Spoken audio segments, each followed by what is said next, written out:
Union troops, led by General Gordon Granger, entered Galveston, Texas on June 19, 1865, issuing General Order No. 3, which ordered enslaved African people in Texas to be free and stated that this involves an absolute equality of personal rights and rights of property between former enslavers and enslaves. And whereas chattel slavery still continued in the Union border states of Kentucky and Delaware, which was abolished by the ratification of the 13th Amendment to the U.S. Constitution in December of 1865, and now in 2023, due to the honors of chattel slavery, African American black people have yet to achieve true equality and equity in American society. And whereas we must address the harsh reality of racism and anti-blackness in Santa Barbara County, intentionally work towards solutions, and be the beacon of hope of shining light and condemn all actions carried out in the spirit of racism and all activities to sustain systemic racism. And whereas Juneteenth allows us to celebrate the freeing of enslaved people, reflect on the condition of the lives of their descendants in our present day, and commit ourselves to be anti-racist as we work to end systemic racism in our communities. Now, therefore, I, Randy Rouse, by virtue of the authority vested in me as mayor of the city of Santa Barbara, do hereby proclaim June 19, 2023 as Juneteenth in Santa Barbara, and encourage all residents to use this time to learn about the legacy of black peoples, their contributions, and stand in alliance to end racism, bigotry, and hate. Congratulations. Did you want to get a picture? You want to get a picture? Yeah.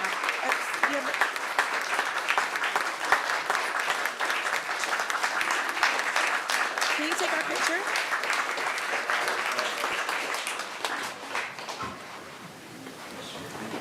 Thank you. We're good with the crowd in the back.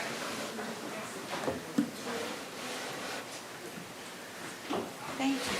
Thank you. Okay. Good afternoon, Mayor Randy Rouse and City Council members. My name is Dr. Charlotte A. Gollett Moore. I'm board certified adult nurse practitioner, and I would like to first thank you for this opportunity to speak. The following comments are of my own opinion and does not reflect any position I hold as an elected official or affiliation with any other organization.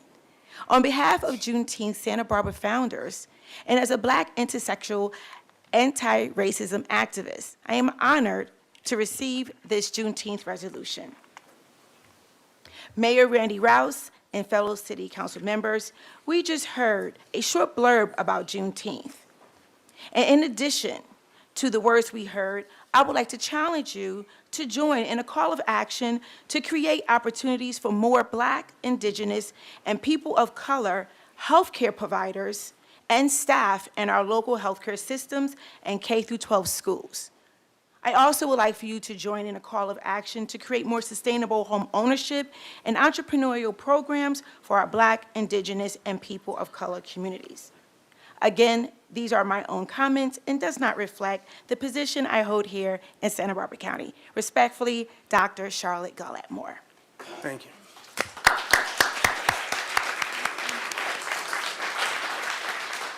All right, thanks very much. Madam Administrator, are there any changes to the agenda? Mayor Rouse, no changes. No changes to the agenda. Okay, very good. We'll go to the consent calendar. Do you have some items to read, Madam Clerk? I do. Item 3, amendment of Chapter 4.24 of the Santa Barbara Municipal Code relating to the garbage collection tax.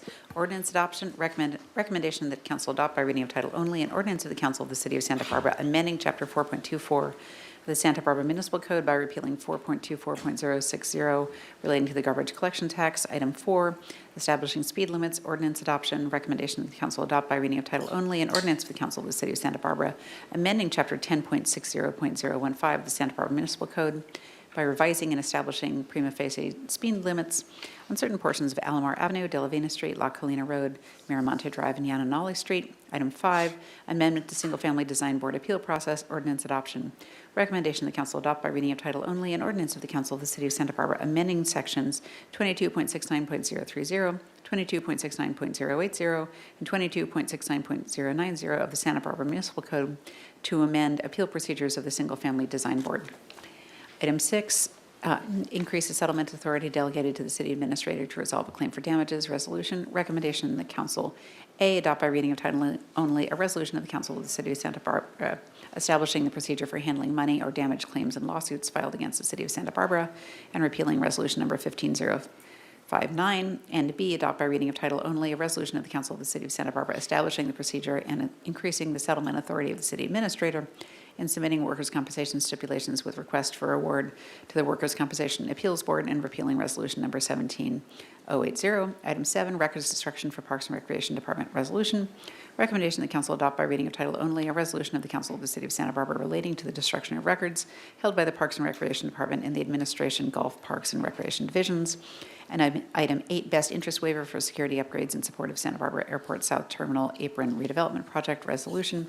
Recommendation council B, adopt by reading of title only a resolution of the council of the city of Santa Barbara amending resolution number 22059, adopting the budget of fiscal year 2023 to appropriate funds for the security upgrades in support of the Santa Barbara Airport South Terminal Airport Redevelopment Project. A few more. Item 9, authorize the execution of a surety bond to meet the financial security requirement for Santa Barbara Clean Energy resolution. Recommendation the council adopt by reading of title only a resolution of the council of the city of Santa Barbara authorizing the execution of a surety bond to meet the financial security requirement for Santa Barbara Clean Energy. Item 10, acceptance of a Clean Air Center Program grant resolution.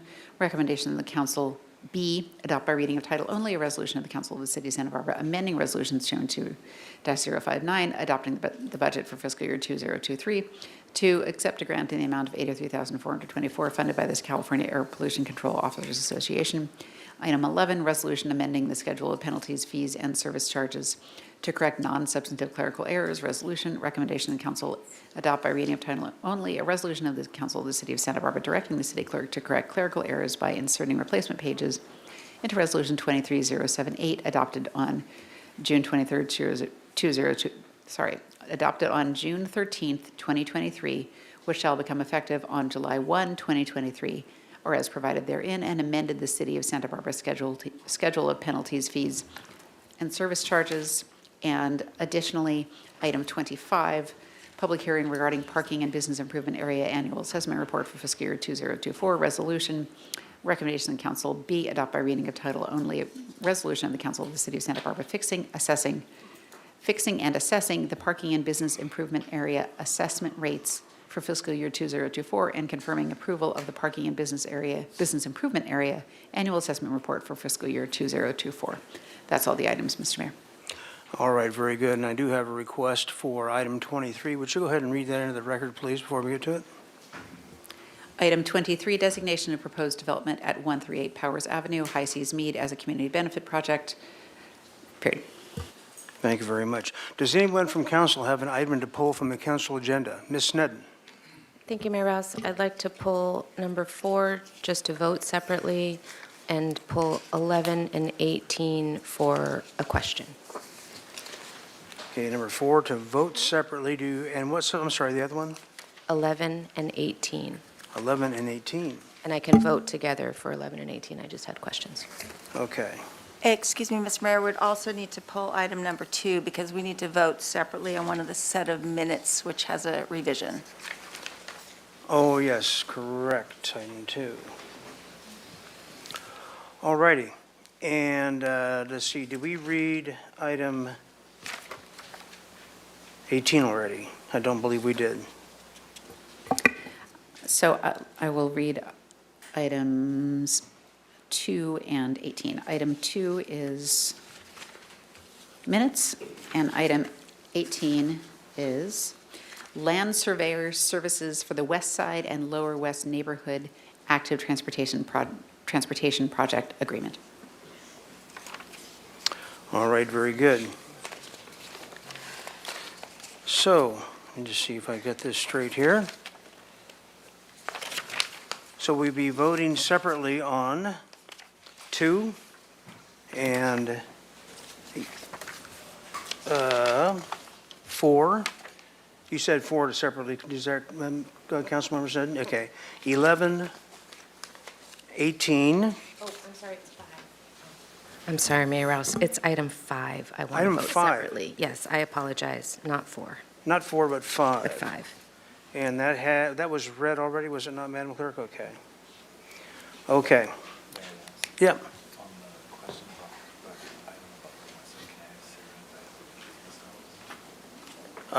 Which item is that, And, Mr. Gutierrez? Excuse me, Mr. Mayor, also number 23? We read 23, Yes. right? We're going to read it separately. Which one was that, Mr. Gutierrez?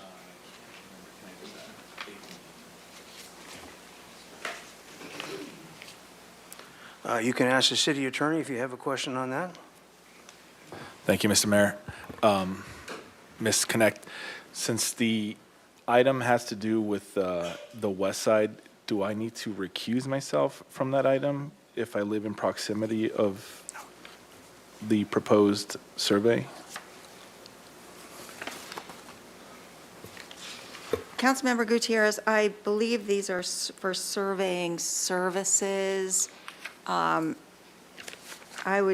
don't know the location of the surveying services, but I would not think that this would implicate a financial interest personally to you.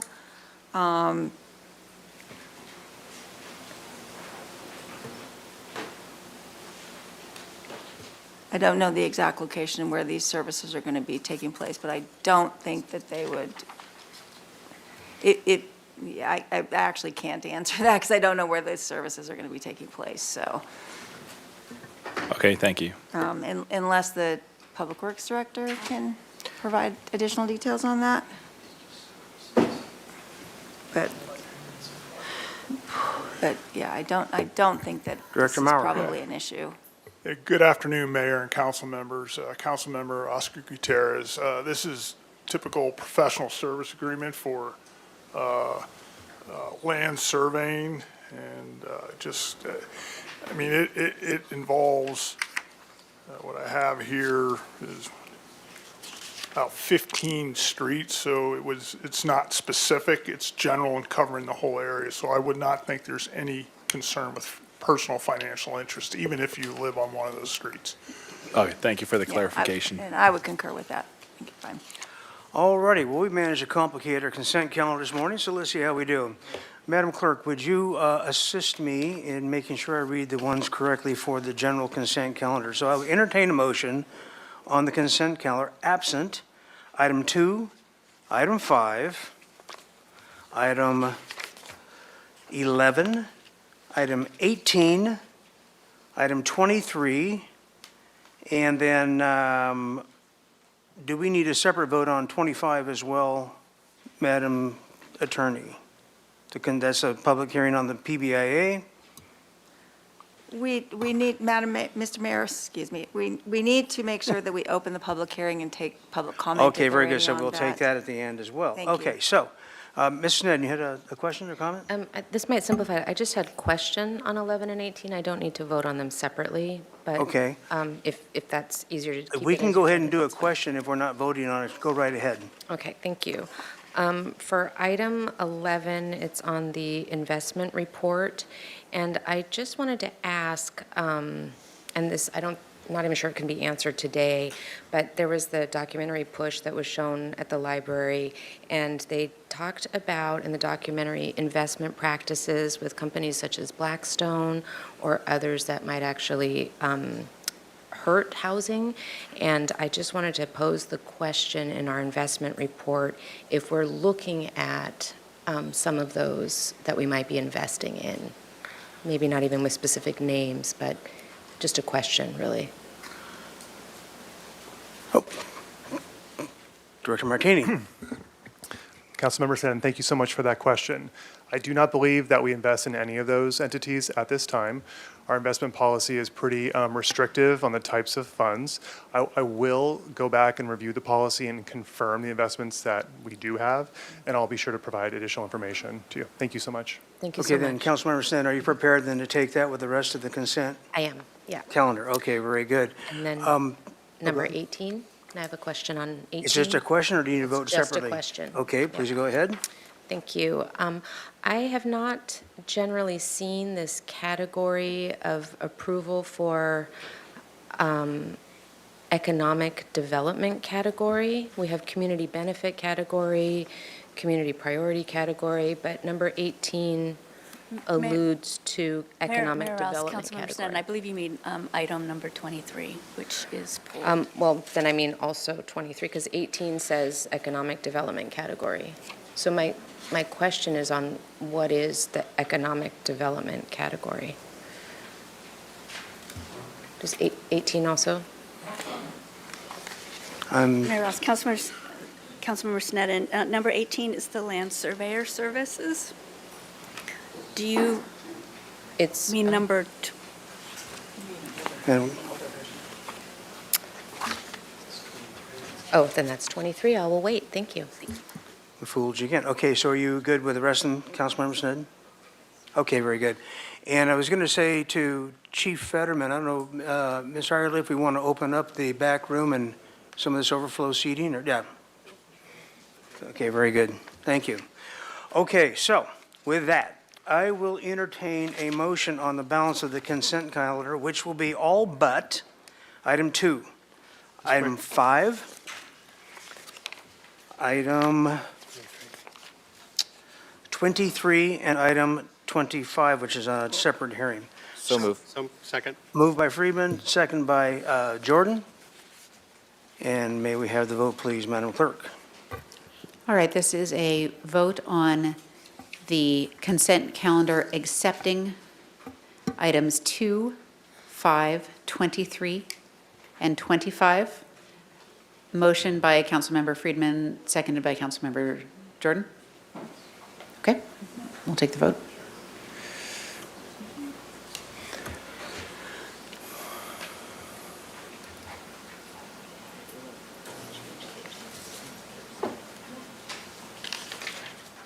All right, very good. Passed unanimously. Thank you. I will now open the hearing on item 25 about the parking business assessment report. Do we have any public commenters online for that? No, Mr. Mayor. Okay. Any question? This is 25. This is the PBIA? Yeah. Questions or comments from council? All right, very good. I will take a motion on item 25 and close that hearing. I'll move 25. 25 moved by Friedman, second. second by Harmon. Please put the vote tally on the board. This is a motion for item 25, the recommended action. Motion by Councilmember Friedman, seconded by Councilmember Harmon. Please go ahead and vote.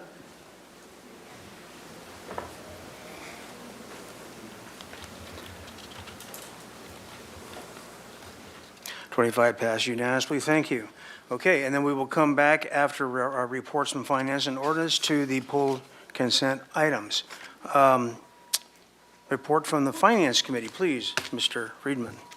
Today, we heard a report and made a recommendation to bring to full council some preliminary suggested updates to the rules and procedures for our advisory boards and commissions, and it was a unanimous vote in favor of those, and those will be coming to council at a later date.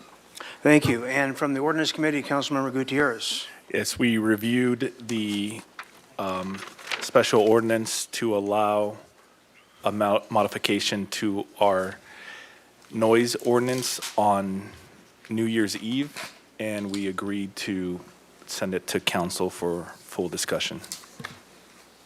All right, very good.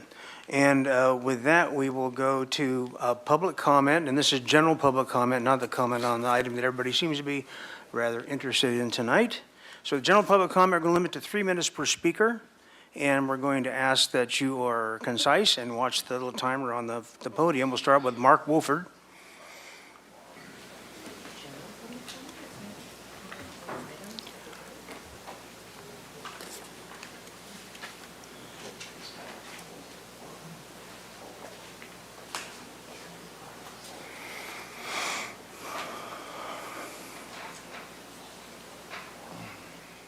Hello, everybody, Mr. Rouse, and everybody else in the house. Thanks for everybody showing up. I wanted to get to the point of those streets I was mentioning about Hope and Hitchcock. I'm referring between Cali Real and State Street. There's a speed zone, both those roads. and we need to do something about it soon, as well as Cliff Drive. Furthermore, I wanted to thank Mr. Salud Carbajal and a few other people that were involved with slowing down the shipping channels, so reducing to the half speed. It's just going to save some whales, and what I'm understanding, there's like 40 different species of whales that travel through here and migrate through this channel. And it's very, very good thing they did. And Ms. Harmon, I wanted to thank you again for working with the police, because over the last 4 years, there's not been any serious instances where they've even had to use their guns. And I appreciate everybody for working with the police and everybody that does what they do. God bless all of us, and everybody have a blessed day. Thank you. Brian Digman. And he'll be followed by Alan Howard.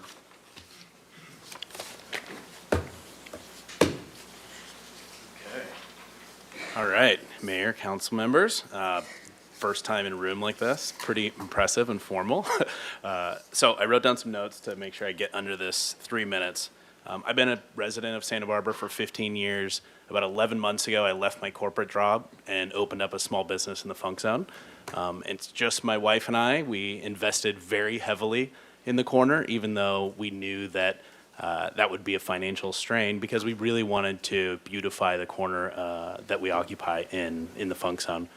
We dealt with an enormous amount of challenges, as you all can imagine, some of which were specific to planning development and the inefficiencies or at least inconsistencies there that cost us hundreds of thousands of dollars. But we battled through, we're open, and we're now less than a year away from opening, and we're dealing with it again.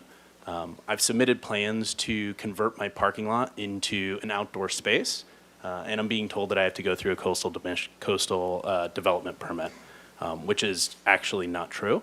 I've read every word in the documents, both the Coastal Act and the California Code 13253, that are applicable. And when you read the actual words and apply them, the parking lot that I'm trying to convert does not require a coastal development permit. But when I presented all of this information to the planning committee, I was told, I will read it, I understand what you're saying, but we've been told by coastal staff to do it in this way, and we need to maintain relationships.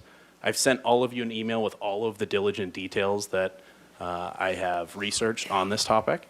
And my request today is that either read that email, a couple of you replied to me, so thank you, I appreciate it, or at least recommend that the planning department read the email and abide by the law the way that it's written, not the way that protects relationships. I really do empathize for the situation they're in. I, in my career, have been in many hard spots, between hard spots, and I get it. There's a challenge here, but when Newsom passed the measure that allowed folks to, or I guess prohibited local government from requiring parking half a mile from a train station, I put this into play. And neither that parking nor the Coastal Act, the way that it's written, prevent me from doing so. And so I'm here to hopeful that you will ask your counterparts in that department to read and abide by the law the way it's written. That's it. Thank you. Very good. Alan Howard, followed by Clint Orr. Hello, Mayor and Council. I'm Alan Howard. I have the Antique Alley at the 700 block of State Street, a retail operation.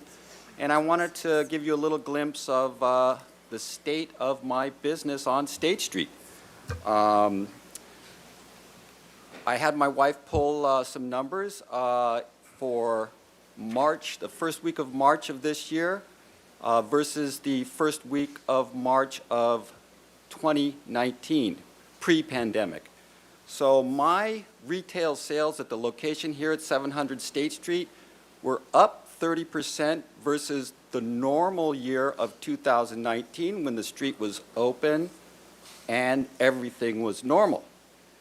We looked also at a event day. So the week of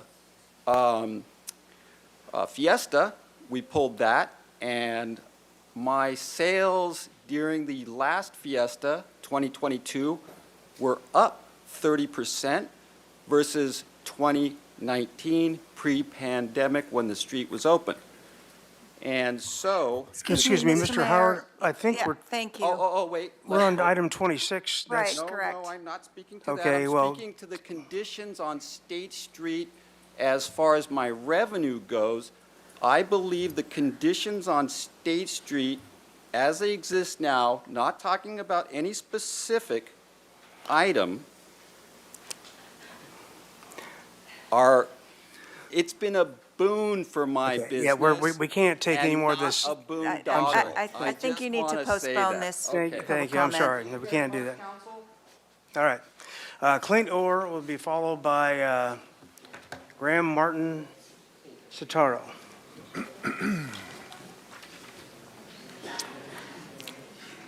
Mayor Rouse, council members, you've probably seen me around town a time or two.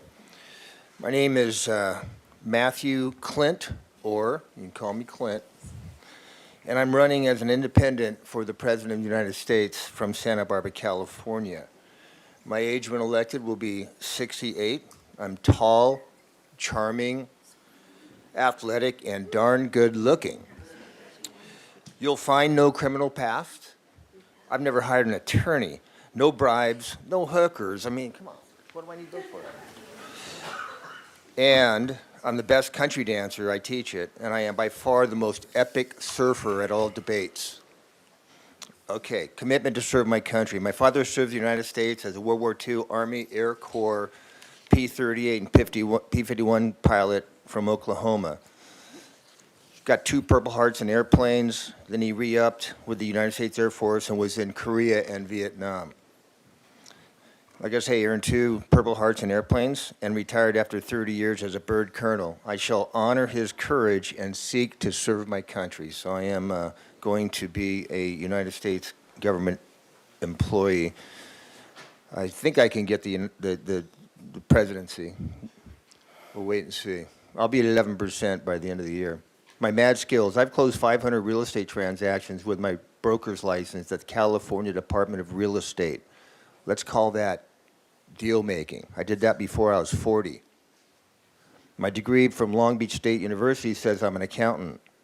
I'm amazing at nonprofit law. I am just unbelievable on that one. I've been working on nonprofits forever.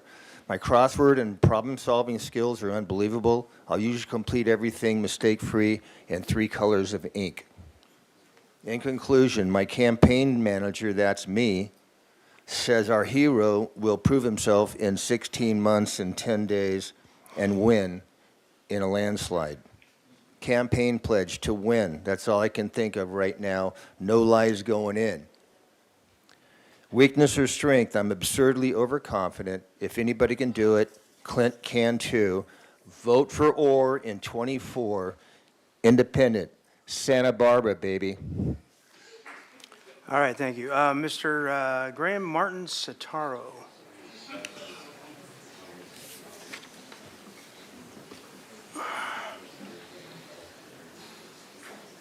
Hello. Dear members of City Council, I'm speaking on behalf of the patrons of the marina that live and work in the anchorage and the mooring field of Santa Barbara. I'm a little unprepared because we were only recently informed about the marina rate increases, so I'm just briefing you on the surface issues involved here and hope you'll continue to consider our issues in following meetings. There are many issues in regards to the recent marina fee increases that have been overlooked, and we would like them brought to your attention for a thorough review. Our lives and livelihoods are directly affected by marina fee increases, 50% last year. And once again, we were not properly informed or notified with adequate time to object or present possible resolutions. We were just informed that the 1st of July rates are being increased again, and it was on the agenda for today's meeting, but actually turns out it was passed on the 13th with the budget calendar. We would continue to ask you to revisit the decision to practically double our slip fees during the winter when we depend on the harbor for safety. We feel this matter was not properly thought through, and we'll continue to ask, you to return to the issues for reconsideration until it's amended. We understand you were presented with fiscal numbers and ways to bring in more revenue without taking into consideration the lives affected, and that's why we want to express the effects of your decisions. We depend on the safety of the marina during winter storms, and like to bring in vessels ahead of time, but with outrageous prices, many people now stay out until the last minute, risking their lives and vessels to save money. There are many underlying issues with the price gouging. Something we depend on is being used as a gentrification scheme, and the waterfront department lets boats go on the beach so they can leach money out of the grant system. There's a lot of debatable issues. The waterfront department did not pay the dredge company properly the previous year, and that is why they were not here ahead of time and the harbor was shut down. The waterfront department is not being responsible for annual maintenance like dredging, and calling that inflation is not really an adequate excuse for extorting money out of its patrons. We feel a possible resolution would be to have seasonal rates, more for the tourists in the summertime when it's for pleasure, like the 4th of July, and then reduce the rates during the winter for safety. If the harbor is being exploited for profit, then it's time to audit the waterfront department. We do not like to see the value of money placed above the value of human life, and will continue to pursue these issues as prime examples. With more time, we would like to present our issues to the council for review, as many of us are unaware of what has slipped through the system and feel helpless to the executive's decisions once they are passed. The Santa Barbara Marina is supposed to be a safe harbor by maritime law and not used for profiteering, which is Thank you very seems to be much. happening. Thank you. Okay, that's it for speaker slips here. We'll go to the online comments. Do we have one online? Mr. Mayor, we just have one hand raised, so I will confirm with this person that's wished to speak on general public comment. Is it general or 26? Yeah, I'd like to find out before we go. Very good. And this is Aaron Ashland. If you can just let us know if you're here for a general public comment or for item 26, the State Street item. This comment is about general. My later one will be for the item later. Okay, go ahead. Okay, but I will be talking about downtown, so but you don't have to interrupt me. I promise I'm not going to talk about later. So, Mr. Mayor, can you get someone from the IT department to sit in on the first 30 minutes of Zoom meetings? It seems like there's issues at least every other week with either listening or calling in. So if you guys could rectify that, that'd be great. Mr. Mayor, I was wondering if your plan to run this city effectively is to budget cut our way to greatness.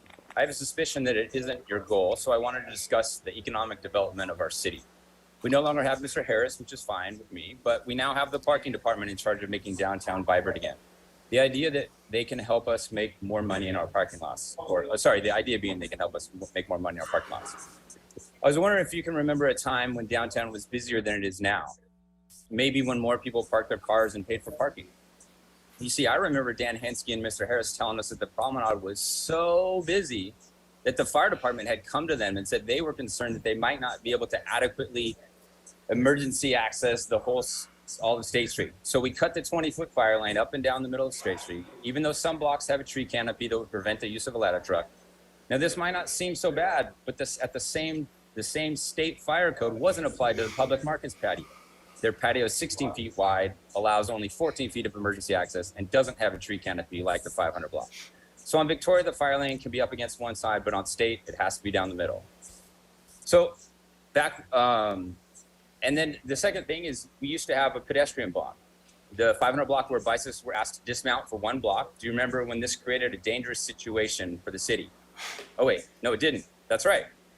But somehow someone from the city told the consultants for SSAC that they should only design ways to get up and down State Street with bikes in the plan. Maybe someone can pull that person aside and tell them that it actually worked for a year and a half with having a block that was just pedestrian. And my argument is that we need two things back to reinvigorate downtown. A pedestrian block, similar to the way it was, and patios the way they were the first year.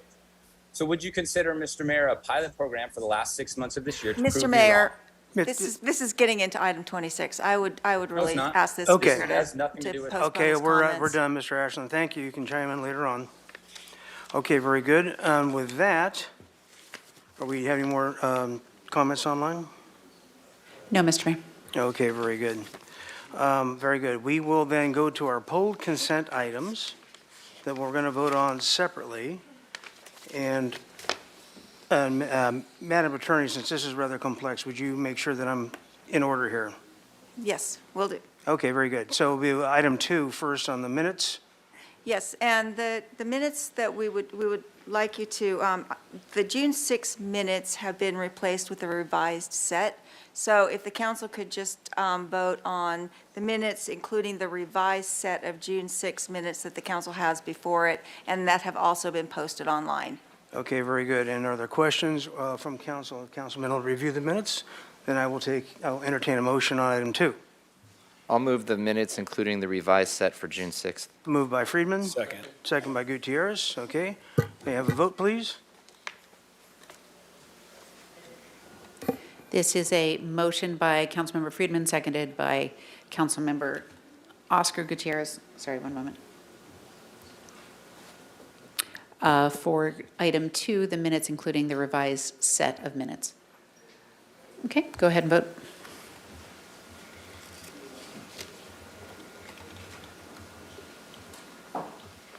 All right, item passes unanimously. We'll go to item 5, and I believe that was pulled by Councilmember Snedden. Ms. Snedden, the floor is yours. Thank you, Mayor Rouse. I'm just going to vote separately. I won't make the motion. Okay, very good. May I have a motion on item 5? So moved by Second. Jordan, second by Friedman. May I have the vote tally, please? Or Oscar Gutierrez, one of you guys over here. Get no And this peripheral is- vision. This is a motion by Councilmember Friedman, seconded by Councilmember Oscar Gutierrez for item 5, the recommended action. Go ahead and vote.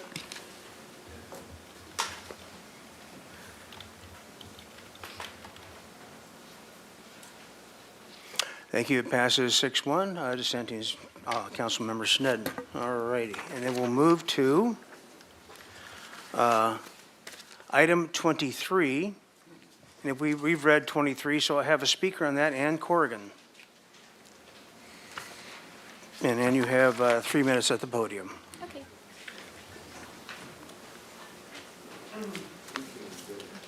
Good afternoon, Mayor Rouse and City Council. My name is Ann Corrigan, co-owner of High Seas Mead. I'm here today to represent my husband, Austin Corrigan, the owner and creator of High Seas Mead, who is unable to be present today due to being called to duty as a wildland firefighter with the U.S. Forest Service. I am seeking approval for 138 Powers Avenue, High Seas Mead, to be deemed as a community benefit project. High Seas Mead is a local small business based in Santa Barbara, California. Both being born and raised in Santa Barbara, we are confident the High Seas Mead facility will economically and socially benefit the city of Santa Barbara and its residents as we accomplish the following 4 requirements. Requirement number 1, support diversity and balance in the local or regional economy by establishing or expanding businesses or industries and sectors which currently do not exist on the South Coast or are present only in a limited manner. We achieve requirement number 1 by being the leader of mead production in Santa Barbara and beyond. Mead is very limited in supply and not yet as well known as other alternatives, yet proven as a rapidly growing industry. In Santa Barbara, there are countless breweries and wineries, but we are one of 2 businesses producing mead, Additionally, being open to the public, High Seas will create tax revenue for the city and of Santa Barbara and ultimately enhance the city's revenue base. Requirement number 2, provide new recreational, educational, and cultural opportunities for city residents and visitors. Allowing our facility to be open to the public, we will strengthen the local and regional economy by creating new permanent job opportunities at High Seas Mead. As young entrepreneurs, we are currently achieving this requirement by building the local business on the foundation and with the intention of educating our guests about the world's oldest fermentable beverage. Once open, we will enhance the standard of living in Santa Barbara by offering a gluten-free organic alternative. Lastly, High Seas Mead is located directly behind a handful of popular Santa Barbara hotels on the Cabrillo waterfront. So we foresee serving the visiting guests and residents of Santa Barbara at our facility. We also already encounter a lot of these guests as they're en route to their State Street or Funk Zone because we're in between them and their final destination. Requirement number 3, provide products or services which are currently not available or in limited supply either locally or regionally. In Santa Barbara, High Seas is the only business producing and distributing mead. Currently, we're offered in over 30 retailers in Santa Barbara. At High Seas, we take a modern approach to mead making by creating non-traditional meads with lower ABV and use whole, real ingredients. We haven't seen any products on the market like this in this regard. Requirement number 4, support a small local business in the Santa Barbara community which is being started, maintained, relocated, redeveloped, or expanded. High Seas Meat is located in a lesser developed, not yet gentrified neighborhood where there's amazing potential for further congregation and beautification of the area. Opening up the facility to the public would help lead the gentrification and redevelopment process of this neighborhood to make it safer, cleaner, and more enjoyable for the local community and visitors. Thank you for your time and consideration. Thank you. All right, very good. We're going to move to council member committee assignment reports. Oh, Ms. Net, you had a comment? I had a I'm sorry, I had a we got to vote on that question. one first, yeah. I had a- Go right ahead. And I had a question about this one, and that Okay, is. please do. And I'm not at all opposed to the project. It's just a clarifying question about the category of economic benefit. I haven't really seen that so much before, economic development category. If I could just have Mr. Baumann, clarification if on you- when that applies and how often. Good afternoon, Mayor Matt Rouse and council members. Councilmember Snedden, I'm Tony Bauman. I'm the planner assigned to this. That's a very good question because this category of a community benefit project hasn't come to council before. So when staff was reviewing this project, we were working with the applicant for quite a while to solve various hurdles that they have. Their project that they're proposing requires a coastal development permit, a parking modification, and this designation of economic development projects so they can get the floor area that they need for their project. So we were brainstorming with the applicant that the property itself, Railroad Square, is a multi-unit industrial condominium complex, which is unusual in itself that we have condos for industrial buildings like this. But that property as a whole has used up its ability to use minor and small additions for the non-residential growth management program. So that leaves designation as a community benefit project or transfer of existing development rights from another property.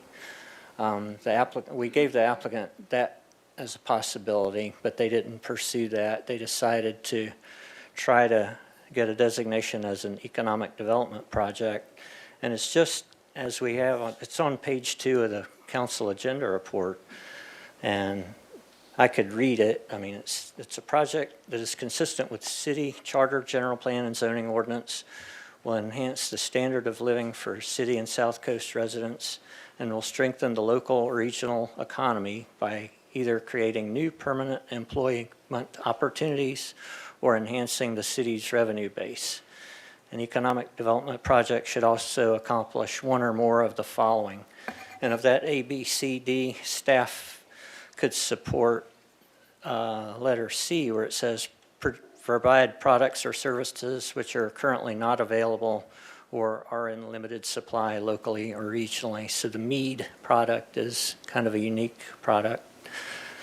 And particularly, we could support it under item D, support a small and local business in the Santa Barbara community, which is being started, maintained, relocated, and redeveloped or expanded. Yeah, like I said, all the other projects that have come before the council, including 2 on today's consent agenda, 2 others are under the community priority project category. Thank you very much. I think I'm not opposed to this project itself, but this does seem to open up an entirely new way of applying for extra space under economic. I mean, we've had this way, but this is the first one, which I didn't realize it was actually, we haven't seen these before. So I'm a little concerned, actually, that it might be precedent setting. Though I'm not opposed to this particular project, I'm a little bit concerned about that as being a new way. All right, Mr. Gutierrez. Thank you, Mr. Mayor. Is there no requirement for the location to serve as a nonprofit venue of some sort? Councilmember Gutierrez, not under this category. That would probably be a type of a community priority project. But there's not that sort of requirement for economic development in the economic development category. this language, the full language that we have to guide us is what's here on page 2 of the staff report. Are we able to make an amendment to that? Not here, but at a further meeting? That would be a completely separate action and agenda item that we'd have to direct from council to ordinance and all that, so. Correct. Councilman Oscar Gutierrez, that would be an ordinance amendment, and we are not considering that today. Okay, Thank you. all right, Alejandro Gutierrez. Question for staff, just for clarification. You mentioned the other 2 projects that are on the agenda as community benefit projects. Could you, just for the public to understand how this project is a little different than the other 2, could you just explain how the other 2, they do reflect kind of what the community development, community benefit? Right, Councilmember Alejandro Gutierrez. Well, the other 2 are, well, the community priority project, it has similar language to economic development where it describes what that is. And schools are one of those. So Providence School would fall into that. So I don't have that language in front of me, but American Indian Health and Services is very clearly by definition in that community priority category. Whereas this one is not, it didn't fit that category, so it's in the different economic development category. Okay, thank you. Mr. Jordan. Thank you, Mr. Mayor. Hi, Tony. Just put some context on this. What cycle are we on? How many 10-year cycles have we done? It's got to be since the 90s for the 600-some thousand square feet a year. I don't know how many. It was last sort of reset in 2013. Okay, and we never come close to using those square footages either, right? True. And that language has been part of that Measure E or whatever it was right from the start. This category has been there right from the start, the 3 categories. I think so. I would have to I'm pretty sure it research to be has. 100% I'll sure, but I speak from a believe little so. bit of experience too, even though I've never actually approved one as a planning commissioner either, but it's been there from the start, so thanks. All right, very good. Well, having been familiar with this project myself, I can guarantee we're not opening any floodgates or people going to charge and try to do this. It's been pretty complicated for the applicants. With that, I will entertain a motion on this item. Moved by Jordan, second by Harmon. May we have the vote, please?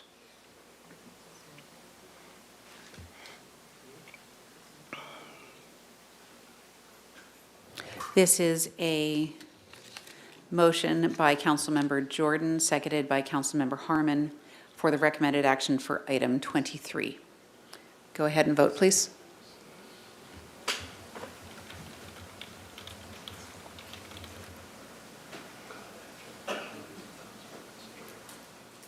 Passed unanimously, thank you. All right, I apologize for getting out ahead of myself on this last item. I'm going to go to Councilmember Committee assignment reports, but first I want to make an announcement about public speakers. We are going to be into a couple hours with the public speeches.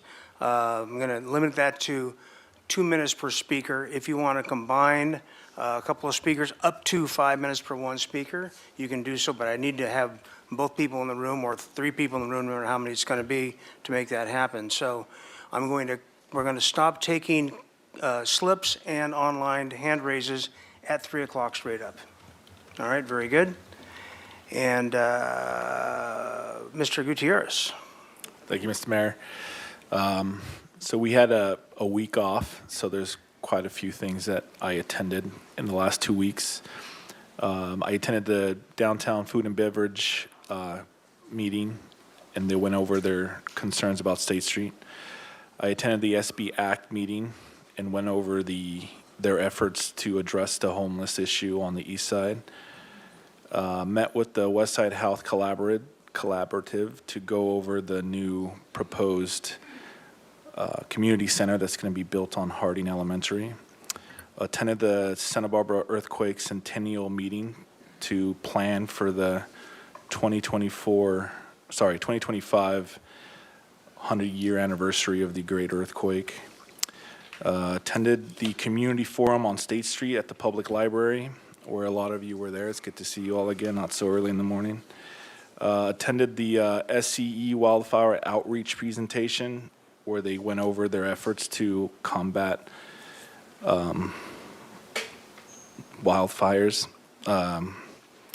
Attended the City Hall safety training. Attended the Fire and Police Commission meeting. Unfortunately, they did not have quorum, so they could not meet. And then attended the street vending meeting last night, hosted by the Hispanic Chamber of Commerce. And that was a really good turnout and a lot of great information from our city staff. I want to thank them for their efforts to address that issue. That's it for me. Mr. Friedman. Thank you. I'll just fly through these. I attended the Airport Commission, the monthly Coastal Commission, local working group, Sea Level Rise working group, Solstice Parade, and City Hall safety training, and a Title IX 51st anniversary celebration for women and girls in sports. And I just want to thank my mom, Celeste McConnell Barber, for organizing that. It was a great event, and to hear the stories of so many women, I just want to personally thanks to my mom.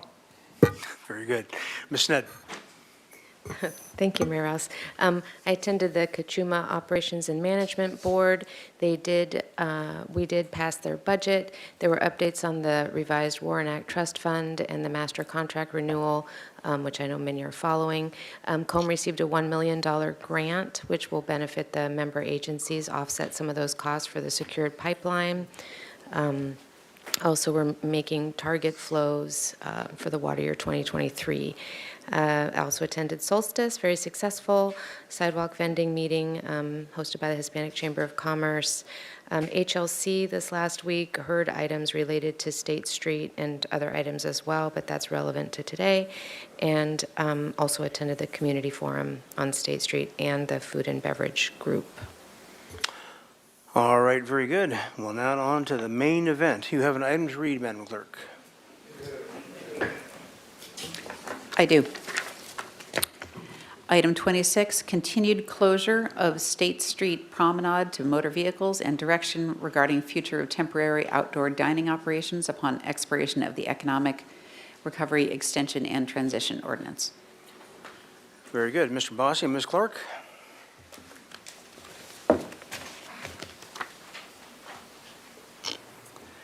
Good afternoon, Mayor Rouse and council members. My name is Brian Bossy, and I am the downtown manager for the Public Works Department and the City of Santa Barbara. I am joined up at the front desk today with Ms. Sarah Clark, and she is our downtown plaza and parking manager. Real briefly, this is a very complicated issue, as you all are aware. And consequently, it was a team effort to get this to you. And in regards to that, we have a number of additional city staff here to help answer questions that may come up as this process moves forward, or as this item moves forward. We have members of Community Development Department, Fire Department, Police Department, more Public Works staff, Risk Management, and others. So hopefully we'll be able to answer all your questions. And with that, I will jump into it.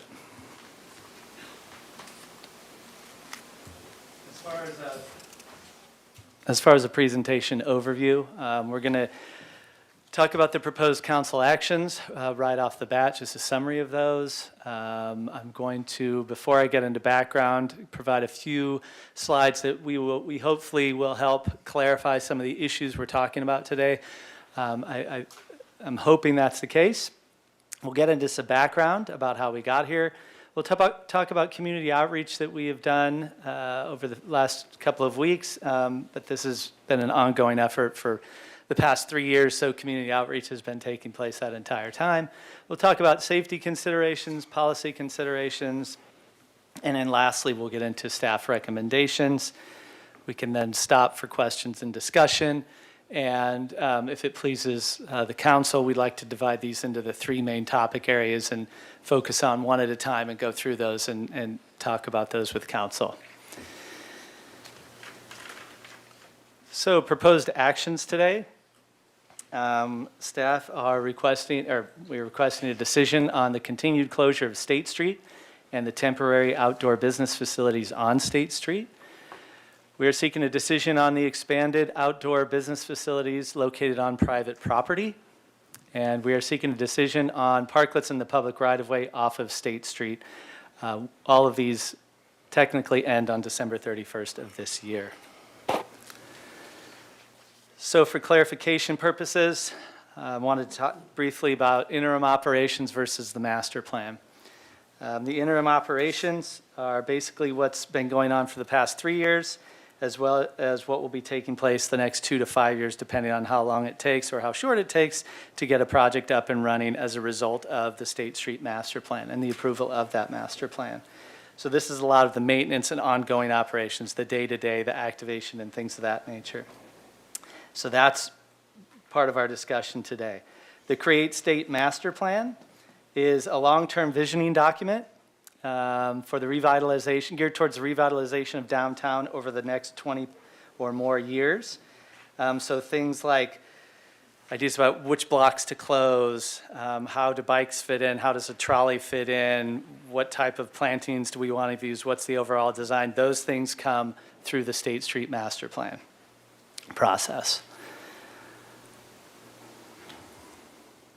Next, what we're talking about today is temporary outdoor dining and outdoor business facilities. And to clarify, and I'll have slides on each of these, temporary outdoor dining was authorized by the ERETO, the Economic Recovery, Extension, and Transition Ordinance. It allows for temporary outdoor dining on public right-of-way, as well as private property, and that's the focus of today's discussion. Permitted outdoor dining in the public right-of-way is allowed via the Outdoor Dining License Agreement Program, or ODLA. This is a program, a very successful program that's been a part of Public Works for well over 2 decades. That program is focused on sidewalk dining and is not a part of today's direct decision items. And lastly, permitted outdoor dining on private property. This has always been allowed, and it's been subject to existing ordinances and code. And I'll show you examples of each. So again, for today's discussion, part of today's discussion, temporary outdoor dining. These are a few outdoor business facilities located on State Street. On the left, you have O'Malley's, and on the right, I believe, is Anderson's. So again, in the street, public right-of-way. Next, more temporary outdoor dining. These are parklets located off of State Street, but also in the public right-of-way, so on the street. So on the left, that's Lucky's in Coast Village Road, and I believe on the right is Figueroa Mountain down, wait, it might be the Lark. It's somewhere in the funk zone, sorry. They all start to look a little bit the same over time. But these, again, are parklets off of State Street, also in the public right-of-way. Next, and also on the decision board this evening, is temporary outdoor dining. So temporary outdoor business facilities located on private property. So this is primarily where a lot of them are using their existing parking lots to provide outdoor dining. On the left is Brass Bear, and on the right is the Beer Garden. Permitted outdoor dining via the Outdoor Dining License Agreement Program, or ODLA. Again, this focuses on sidewalk dining, and this, again, has been around for more than 2 decades. Good way to think about this is if it's adjacent to the building, that's an ODLA program. So here you have Institution Ale on the right, and I believe on the left, on the right is Dawn, the new part of the new hotel on Lower State, or on the 500 block of State. And then lastly, permitted outdoor dining on private property, which has also been allowed for many years. On the left is Cunin Wines, and on the right is La Paloma Restaurant. Some of you may be more familiar than others with that. But that is on their patio, and they seek the appropriate design review and approvals. So those are the different kinds of outdoor dining. Again, we're going to be focused on the temporary outdoor dining.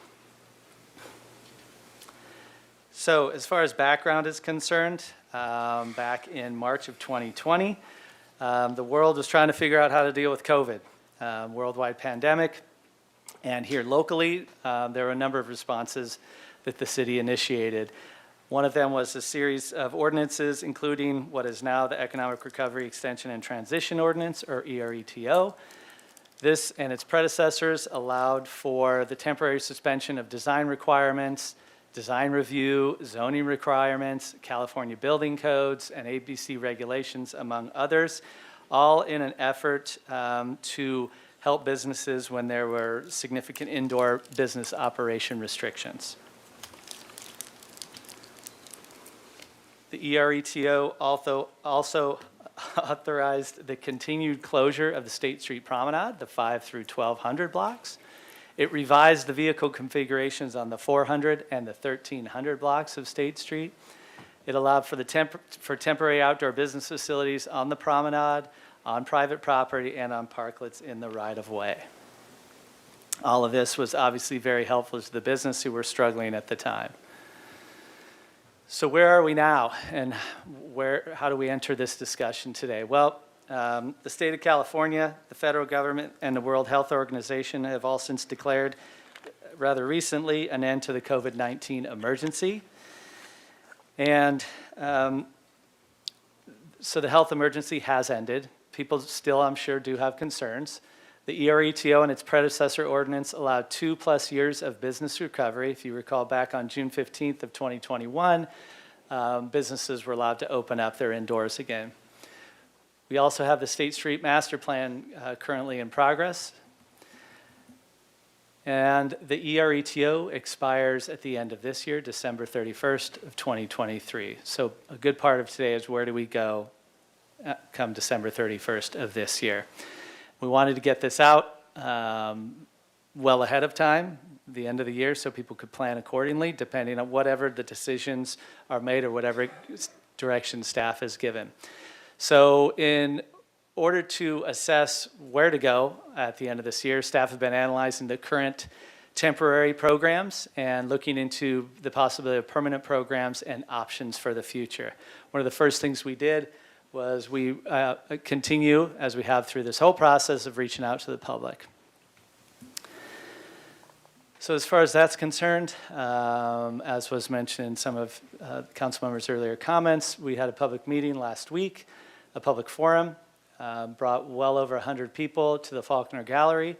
Some of the benefits, so it was a rather simple approach. What was working, what wasn't working. We were there to listen, to get an assessment of where the public was, where different businesses were on the temporary outdoor dining and temporary outdoor business facilities.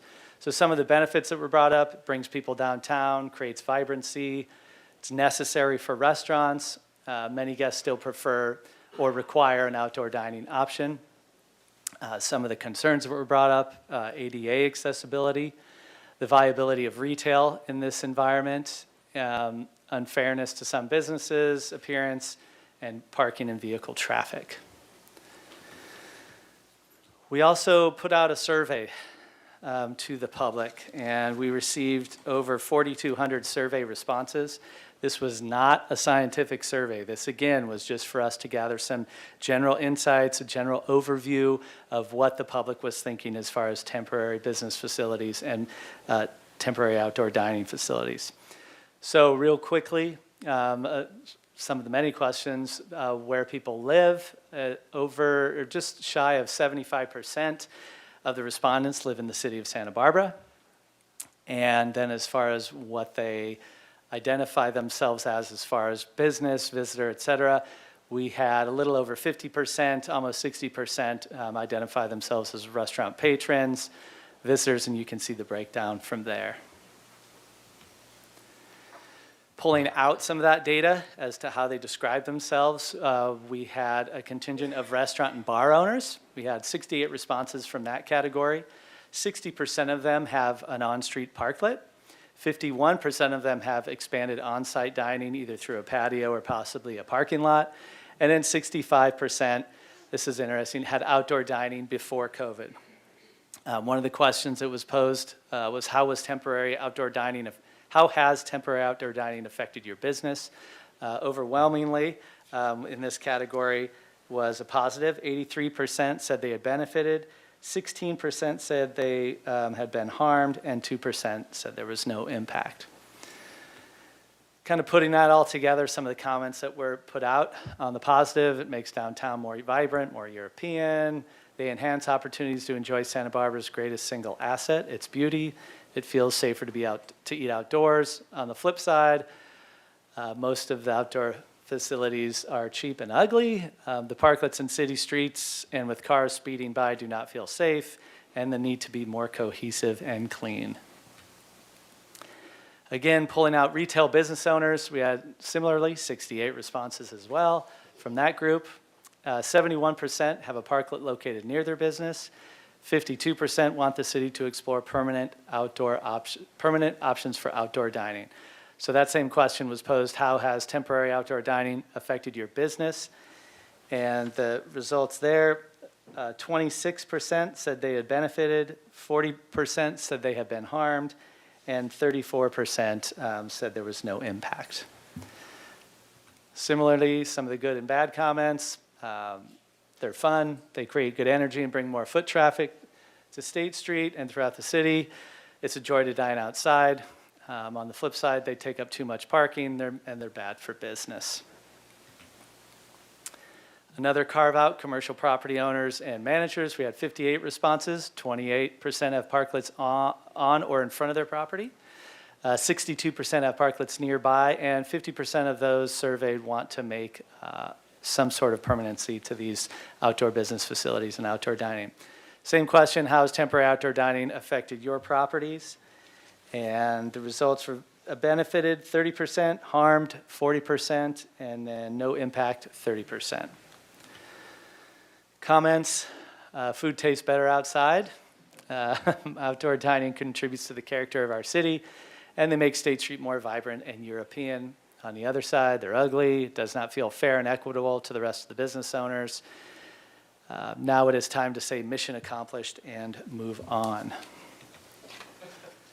Lastly, grouping everybody else, throwing them into one big pot. Visitors, restaurant patrons, et cetera. At least one time per month, these folks said that 75% of them eat in a State Street outdoor business facility. 67% say they eat in an off-street parklet.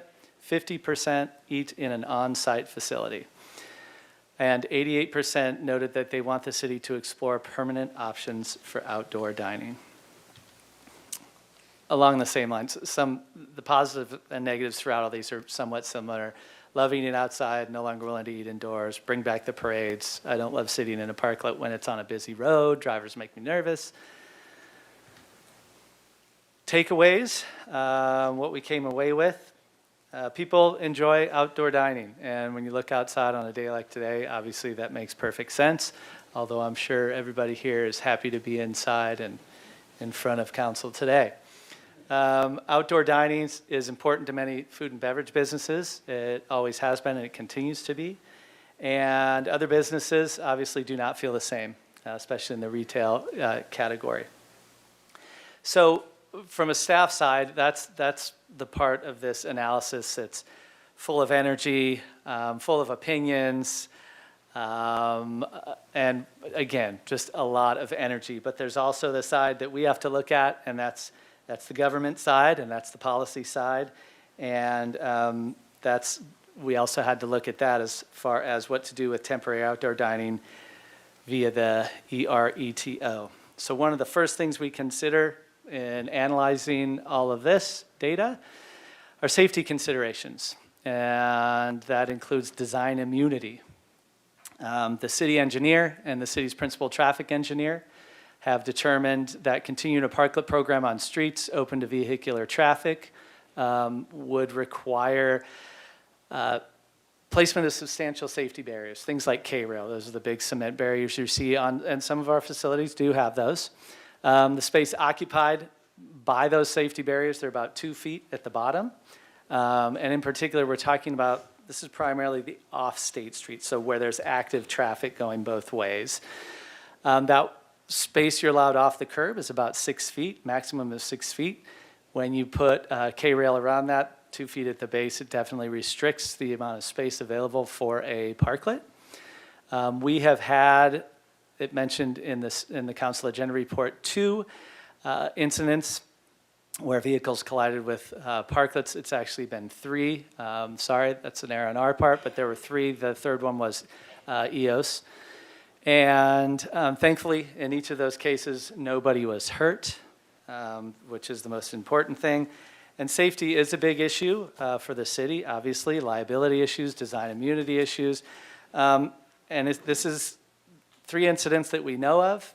That may not seem like a lot, but please keep in mind that unfortunately, Santa Barbara has the 2nd highest DUI collision rate in the state for cities of our size.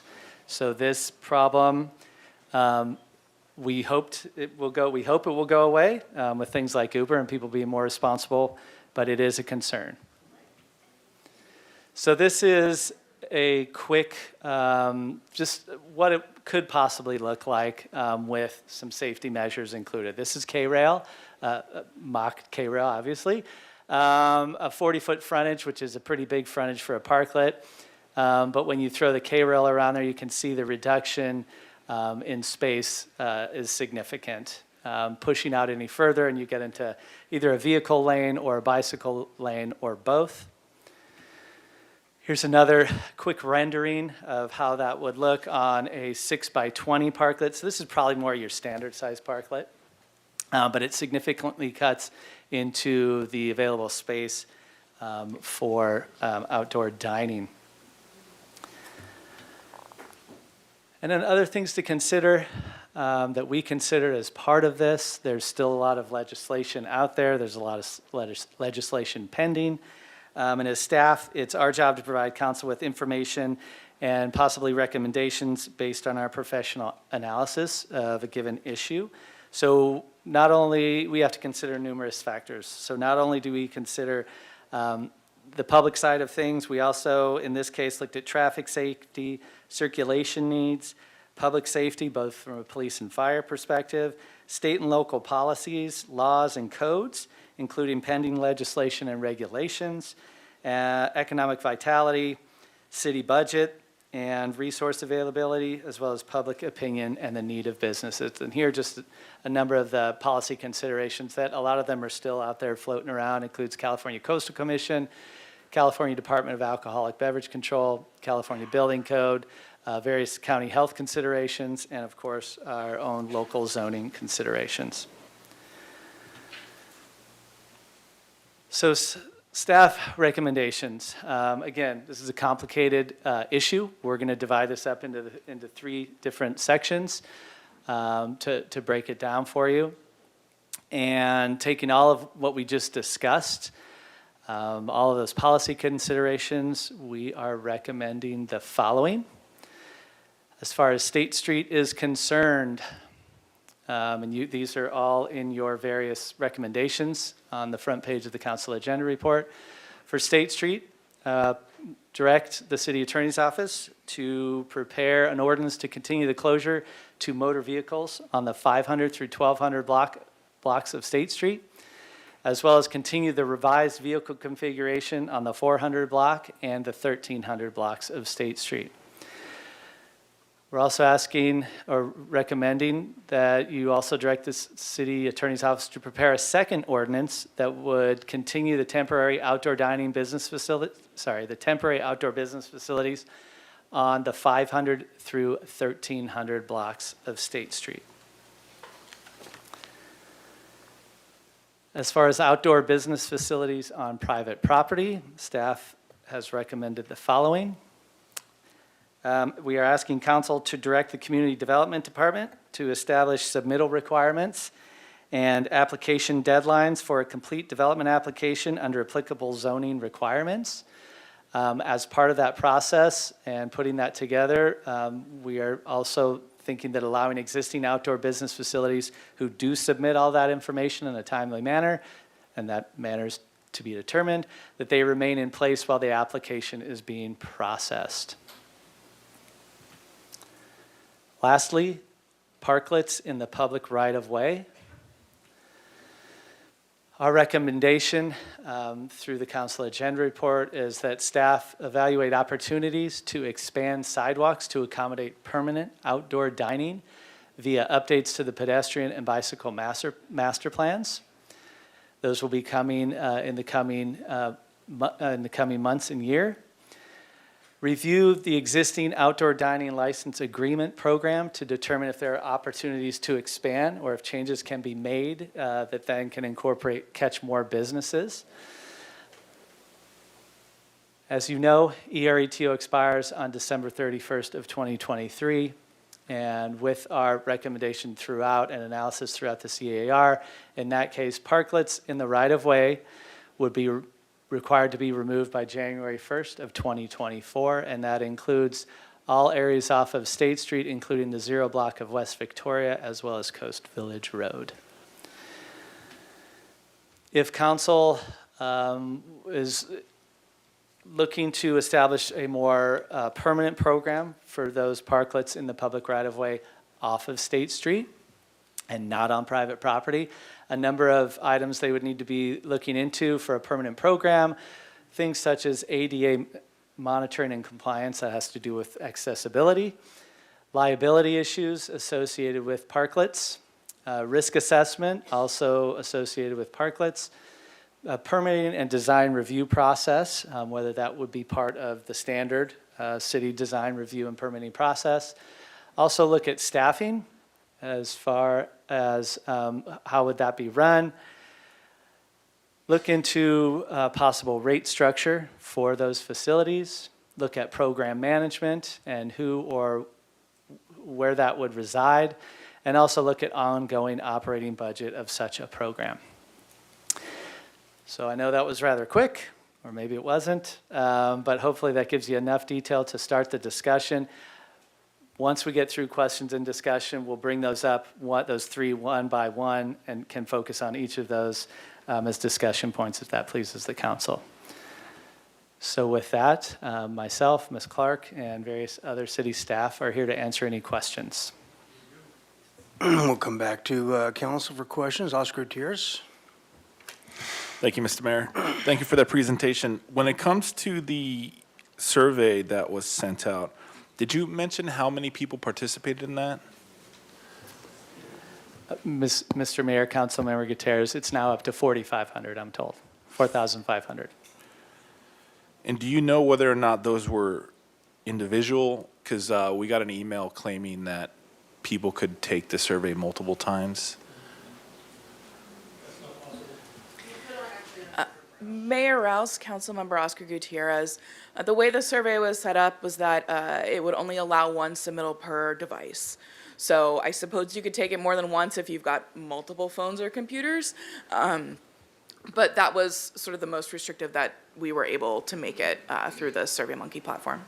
Gotcha. Recently, I've been asking whether or not we could use a trolley on State Street to address some of the concerns that some of the residents have. Have you had any discussion about what or how we can implement that on State Street? Mayor Rouse, Councilmember Gutierrez, I believe last summer there was some discussion about possible trolley opportunities. I don't think it went anywhere, either because of safety or staff resources. So it never got enough traction, and I'm not sure how that would work as far as people, bicycles, and then putting a trolley on there would work as far as accessibility and safety. It's something we could look into in more detail. Yeah, that would be great. The other idea that's been floated my way is there are a few blocks that don't have many parklets on them. And Mr. Cannell, Jim Cannell, did us the favor to walk the blocks and count how many. The 900 block has, according to him, 0. 800 has 1. 700 has 1. So with these blocks not really being utilized as much as the others, has our Parks and Rec department thought about using those blocks for recreational use? Because a big issue in our community is not having enough access to recreational areas. Do you know if they've had that discussion? Mayor Rouse, Councilmember Oscar Gutierrez, I do not know if they've had those discussions. I wouldn't want to answer on their behalf. I know that through some of the activation events we have worked on with downtown Santa Barbara, there have been some physical activities down there, whether it be yoga and things of that nature. We've had a couple of sports teams out there as well. So it is an opportunity, but I'm not sure if Parks and Rec has explored that. Okay. That, I believe, would be a good discussion to have with them about how viable it is to have certain sports there, like pickleball or basketball or something. That's all I got for now. All right, very good. Mr. Jordan. Thank you, Mr. Mayor. Just a couple questions. So you show the K-rails as one method to get to something safely. So if you just had more time and more money than God, couldn't you do that with bollards somehow? I mean, wouldn't there be designs that would, say, reduce that 2-foot footprint down to a foot or something with a bollard sleeve that's engineered to do the same as a K-rail? Mayor Rouse, Councilmember Jordan. The issue is crashworthiness. And when you were dealing with vehicles potentially operating at a higher speed, you would need a very substantial bollard in order to stop a vehicle without intruding into the space occupied by outdoor diners. So I really don't think we'd be gaining much space via a bollard. It could be a 12-inch bollard as opposed to a 2-foot K-rail on that order of magnitude. So, but you're also then dealing with how do you anchor such a system into the ground, and then you're getting into underground utilities and really creating a permanent type facility. So it wouldn't be an easy thing to implement. Okay, but as far as we know, not impossible. Not impossible. We just haven't really looked at it yet, I assume, right? It's easy to put a graphic up on a bollard. And then, Brian, I think for you, do we put rates right now on private property permitted patio dining, outdoor dining? Ongoing rates? Mr. Mayor, Council Member Jordan, no, we do not. The only rates being charged right now are on State Street and as well through the Outdoor Dining License Agreement Program. Okay, but that's like once a year or something, right? We're at time of application. I believe so, yes. And then with the growth of them potentially either already or if you're considering that, that would come with all the same challenges of ADA requirements, design, that type of thing, kind of there'd be an upkeep cost potentially to the city.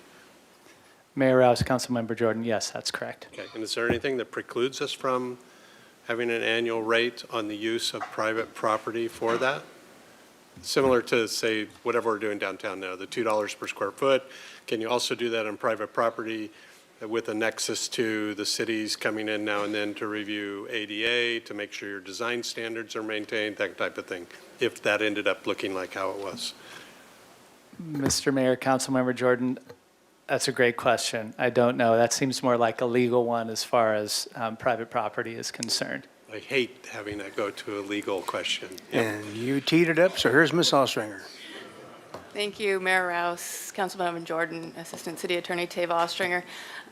The question is really about if a business wants to have private outdoor dining, they need to, at present, once the ERETO goes away, they'll have to comply with the zoning requirements. And so if they were to wanting to expand that, we would be looking at seating, there'd be permitting requirements. That's where the city would get its return on the staff time that's implementing a program like that. So upfront? Correct. So if you had continuing costs during the years, you'd still be building that into your one-time process when you're getting your permit? Correct, Councilmember Jordan, because it is private property, so we would expect property owners to maintain their private property. Thanks. And I think maybe just stay right there. So last question, I never really get a good answer like this. So walk me through like I don't know anything, which is normal. The CDP thing, So Coastal Commission, why isn't it just as easy as picking up the phone, talking to a Coastal Commission analyst, and getting a tangible answer on, yeah, we'll look at it favorably if you do this, or no, it's never going to happen? Mayor Rouse, Councilmember Jordan, are you referring to the AB 2097 with regards to parking or just in general? No idea what that one is, but I like AB 1217, I've been following, but my question is whether, once you get down below the railroad, let's say, and you're out on I think it would apply to either private property, expansion of your dining onto private property patios, or out into the street, so what we're calling a parklet, whether it becomes a project or not, subject to Coastal Commission and a CDP approval process, and nobody seems to know the answer on, well, is it or isn't it? We heard one in public comment earlier today, and I don't understand for the life of me why we haven't asked that question to somebody who can. I mean, I've seen analysts after analyst letters on short-term vacation rentals. I don't understand why we can't get a analyst response on this scenario too, because it's certainly happening up and down the whole coast of California. So Councilmember Jordan, the way we look at it is, and the Coastal Commission looks at it, is whether it's a change in the intensity of use of the project. And good, Tess will be here. And so that's how we analyze it and what that means. And if it is an increase in intensity of use, we can't do an exemption, so we required a CDP. We have reached out with regards to, in November, to the Coastal Commission with regards to the parking exceptions that the state mandated with regards to new construction and new projects for if they're within 1.5 mile of a major transit district. They have not yet prepared a guidance memo, but they are planning on doing that at some point. And so then the other one is, you're probably tracking AB 1217, which according to that legislation would mandate that a city allow expansion of outdoor dining, whether into the street in front of a business or on the private property of the business, without saying no to it due to parking requirements, local parking requirements. How will that play in the sandbox with the Coastal Commission? Councilmember Jordan, I don't have the answer to that with respect to the Coastal Commission. However, my analysis of that bill is that it's not specific to charter cities, so I think it would be a policy analysis that we'd make internally. Okay, I don't really like that defense, but okay. I'll turn it over to Ms. Harris. Thank you, Mayor Rouse, Councilmember Jordan. I just wanted to follow up on what Ms. Ostringer just mentioned. City staff also did get in touch with coastal staff over the last month and asked the question about how coastal staff would interpret outdoor dining in the coastal zone. They, as was stated, they haven't come out with an official guidance, and so that memo is anticipated to come sometime in the future. The City of San Diego and the City of Capitola have both gone through the local coastal program amendment process with the Coastal Commission, so those are the two that coastal staff had referenced. In terms of the coastal development permit process, we would, regardless of the parking portion, which in some areas would be covered under AB 2097, we would potentially be looking at a CDP for intensification of use. So we would be looking at what that change of use is on the space. And then in the coastal zone, we would need to go through a local coastal program amendment process potentially for that as well. So help me with Assembly Bills for Dummies. So the one allows you a concession for a business if you're close to mass transit. That's AB 2097. That's an Assembly bill passed by the legislature. And somewhere we're saying that a coastal development permit is not applicable to that. You're immune from that problem, right? The other one potentially is also an Assembly bill potentially passed by the state legislature that also gives you a benefit for not having to meet a parking burden if you're going to operate. So how do you anticipate that that one is exempt from a CDP and one will potentially not be? Mayor and Councilmember Jordan, so AB 2097 does allow exemption from the parking portion of an expanded use. So you wouldn't necessarily need to replace your parking.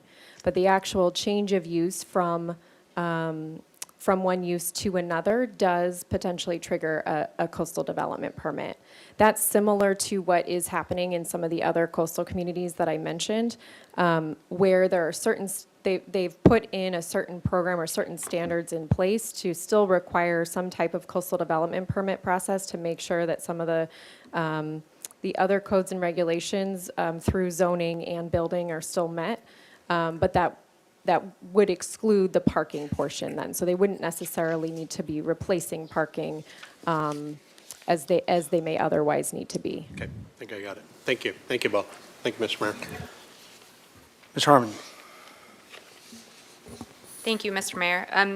I would just say, in reference to the conversation about the Coastal Commission in particular, these issues have always been very difficult to understand how new legislation interacts with the Coastal Act, and I would say not specific to these particular issues, but in general, it's one of the main tasks and tensions sitting on the Coastal Commission is to try to navigate that interplay while also giving life to the Coastal Act and respecting that law itself. So what y'all are hitting on is it's really the crux of the challenge there. I just have one question for staff briefly, and I apologize if I missed it in your presentation, but I don't have a physical copy in front of me, but I saw we had the polling data from the business owners, the restaurants, the retailers, the commercial property owners. Did we see a breakdown of the polling data from folks who were not a restaurateur or just a community member who might have taken the poll? Mayor Rouse, Councilmember Harmon, yes, we do have that. That was the last slide. It kind of lumped everybody together. Okay, could you go back to Sure. that? I missed it, so I wanted to write it down. Pardon my Fred Flintstone. No, I'm sorry, I don't have a printed copy. I believe yeah, there we go. Okay, the bottom bullet. Thank you very much. Okay, Ms. Sneddon. Thank you, Mayor Rouse. So my first question is, I think we heard it already, but the status of both AB 1217 and AB 2598. Have those both passed, and maybe they apply to our charter city, maybe not, but if from your perspective, staff perspective, what is the status of those two? Mr. Mayor, Councilmember Sneddon, we, as you just heard, we are following those two particular, or one's already done, but one's working its way through. I have not been following, nor do I regularly follow much of that legislation. I'm not sure if the city attorney or anyone else from staff can answer. And just to clarify, Mr. Mayor, would Councilmember affect- Sneddon, Assembly Bill 1217 is going through the process at the moment, has not passed yet. The other bill you mentioned, I believe that has been enacted. So, but it's our understanding that as has been mentioned, 1217 does not apply to charter cities. So, but we are following. Of course, the city could enact an ordinance to make it applicable, though, however. Okay, thank you. And then I also had that question about how many responded to the survey, but that's been answered.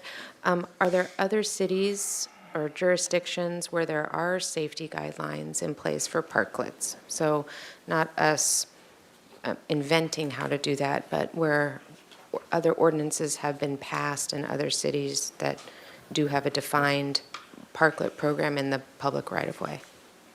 Mayor Rouse, Councilmember Sneddon, there's examples on kind of both ends of the spectrum, from no protection to fully protected.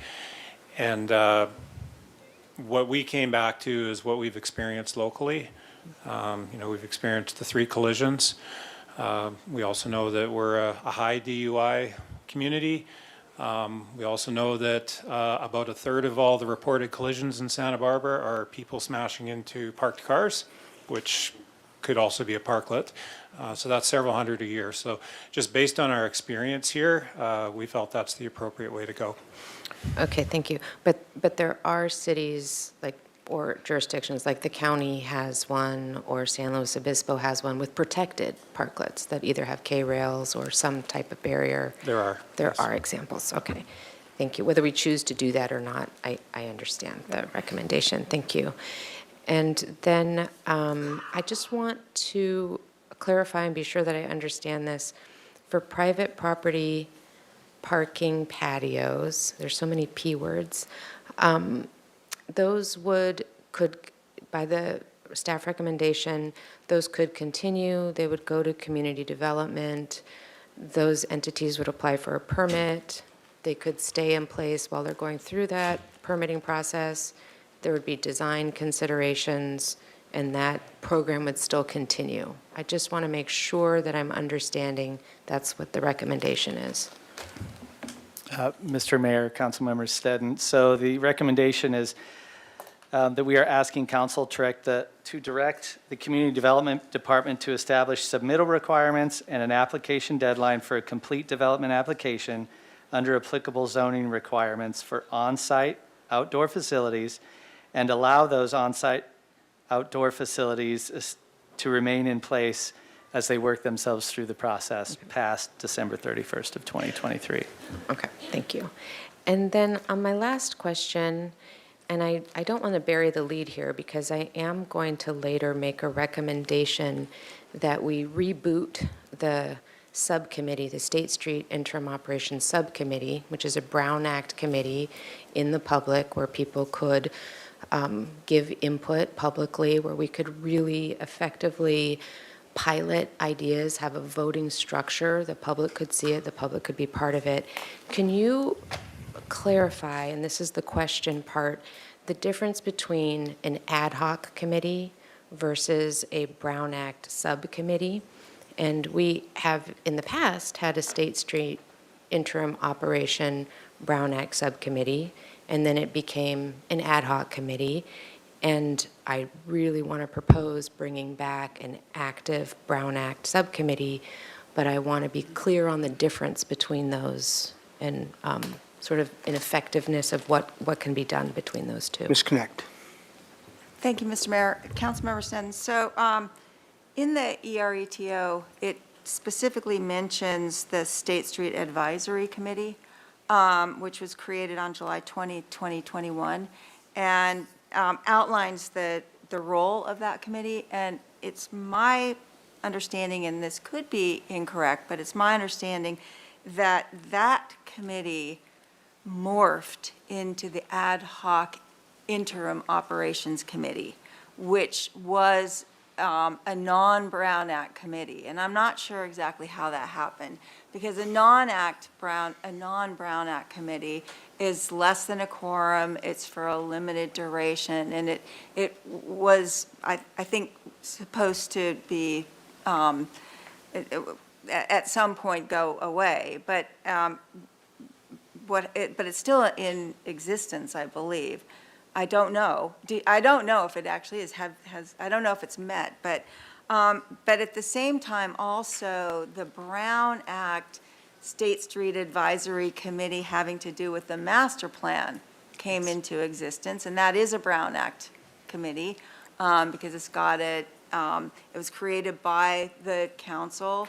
It has a standing agenda. Any kind of a committee that's created by a legislative body has a standing agenda, standing kind of role, becomes a Brown Act committee. So I think those 2 or 3 bodies just got confused over time. I completely agree. I'm actually happy to hear that be your analysis. The State Street Master Plan Committee, very carefully, we because of the members names, on I there. think because of the names and the roles got names. right. Thank So, you. And at the time, I asked a lot of questions about the confusion of the names. So we could reboot The State Street Advisory the State Committee Street as a Advisory. Brown Act committee, which I think, and its role is kind of outlined in the ERETO, because it has to do with, in consultation with the city administrator, discussing these pilot sort of activities, if, of course, the council decided to carry on with the closure of State Street in some configuration, the promenade, it has to do with, piloting programs on State Street and those kinds of things, which are broader than what the master plan committee is talking about. Thank you. Different role. Thank you. To be clear, I like the different role. One is a long-term plan, but one is to handle the here and now and actually pilot The programs piloting. and make progress there. Correct. Mr. Mayor, Councilmember Snedden, if I can, just one more point of clarification. There currently is the State Street Interim Operations Ad Hoc Subcommittee that you are a part of and that I believe last met towards the end of April. So that does just what Ms. Connect said, a lot of what Ms. Connect said. It's focused on State Street, the interim operations, activations, things, and policy related to the interim operations. Thank you. With very much respect, I find the ad hoc structure to be ineffectual, and it's behind closed doors. We don't have, this week we had letters from Anthony Grumbine, from Sheila Lodge, from Cass Ensberg, from members of the public, and there isn't a public way to really try some of those out and to take a vote and have people be able to see those meetings. So having been on both, in both forms, I find the ad hoc not able to really get these pilot programs going. Thank you. Those are my questions. Alejandro Gutierrez. I have a question for staff. First of all, thank you for this wonderful presentation, and thank you for adding the maps on the presentation. I'm a visual learner, and if we would just talk about the 400, 500 block, it just makes it a lot easier to have the map. On slide 27, the K-rail, this question is, yes, I'm using my imagination, but I just want, how safe are these barriers when it comes to a car, like crashing into it? Like, okay, I understand that it's for protection, but how safe are they? How much time does it give an individual to like get out of the parkland? Mayor Rouse, Councilmember Alejandro Gutierrez, I can't give you an exact speed that they would be safe up to, but order of magnitude, probably 30 to 35 miles an hour, they would deflect a vehicle fully away. So it wouldn't be a matter of giving patrons inside that area more time. They would be fully protected. Okay. And then my second question, for, let's say if we go with the staff recommendation, for those parklets that will have to be removed, how long is the city going to give them to have to remove their parklet? And I'm thinking because we're coming into the summer months and it's when Santa Barbara gets the busiest, are we going to allow them some time for them to remove their parklet? Mr. Mayor, Councilmember Alejandro Gutierrez, so that's part of the reason we're here today. So if you do make a decision today along those lines, the ERETO expires on December 31st of 2023. So if that decision is made today, they have 6 months to plan for that removal. Okay.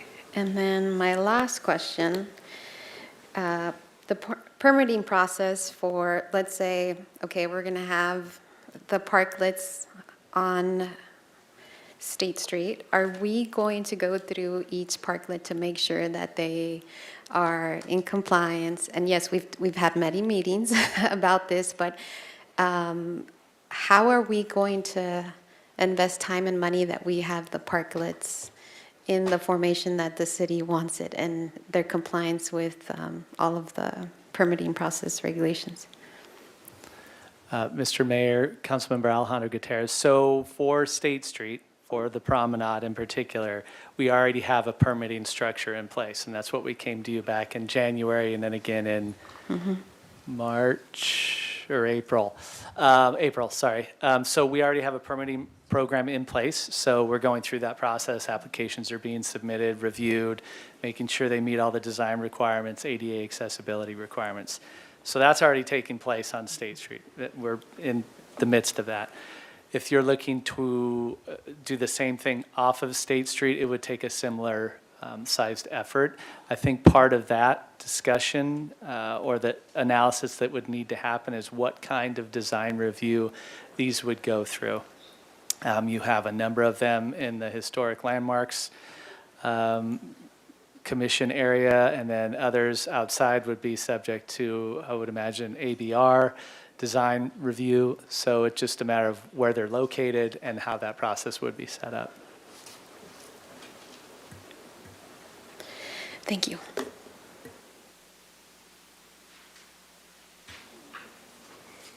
All right, very good.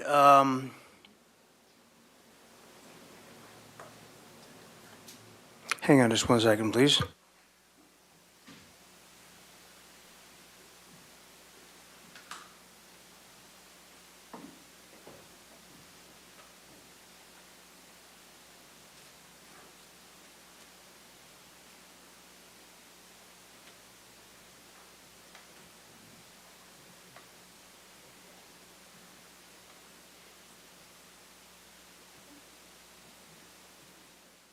All right, with that, we're going to begin public comment. We're going to go 2 minutes per speaker at the dais, unless you're combined, and then I'll need to know I've got one signed up for a combined speaker already, which means you can combine with 3 people that would equal you 5 minutes at the dais. Madam Clerk, would you change the clock over to 2 minutes, please? I'm going to ask that, I'm going to call out a name, I'm going to ask the person to be on deck right behind him, ready to go. We got 2 hours worth of speaker slips, so I'm going to go 2 minutes per. I'm going to ask that we don't do any clapping, any booing, any kind of noise out there that's going to disrupt and make it unfair for a particular speaker to express themselves.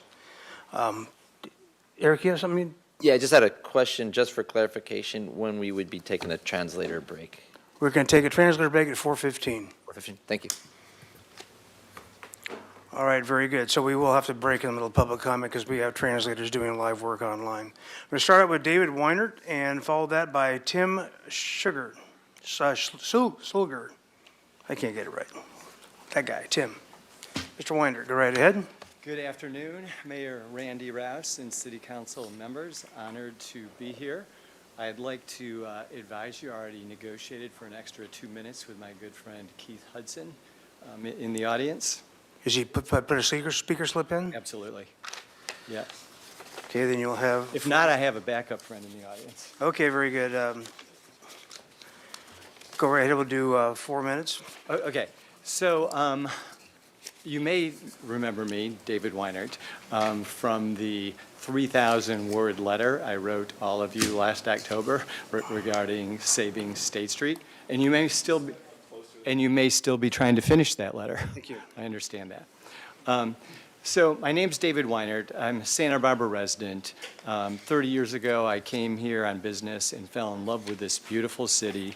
We occupy a special place in Santa Barbara on the world stage, and we need to do everything within our power to keep it that way.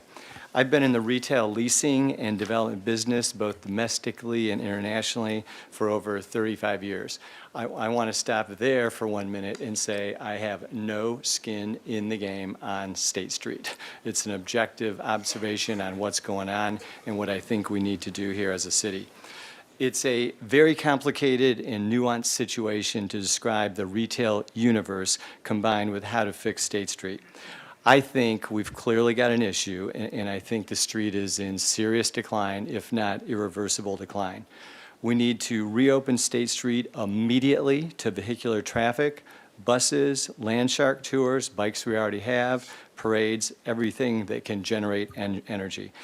Without this, we are missing all the energy and traffic that Santa Barbara thrived on historically. The Santa Barbara tourism industry is one of our critical economic drivers in this city.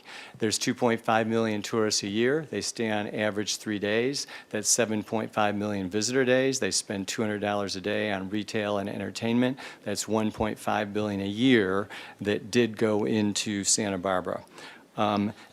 We have absolutely choked off the tourist traffic with the closure of State Street. They simply will not navigate the ancillary one-way streets to figure out how to shop State Street. Since 1978, there were 200 streets in the United States that have been turned into pedestrian malls, exactly like State Street. And 180 of them have failed. That is a 90% failure rate. We have the data, but we choose to ignore it. They have failed by cutting off the primary driver of successful streets in this country, and that's energy and traffic. Our Santa Barbara State Street consultants use the 3rd Street Promenade in Santa Monica as an example of a successful conversion of a street to a pedestrian mall. It is now a disaster and over 40% vacant.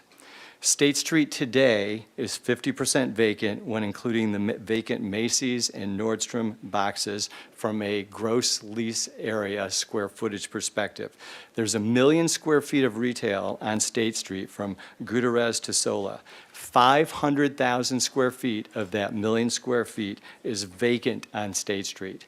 In number of spaces, not gross leasable area, there's 82 vacant spaces, including temporary tenants. These are the metrics of a dying street or shopping center in this country or anywhere in the world. I had desirable anchor tenants in town on tour looking at Macy's and Nordstrom with me over the last year. I was looking to acquire those buildings for that purpose, had an offer in on Nordstrom, et cetera.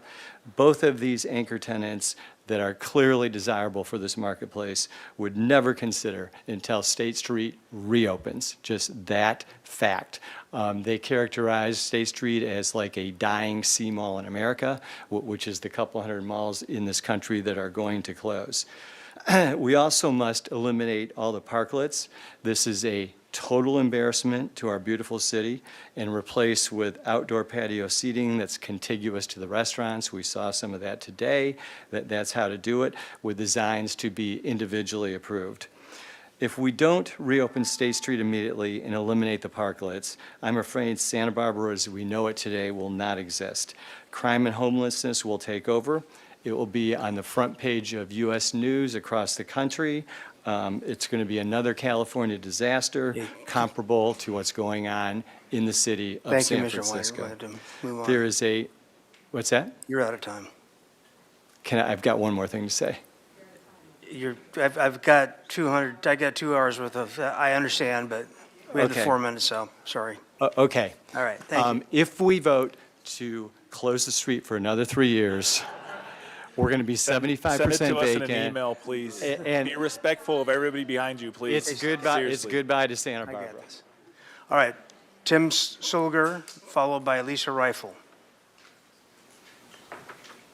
Tim Sulger? Okay, Lisa Rifle, and then followed by Dennis Dorden.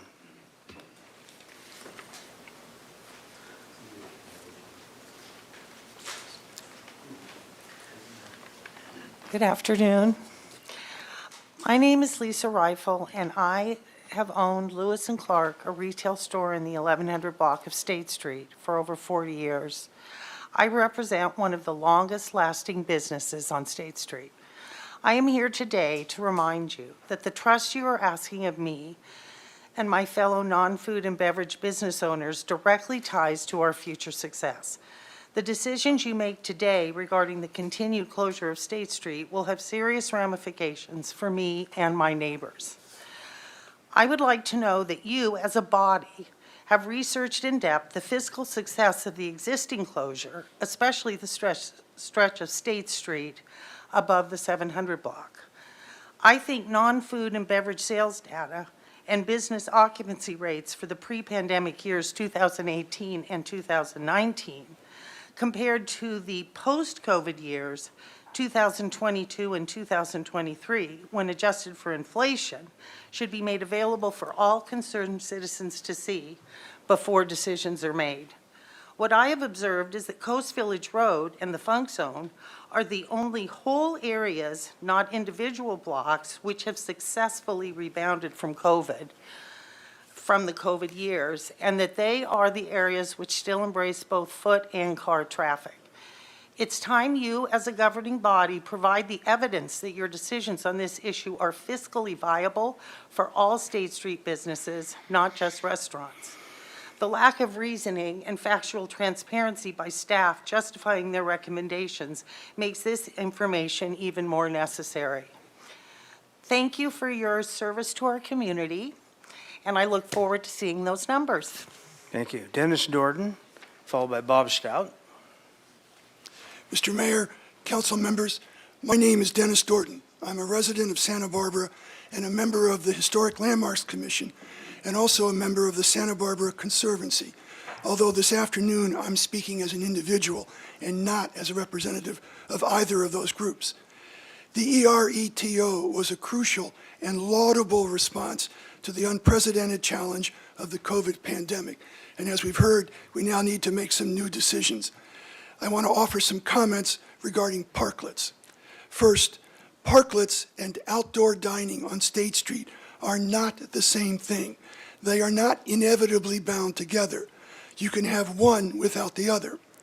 Second, because parklets are substantial, solid structures on the street with an undeniable impact on circulation and aesthetics, I recommend that if parklets are to be allowed in the EPV, then they should be subject to strict design guidelines in addition to any ADA requirements. Third, if parklets are to be allowed in the EPV, then all parklets in the EPV, whether on state or off state, should be subject to the same design codes and regulations. And finally, any design guidelines should address the materiality, the color palette, and the lighting of parklets, and be consistent with the existing design guidelines for the EPV. Thank you. Thank you.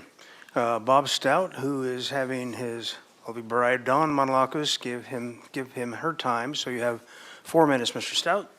Thank you, Mayor Rouse, members of council. If I only go 3 minutes, do I get that extra minute at home?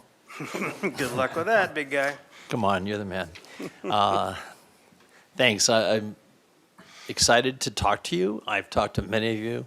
I want to thank many of you up there for attending many meetings over the last 2.5 years, hearing a lot of speakers. The interim ad hoc committee, with council members Sneddon and Jordan and Oscar Gutierrez, thank you for being at so many meetings where we've worked on design, stormwater management, et cetera, et cetera.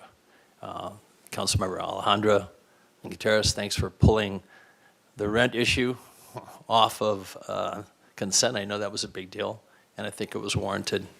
Councilwoman Harmon, you've come to many meetings. I've talked to Councilman Friedman, and last week, Randy, you and I arm wrestled for about 2 hours, so always a pleasure. I'm going to get to some specifics. Parklets. I'm not sitting over here at this table, but I believe bollards could be done. Bollards, I've got a quote from Kenny Construction that I reached out. They have civil engineers who can basically say what would take to withstand a certain impact, and I think that's one way to make parklets off State Street safe.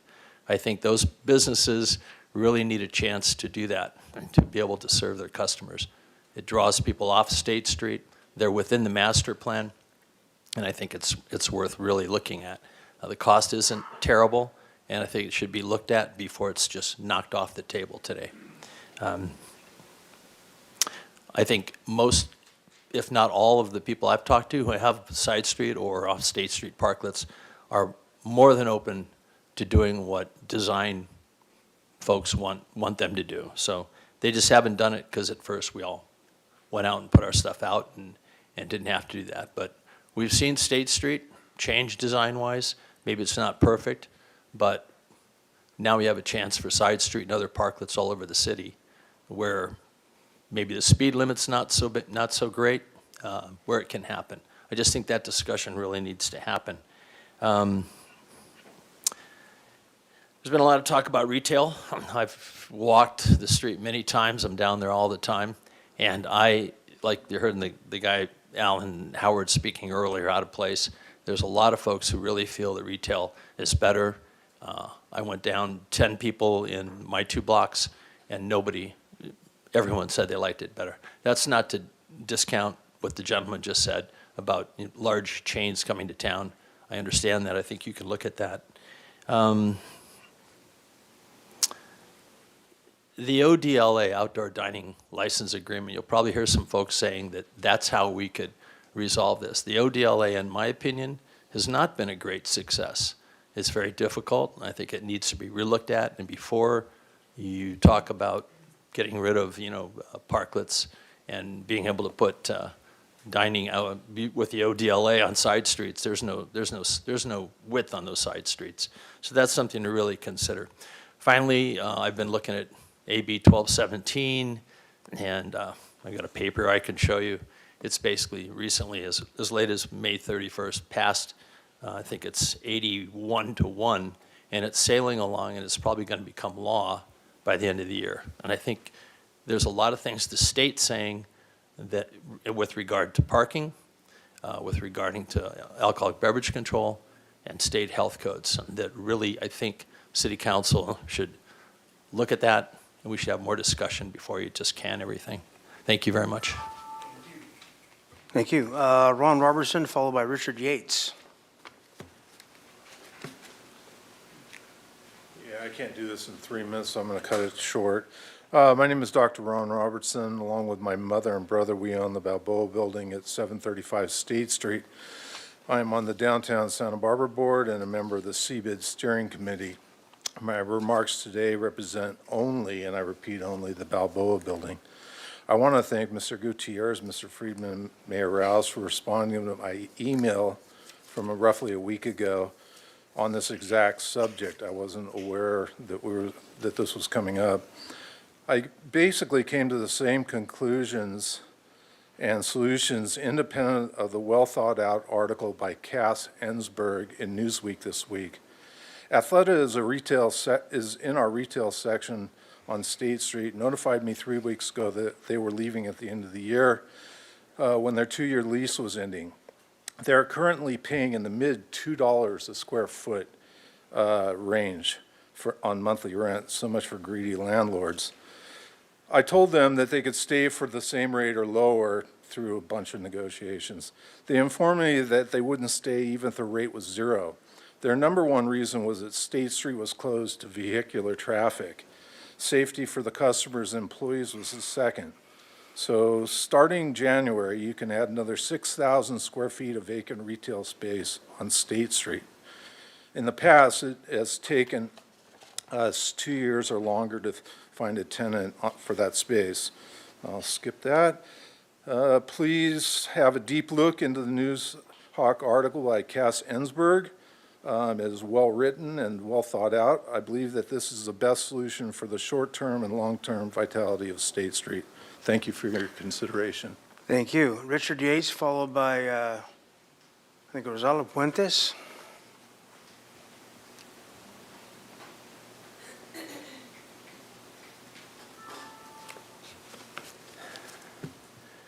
Okay.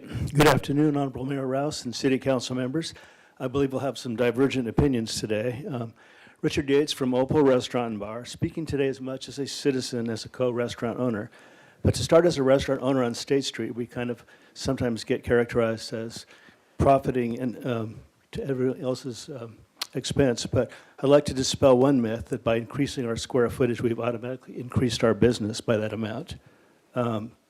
Sometimes, sure, but as the Reigns of March demonstrated, there's plenty of times that people won't sit outside.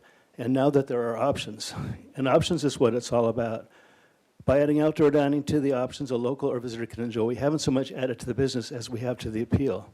And particularly for those outside of the funk zone where we formerly didn't have the advantage of letting guests enjoy our usually wonderful climate. Now the entire climate of the appeal of Santa Barbara as a whole has been increased. And with tourism as one of our major economic drivers, not only appeal, but its value and the sustainability of its future. I would like to say, too, there's been a lot of negative opinions expressed about the current form of outside dining. But I think it's important to remember that this is a work in progress. There's an advisory committee and skilled consultant company with expertise in such projects, hard at work coming up with a vision that can satisfy most of the stakeholders in the future of Santa Barbara. And that future is what it's all about. I don't feel, most of us don't feel that, if you look back on the history of State Street, there was plenty of closures before, of empty storefronts before the closure. And I think retail continues to be damaged by online shopping as well. By closing State Street, we brought renewed vibrancy to our downtown for this first time in years. And it's an experiential and community building environment. And the majority of our citizens have also expressed that we prefer we retain State Street as a promenade and outdoor dining throughout the city. So it'd be wonderful to see you all continue to support through the transition period so that we could continue to have this as we transition to what the master plan has engaged for us. Thank you. Thank you very much. Madam Administrator, do we have the translator for the next speaker lined up? Yes, Mayor Rouse. Okay. Rosalba Puentes. And where is the translator? We have. Oh, there you are. Very good. This is Ms. Puentes. Hola. Primeramente quiero dar las gracias al señor alcalde y concejales por darme la oportunidad de poder participar en esta reunión. ¿Y puede pausar para que la pueda interpretar, por favor? Perfecto. Good afternoon, Mayor and City Council members. Thank you for the opportunity for letting me speak today. Puede seguir. Primeramente quiero presentarme. Mi nombre es Rosalba Puentes. Mi esposo Ángel Martínez. Soy madre de 4 hijos nacidos aquí en la ciudad de Santa Bárbara. Recientemente Un momentito. My name is Rosalba, and my husband and I are raising 4 kids here in the city of Santa Barbara.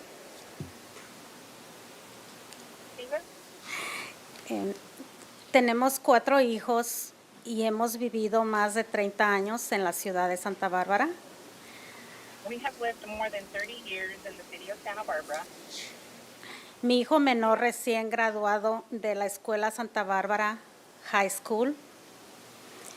Mi hijo, uno de mis otros hijos, Álvaro Martínez, recién graduado de la Universidad de Cal Poly de la ciudad de San Luis Obispo, el cual acaba de recibir su título de ingeniería.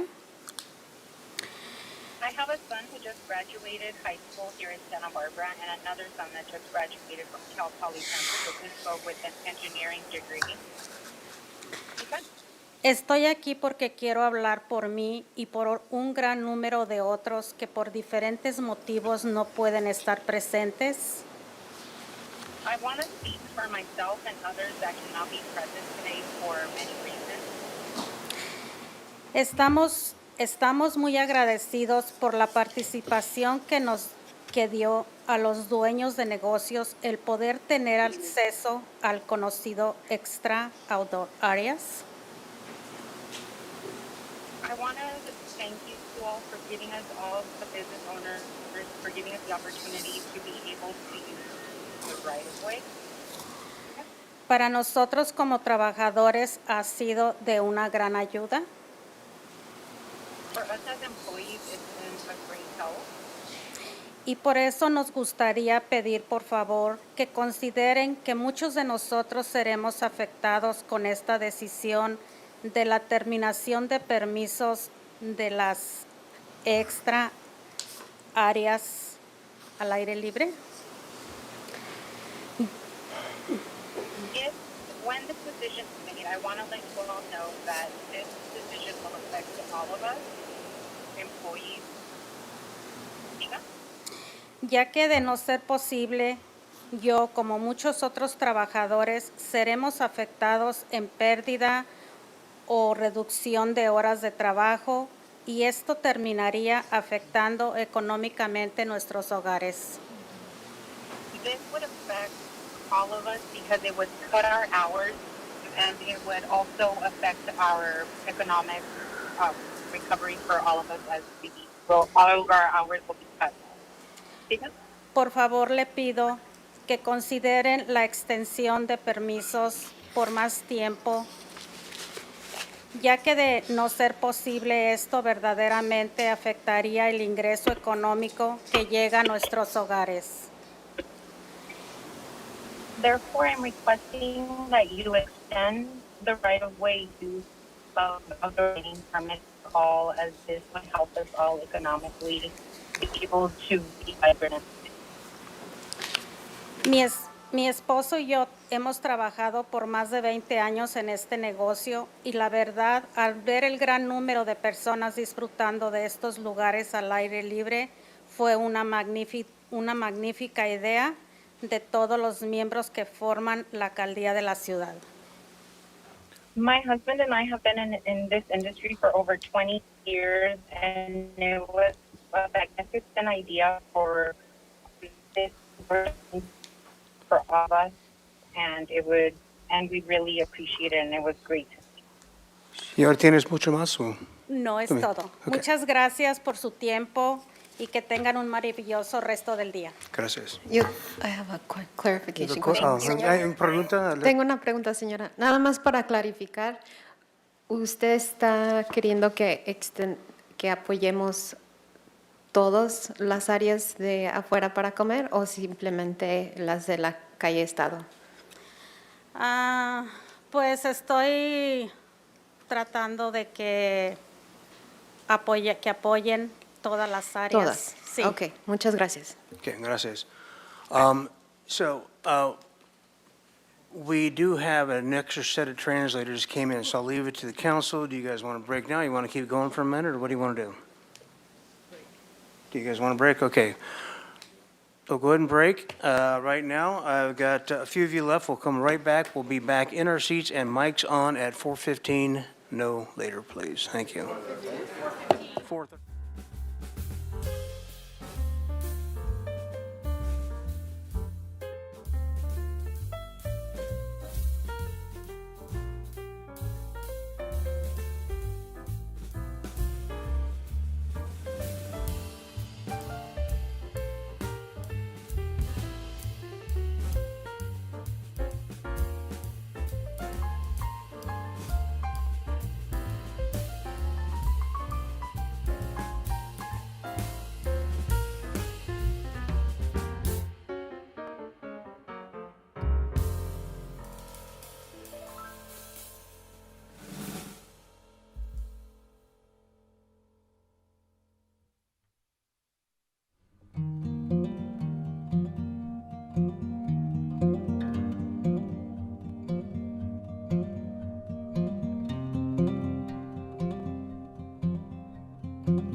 Thank you for all that great information. My name's Beth Amin, and I've been a Santa Barbara resident since 1971, so I've seen a lot of changes on State Street in that time. And as a multimedia artist, I can safely say that for half a century of my life, I have been devoted to nurturing the spirit of what makes Santa Barbara unique and also why it's such a wonderful place to live.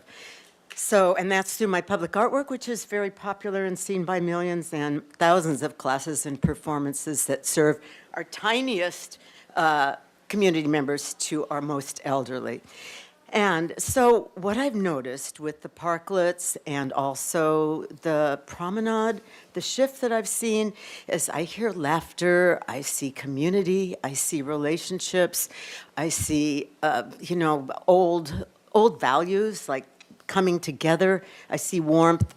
I see the joy of being outside. So it's a priceless quality. And I think that what we are offering both our visitors and our community members is the experience of quality of life. I know that sounds elusive, but it really is the crucial reason why we're all here and why visitors come here. It's the uniqueness of the experience, and it's extremely uplifting. And so I want to support, I think that supporting our local businesses is a massive way of creating that uniqueness, keeping that flavor that I've known for 50 years, 52 years being here, and also just creating, I think, a very positive future that includes the quality of joy, which is very crucial in all these times. So I'm hoping that we can do it, put everything together. Thank you very much. Dylan Wild to be followed by George Zingle.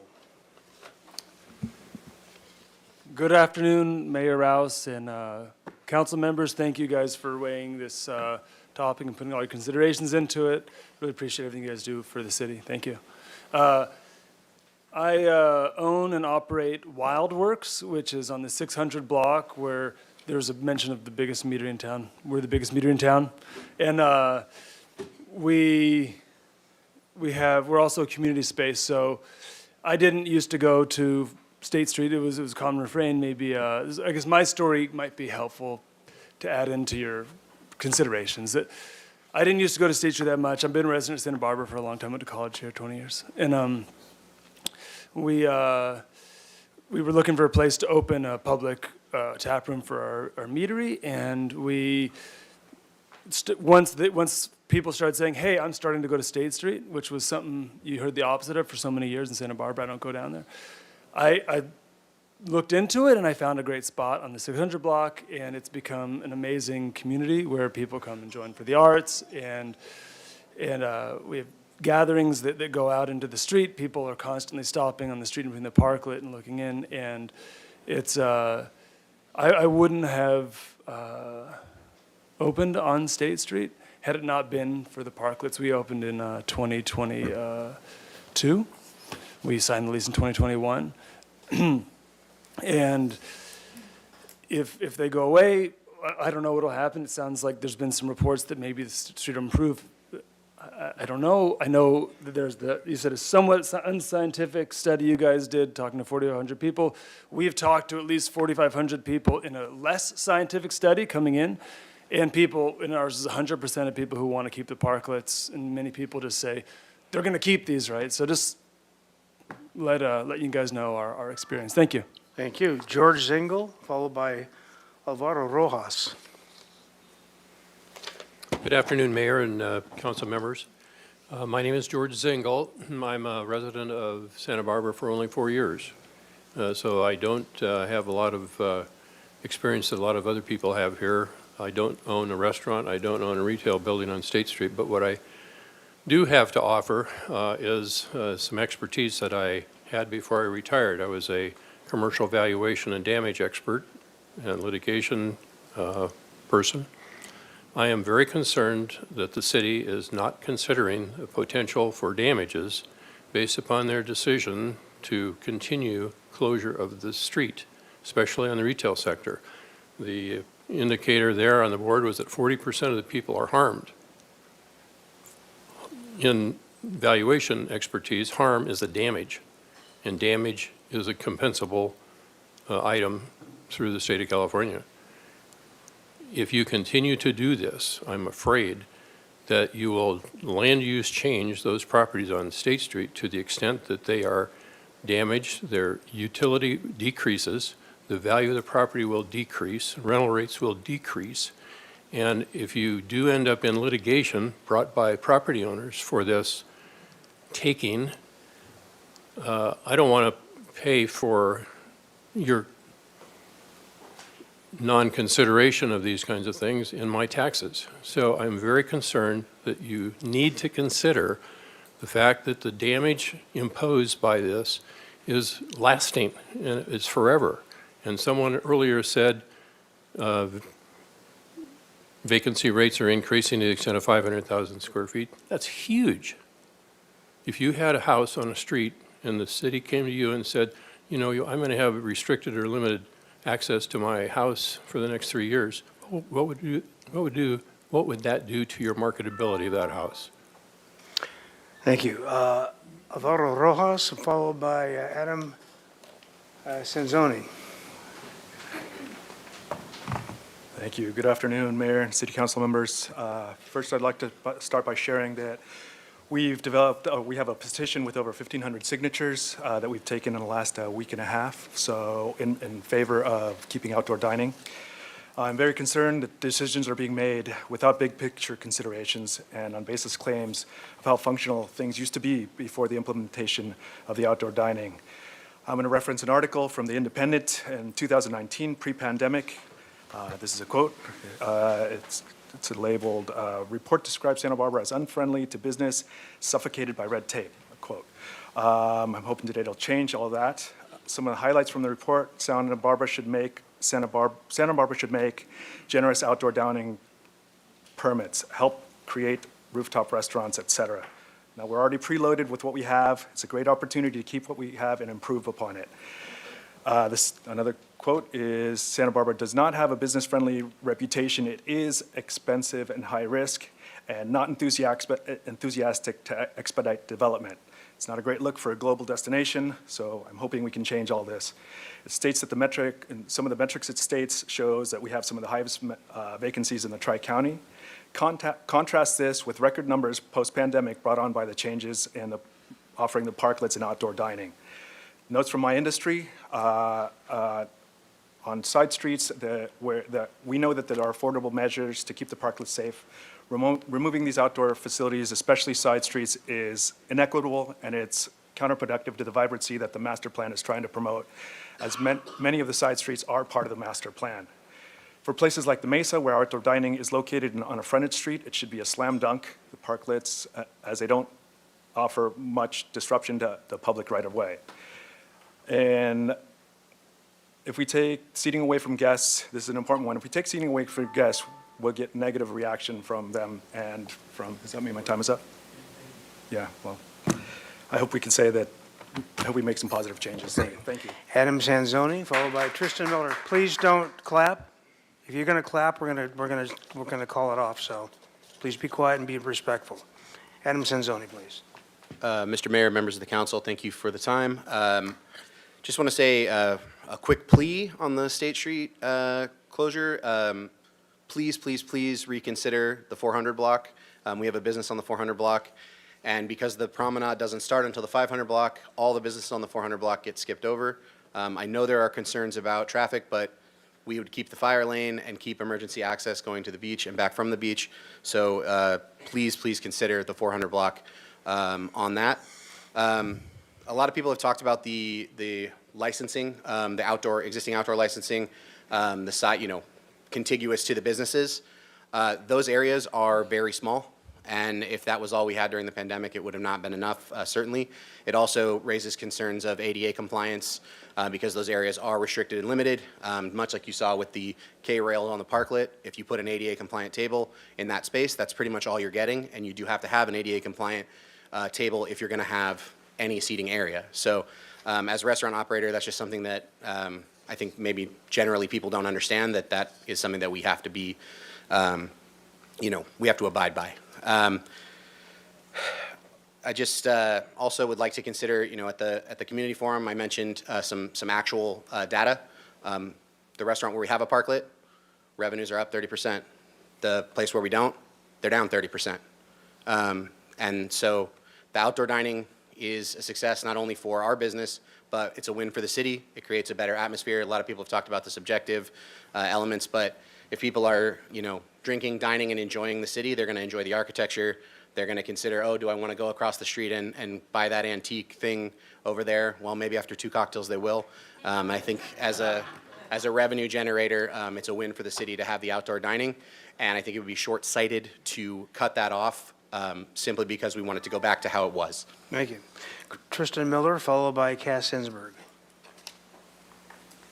Hello, my name is Tristan Miller. I'm here representing Strongtown Santa Barbara, and we are in full support of keeping State Street closed to cars, as well as keeping outdoor dining and parklets available across the city. We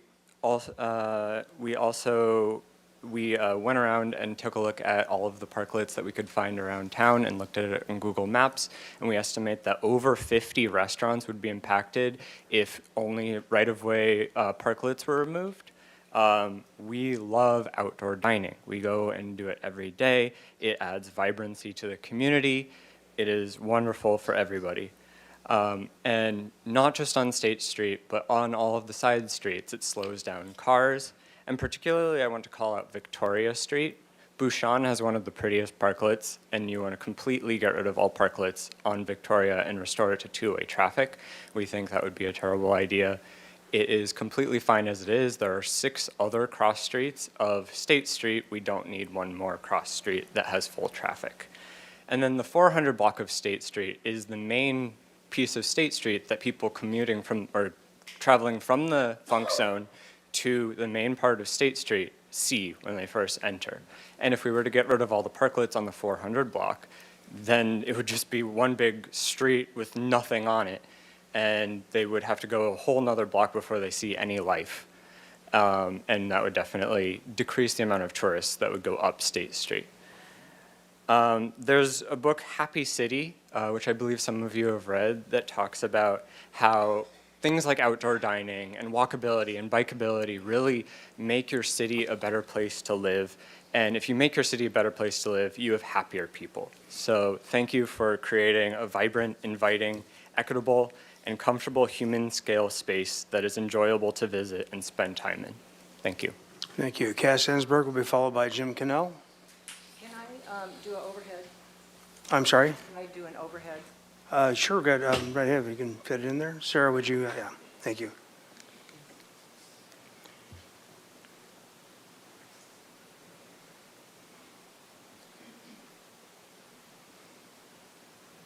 Someone else go before me?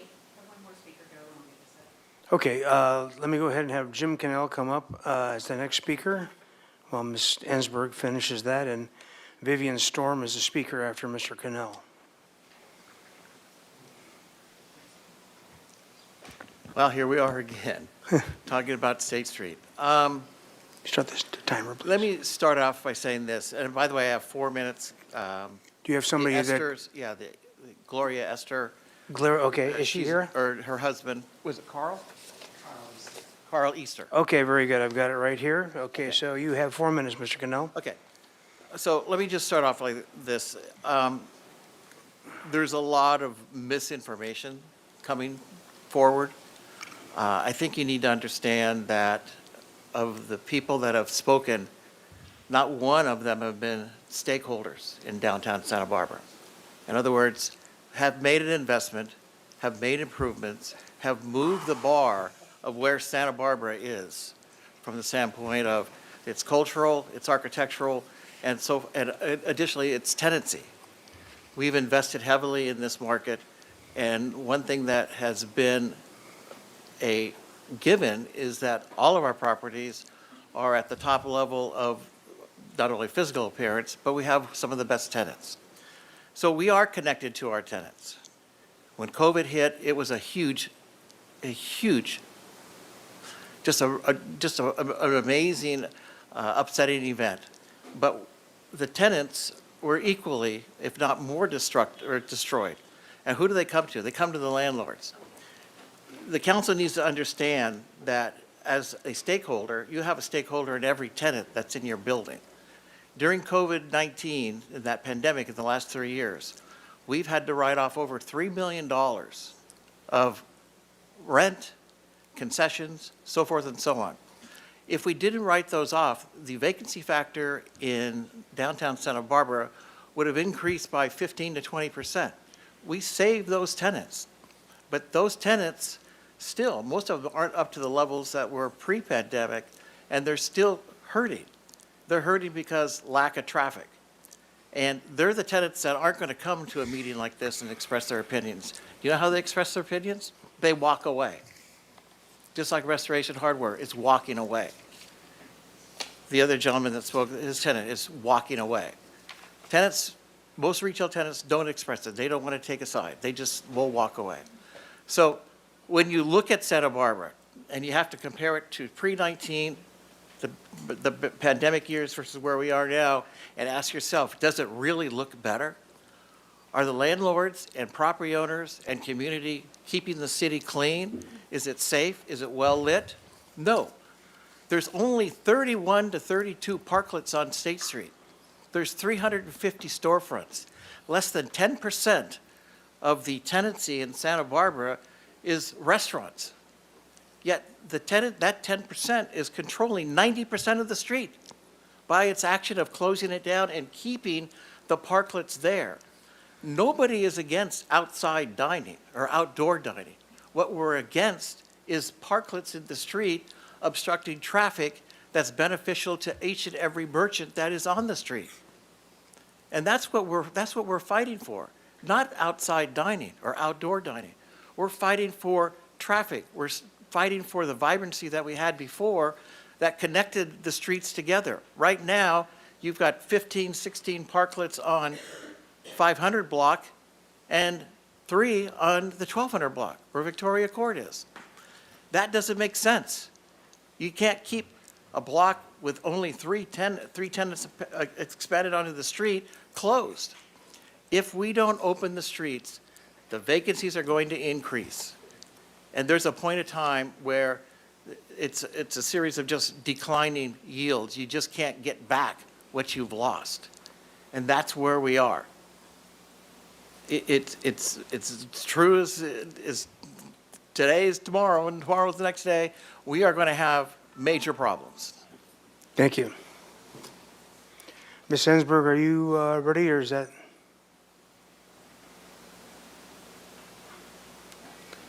Apparently it's not going to work. Okay, we'll pump the Anyway, overhead. That's all right. That's okay. Thank you.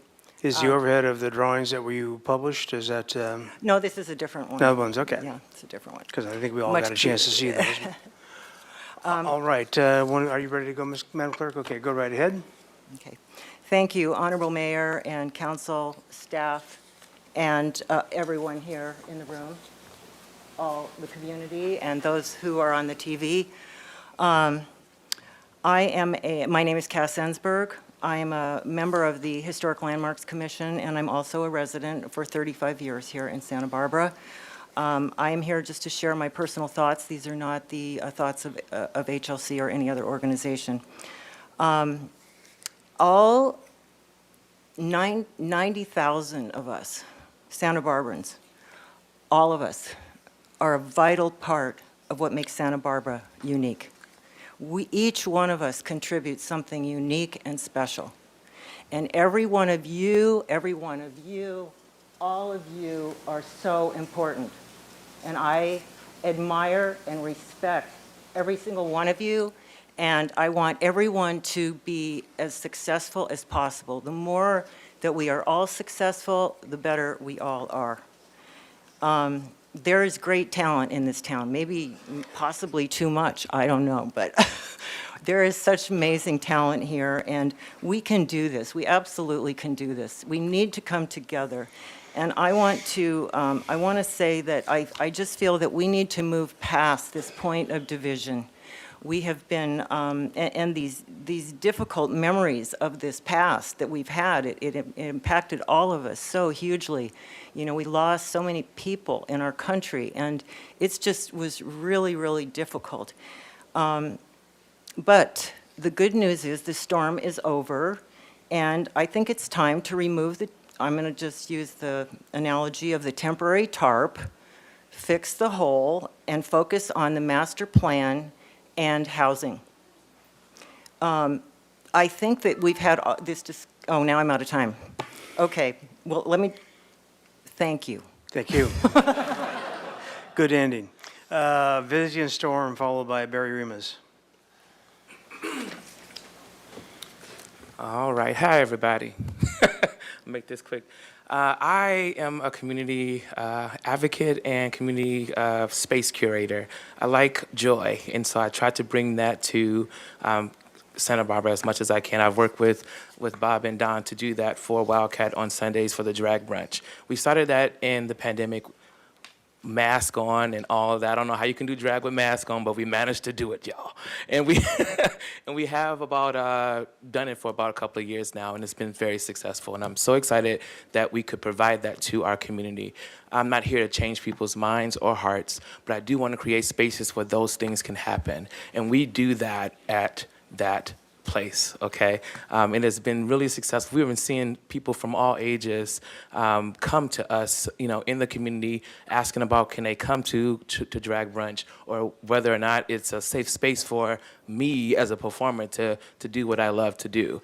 And it is 100% a safe space. It is 100% a space we can come to and learn and grow and be cool and be amazing in the community. So I think that these parklets do that for us. And I think that these spaces that we have created do that for us. I think that the pandemic allowed us to explore different ways, especially things that they told us that we can't do. We can't work from home. All of that was made up, and it took a pandemic for us to see that, to experience that. We make the rules, y'all. We made that up before, and we can make something new today. And I want y'all to join in that boldness that people say that I live in for being myself. I want y'all to live in that challenge of we can't, but change that till we can, because all the things that I am, people told me that shouldn't be, and I stand before you being. So thank you for the work that you do. I love y'all. Thanks. Thank you. Barry Remus, followed by Rebecca Martin. Good afternoon, Mayor Rouse and council members. My name is Barry Remus, and fortunately for me, due to the local competition, I'm not running for president, but I am representing Move Santa Barbara County. And we definitely urge you to not let the Arredo sunset keep the sun happening in Santa Barbara. Don't take us back to the dark ages. Polluting traffic on State Street is not going to revive retail. We know that there are other issues that are affecting retail and that are going to continue to happen. But we really want to see equitable use of space on our downtown promenade, the downtown hub, the space that is really come back alive again, and it can continue to get that way. The master plan will succeed. But until then, again, let's not have cars on State Street, because think about it. State Street right now is, and I could be wrong, but I think it's the only car-free corridor in all of Santa Barbara County. Let's keep it that way. Let's keep it equitable use of space. Let's allow people on bicycles and off bicycles, pedestrians, the mobility challenge, families riding their bikes safely on State Street, and allow the vibrancy to continue. We know that the long-term plan will call for proper design, delineated use of space so that we achieve a safe future for State Street, and ADA compliance, obviously. So we urge you to keep things going. Don't let the Eredo sunset, and also continue to allow the temporary use of outdoor businesses, not just for restaurants, but retail as well, so that it is equitable and balanced. Thank you so much. Okay, Rebecca Martin, followed by Amina Goena Welch.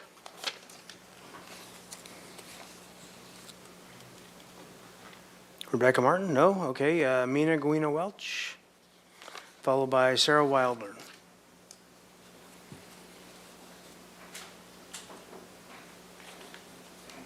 Good afternoon. I'm Mina Goena Welch, Mayor, City Council. I'm not a business owner, and I'm a citizen of Santa Barbara. I would really like to have the right-of-way back for our city. I have eaten out at some of these great parklets, and I know a lot of the restaurant owners and the business owners, but it was a temporary fix, and I would like to see us get back to normal. I do occasionally come down State Street. I'm not a fan of the kids who are zooming by me on the e-bikes. I have an e-bike, but I pay attention. I don't go speeding down the road. Insofar as the 500 block of State Street, the sidewalks there are narrower than on Upper State Street. The sidewalks are narrower on the 1300 block of State Street. So they would not be able to bump out as the other restaurants on the other streets. You park, normally we park in front of the 1300 block restaurants. And if those were widened, then they could have more room to park. I mean, more room to have outside eating. I just think we need to get back to how it was. It would be great to get rid of the landscaping. I loved Cass Ensberg's design. Let's do it. It works. We don't have to hassle with the Solstice Parade, the Fiesta Parade. Last year, it just wasn't how we are used to it here in town, being on Cabrillo Boulevard. But I hope the best for everyone.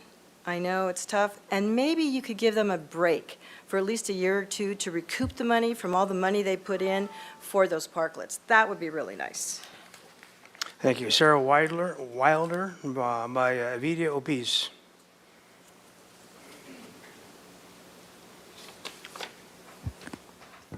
Hello, Council.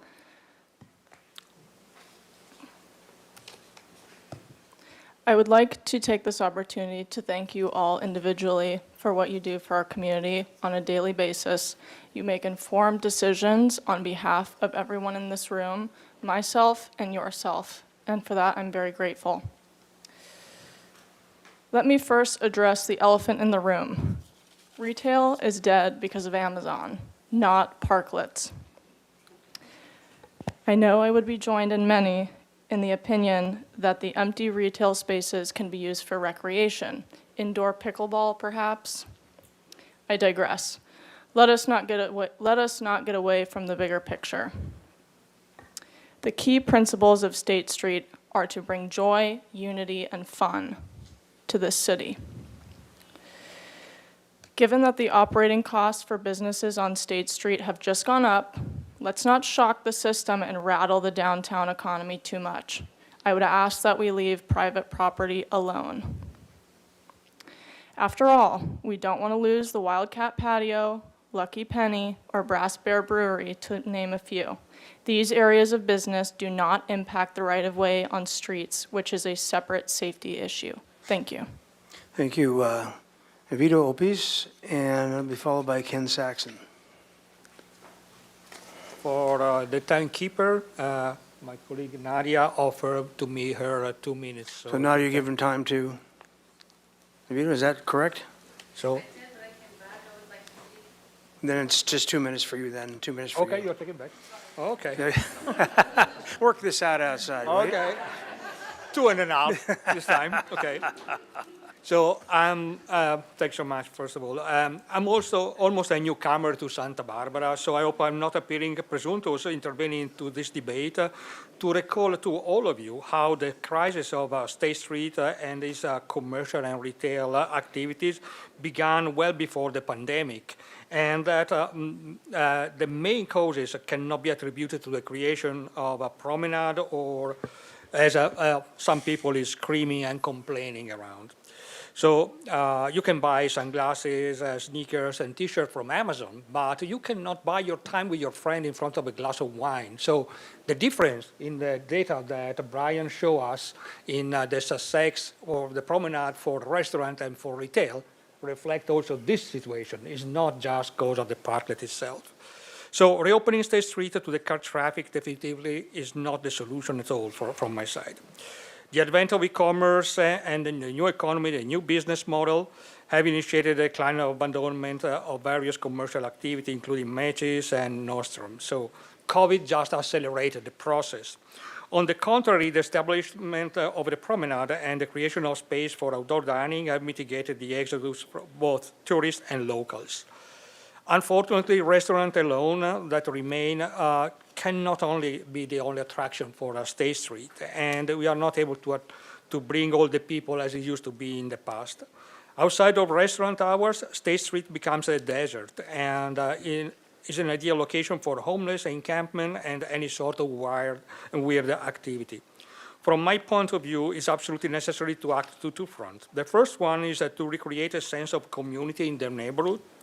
Downtown and State Street need to be turned into a more residential area, transforming the plenty of empty offices spot in residential apartments to make people to live there, and create a small neighborhood. Give me my 30 seconds more. Okay. Create Thank a you, small then. neighborhood store, making it easy. The second is to provide citizens and visitors with a good reason to come. Okay. So I need every single day an event that can attract people in town. Thank you. Okay. Ken Saxon, followed by Silvia Roncietto.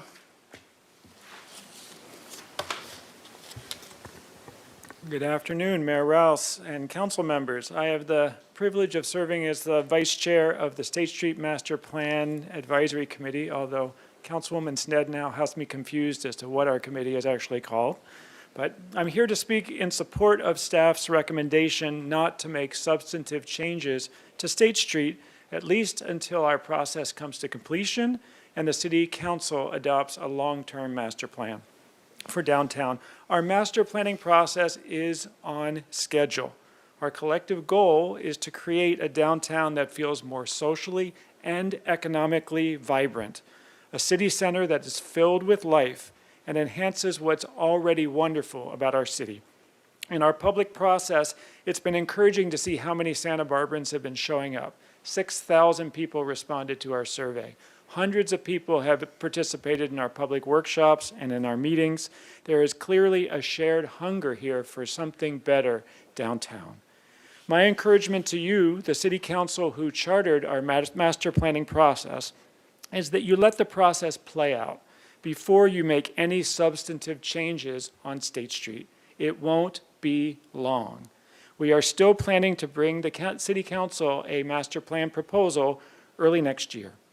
Our master plan will provide input on all the key areas that must be addressed to affect social and economic vitality downtown, including cars, housing, safety, economic development, bicycles, public transportation, aesthetics, and more. We'll be proposing some things that we're going to need to work towards over a number of years, but we're also going to be proposing things that can be implemented immediately.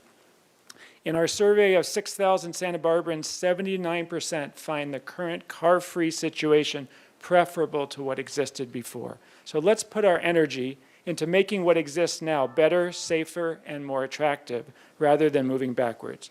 Thank you for your support of our process. Sylvia Roncietto, followed by Nicole Miller. Sylvia and Nicole Miller. Followed by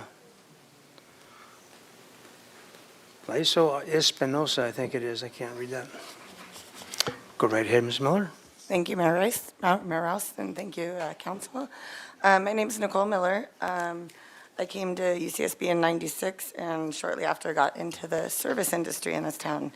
I currently work at 3 establishments, all of which have extra outdoor dining, thankfully to parklets and also private space. I myself, just this last week, worked 8 shifts in downtown Santa Barbara.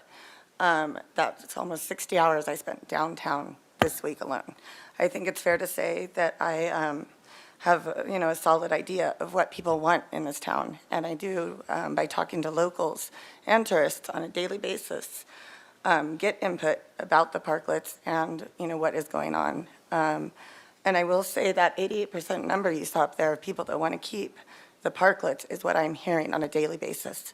People love outdoor dining. I pay a lot of rent to live in this town, to sit outside and enjoy the sunshine and be able to have my dog on a parklet while I dine. I love seeing the people, and people, they come in and they may dine or eat or drink, and they're shopping while they're doing that. A husband might come in and watch a sport game, or vice versa, while their wife or significant other or their kids are out shopping on State Street. They are using the retail. When we were driving down State Street, we weren't doing that. People would just drive by and not be walking and seeing all the shops.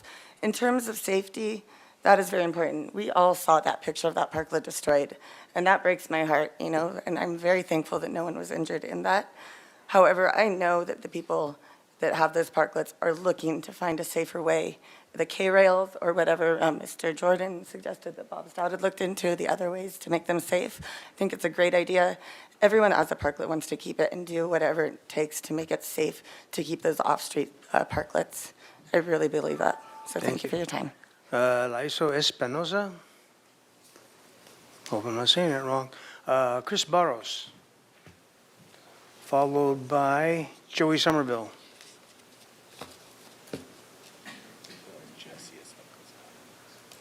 Who? That says Jesse. Good afternoon, Mayor, City Council, and everyone here and out and about. I wanted to come today to say that I oppose the staff recommendation to council to continue the closure of State Street to vehicles. I would love to see the parklets go away. I love outdoor dining. I love my Santa Barbara and State Street. I've been a resident here since 1965, and now I'm an elder senior resident. As much as I love State Street, I'm afraid to walk on State Street because of the bicycle traffic is a little crazy sometimes. I'm a bicyclist myself. I try to be safe and considerate, but what I've experienced personally on State Street is that I can't walk on it. I used to ride my bike on it, but I don't anymore. I think everybody loves outdoor dining, and we can't confuse parklets with outdoor dining. We can have the outdoor dining without the parklets. I would love to see the trolleys back. Speaking as a senior citizen, it's sometimes hard to now, it never used to be, but now it is, to go 5 blocks down, 5 blocks back. If we could have the trolleys back, it would really facilitate that for those of us who are a little bit mobility challenged. Thank you for your time. Thank you. Joey Somerville, followed by Steve Leiter.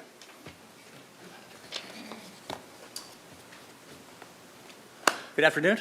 My name is Joey Somerville. I'm the general manager at Joe's Cafe. Mayor Rouse, City Council, first time I ever talked to you guys. Pleasure to be here. I'm here basically on behalf of Joe's as well as my owner, Gene Montesano, who also owns some restaurants in Montecito. He owns Trey Loon and Lucky's.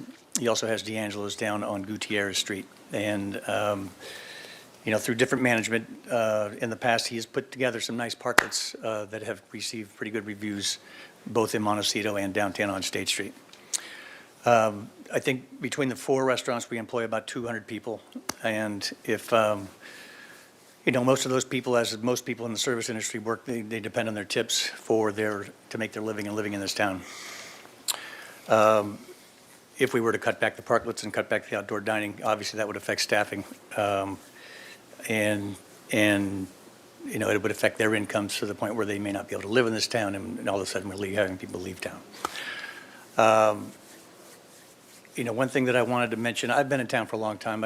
I started out at Alex's Cantina back in 1988, and we were at Zello and we were at Blush, and now I'm at Joe's. And so I've seen a lot of changes in this town, like some of the other people in this room.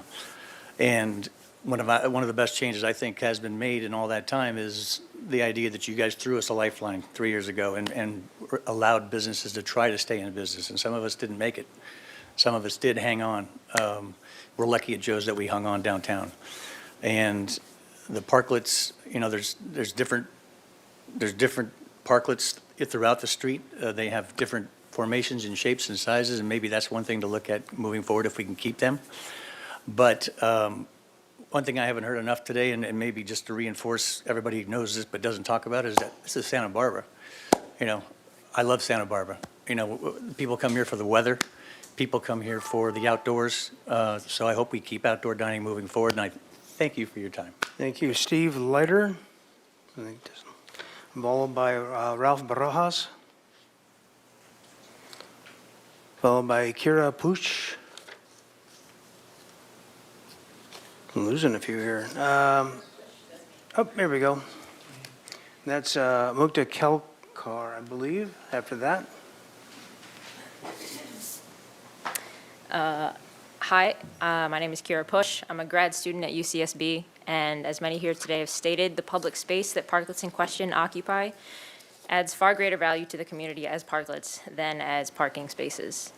They're good for restaurant revenue, they slow traffic, they enliven city blocks, and they draw tourists and consumers downtown in a way that features and leverages the beautiful weather and geography that is unique to Santa Barbara and that we are all lucky to live in. Parklets are something good that came out of the pandemic. Taking them away after they've proven so successful would be short-sighted. The concerns surrounding car collisions with parklets would seem to speak far more to the fact that our street infrastructure enables speeding and dangerous driver behavior than to the lack of safety of parklets. The point about Santa Barbara having a high DUI rate and the subsequent implication that we just have to accept and continue to prioritize car throughput over the health and safety of all street users is indicative of an inequitable system, one that allows reckless driving at the cost of all else. What if the parklets weren't there? Would the collisions not have occurred? Or would the drunk drivers have plowed onto sidewalks and then into buildings? We cannot let vehicles and bad drivers dictate the design of our city, and we should not punish business owners who clearly want parklets and patrons who clearly enjoy outdoor dining for the actions of drivers. Make the streets safer rather than denying residents from using public spaces for something other than single occupancy vehicles. In regards to whether or not to keep State Street closed, I ask you simply to recall the results of the State Street Advisory Committee survey, which Ken Saxon just brought up, and which indicates that 79% of respondents want State Street to remain closed to cars. That is an overwhelming majority of your constituents. Thanks. Thank you. Mutka Kelkar? It's Ralph Barajas. Oh, there you are. Okay, well, come on up, Rafael. Good afternoon, Mayor and council members. I'm a second-generation Santa Barbaran. I have a restaurant up on the Mesa, Rose Cafe, that's been in business for 40 years. When the pandemic hit, the downtown location couldn't hang on, and they dropped, and they're no longer in business. So I was very fortunate to have that lifeline and keep my business open. I poured my heart and soul into that parklet. I think that if it wasn't for that, I would have probably fallen off the map as well. I also I think people have talked about the pandemic like it's in the rearview mirror way behind us, but I think that there's still a need for safe dining. I have customers who will not come into my restaurant because they don't feel it's a safe place to eat. I think I created a space for them to feel comfortable and to be able to eat outdoors. And I think that in my particular location, it's a very safe zone. It's more like a parking lot than a street. I think there's a lot of other places that if they were given the chance to create a beautiful space, I'm not saying I'm the best place, but I did pour my heart and soul in creating a beautiful dining area to where people think that, has this been here just how long? They feel like it's been there forever because I created a nice dining area.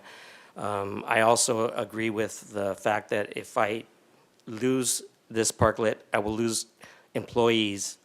And even though I did a trade-off with seating, the inside seating and my outdoor seating is about the same. I think I've gained only one table by creating the parklet.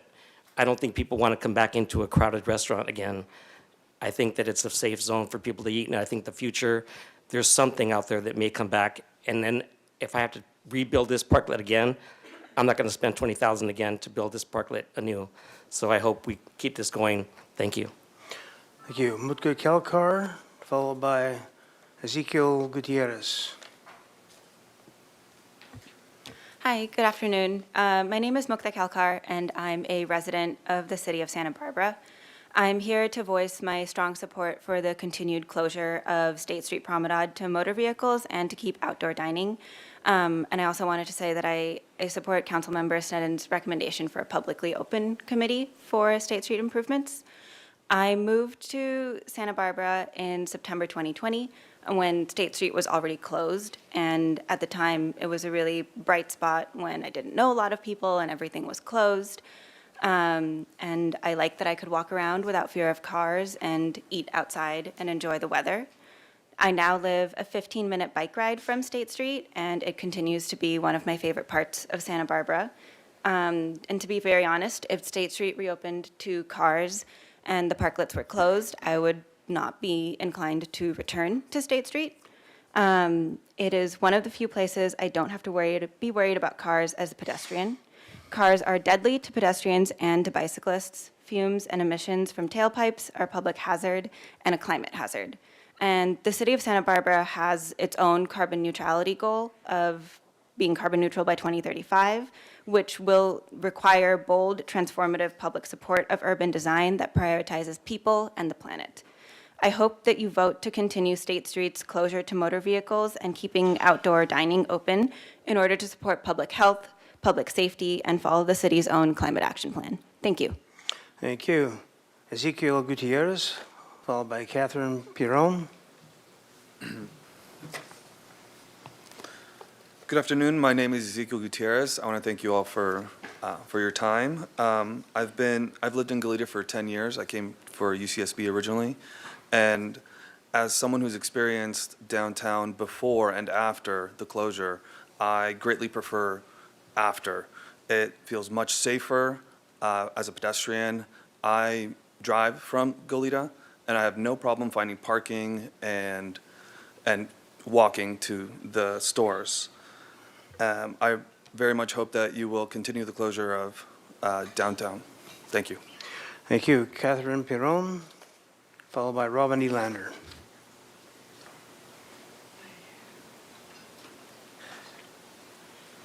Good evening, Mayor Rouse and council members. Hi, Eric. Nice to see you.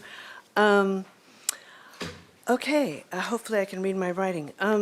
We are a young country relative to many other nations across the world, and so we have a lot to learn from them. And having traveled to many of those places, one of the standout features is the outdoor dining and entertainment options. Because we are so blessed in this amazing climate, to have this amazing climate and weather, it seems only right that outdoor dining should be allowed. And that without car exhaust and boom boxes, to be able to converse with somebody without all those distractions. It's so lovely also to look up at the architecture that Santa Barbara has embraced here. Santa Barbara's done such a good job of bringing live music and entertainment outdoors on State Street, and it certainly wouldn't be the same experience whatsoever sitting indoors, not to mention the health and social benefits of fresh air. Businesses all over Santa Barbara and, of course, elsewhere are struggling to keep going financially. Vacancies are definitely a huge problem downtown. And to quote the Sex Pistols, "We're so pretty, oh so pretty vacant." Okay? So let's not cut off any more revenue for these businesses. Besides, who doesn't like to people watch? And by the way, my friends, myself included, overwhelmingly love the Solstice Parade on Santa Barbara Street. Thank you. Okay, Robin Elander, followed by Joyce Jersey.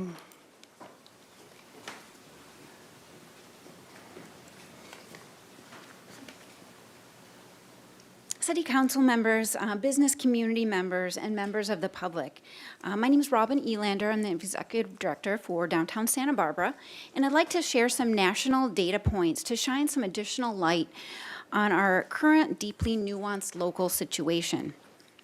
Starbucks has closed over 400 stores and changed their business model to a more express model, not just in Santa Barbara. We had 3 Cages open during the past several years, and a new business to occupy the old Starbucks is unfortunately stuck in a planning process. Macy's and Nordstrom's have closed more than 125 stores nationwide, not just in Santa Barbara. Both Macy's and the big box department stores, as well as many retailers, are needing to move their business concepts online and adapt. 900 CVS stores between 2021 and 2023 have closed, but we've had a retailer come in and actually buy the previous CVS store locally. That should be celebrated. 350 Gap and Banana Republic stores across North America are planning to close by the end of 2023. This is not the fault of the promenade. 70% of downtowns are occupied by offices, including ours, and have had limited return and is having significant ripple effects on our economy, not just because the street is closed. Also, our housing costs are 50% above national averages. Our local schools, UCSB, Westmont, and City College, have not come back to normal conditions, and many are still offering remote classes, and a lot of the students are not back to be able to provide services to our local employers. Despite the significant challenges, downtown Santa Barbara is doing quite well in responding to our collective efforts. Placer AI data shows more than 200,000 more visits to the promenade area in the calendar year 2022 over pre-COVID 2019. Thank you. And the rest of my comments have been mailed. Thank you. Joyce Jersey, followed by Danny Bendit.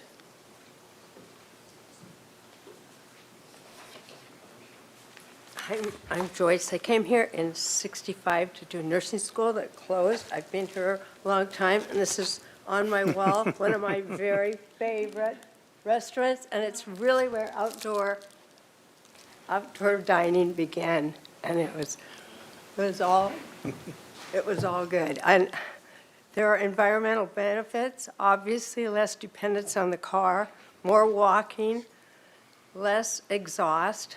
Many other cities have done this revitalization, but the impact and benefits have been studied all over. People travel the world for these public spaces, Central Park, Piazza Navarone, Champs-Élysées in Paris, Los Rambles in Barcelona, and Santa Barbara could be on that list. It is just socially more viable to community connectedness, but also economically too. More green and foot traffic helps. I walk downtown all the time. And I want to say to some of the people that are having trouble with it, I've been here long enough. I remember when they didn't want to take out the 4 stop signs on State Street. Santa Barbara has a really hard time with change, but I love State Street the way it is. And thank you, Andy. Thank you. Danny Bendit, followed by Chris Benedict.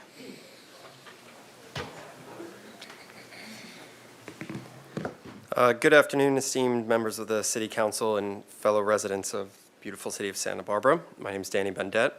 I'm here today to stand as a Santa Barbara resident who greatly enjoys dining outdoor, as well as a restaurant employee who benefits from the positive impact outdoor dining has had on our businesses. I'm here to address this subject of vital importance to our community and economy, the preservation of outdoor parklets and dining on private property.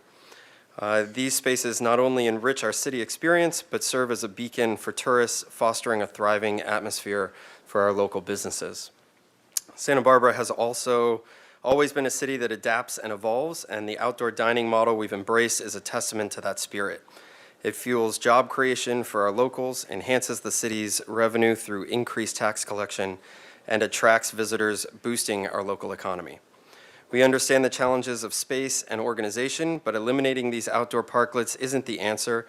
It threatens job security and the sustainability of businesses, particularly those relying on the extra seats to meet their financial goals.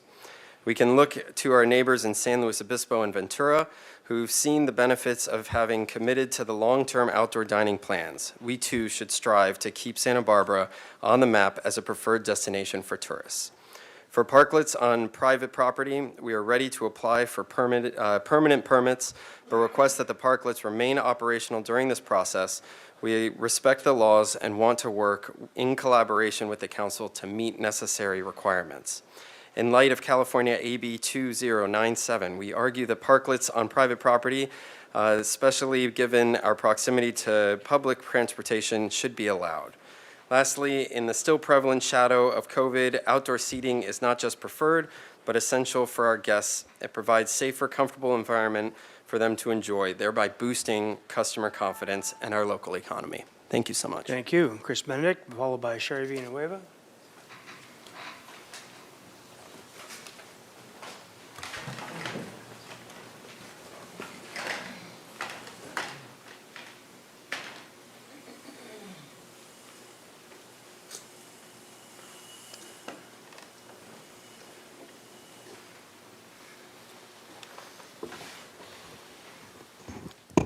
Hello, Mayor Welsh and Council. First off, I would like to say thank you for the opportunity to speak today. I want to respond to something that Ms. Gonzalez said. I speak on fear and anxiety. And one point that I mentioned is that safety is an illusion. You can be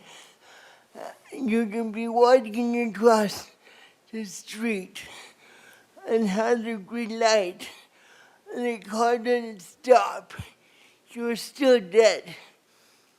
So safety is just made up. And then also, as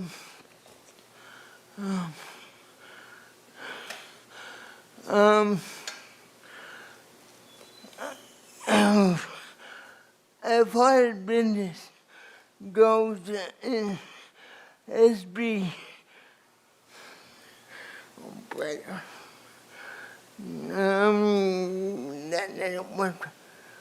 no one. Did I just send this to you? I think it would be easier. Sorry. All right. Thanks, Chris.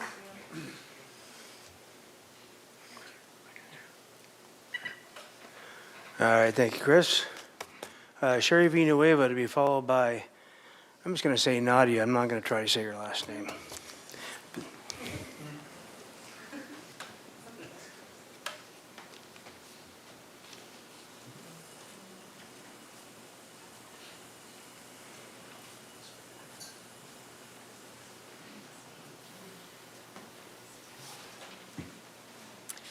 Good afternoon, Mayor Rouse and City Council members. Thank you for allowing me to speak here.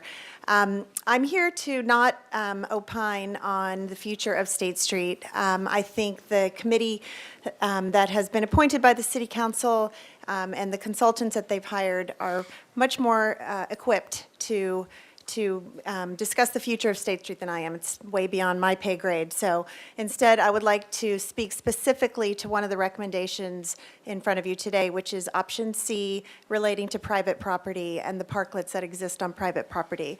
And I would like to support the idea that the parklets remain in place while the owners of those parklets go through the appropriate permitting process with the city. I think operators are more than willing to comply to the Universal Building Code, safety standards, aesthetic standards, whatever is needed in order to make a permanently permitted patio exist. I guess I would implore you, as you direct the Community Development Department, to have a spirit of an ally with business owners. My experience with the Community Development Department has been challenging. I think there are many, many people in this room who have, let's say, battle scars as it relates to the permitting process. And so I would just implore you to encourage them to be allies with us in that process and not simply roadblocks. And I think you'll find a lot of business owners who are more than happy to comply and more than happy to follow the process to create a permanent patio for their customers. Thank you. Thank you. Nadia? And followed by Will Vasquez. You're going to have to do your last name for me. My name is Nadia Ajluni. I am the owner and operator of the Blue Owl downtown Santa Barbara on Canon Perdita Street. I feel as though everyone has come up here and addressed the various points that many of us are thinking.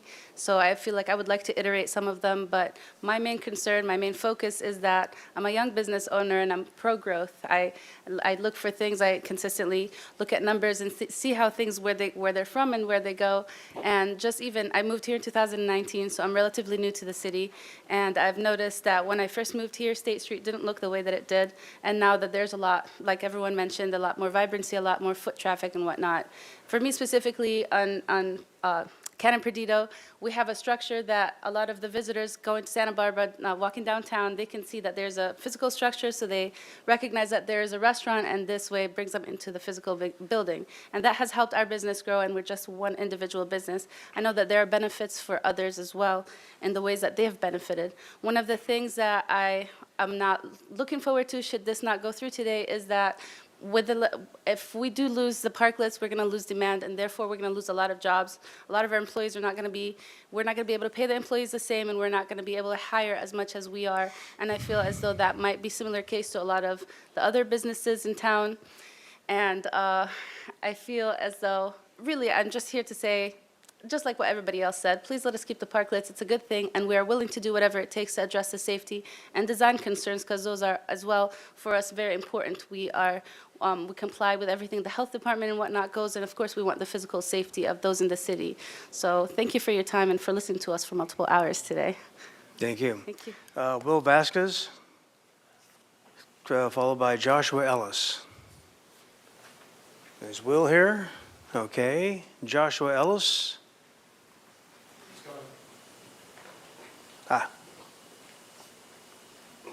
And that'll be Victoria Granado after that.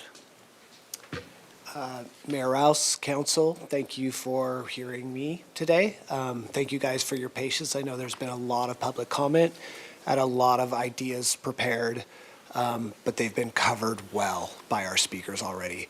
I want to take my time to say I am a business owner and a homeowner in Santa Barbara. I live in Councilman Friedman's district. I am one of the owners of M Special Brewing Company at 600 Block State Street.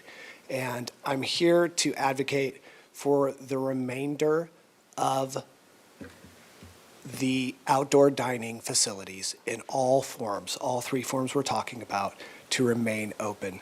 These businesses need it. And we have heard from employees, we've heard from business owners, we've heard from property owners. But ultimately, the will of the people is that they remain open. And we are here at the will of the people. And I know that the job is hard, there are challenges. But for those of you on council and those of you on staff, I want to say it's still the job. And it still needs to be done even if it's difficult. And I'm grateful to you guys for your effort this far. thus far, and I hope that we will continue it. Thank you.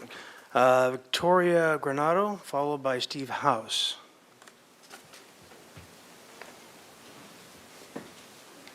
Hi, thank you so much for listening to us today. My name is Victoria. I have been a bartender and an industry worker for the past 10 years downtown. And I'd just like to say that I feel like a lot of the times that our voices aren't heard that often at city council meetings. But it's important for you to know that our livelihood depends on us having business, us having tourist traffic downtown. And I feel like the parklets and State Street being closed down in general has driven a lot of foot traffic, not only for industry or service workers, but for retail jobs as well. People being able to walk down State Street and having foot traffic in general, I think benefits our economy as a whole.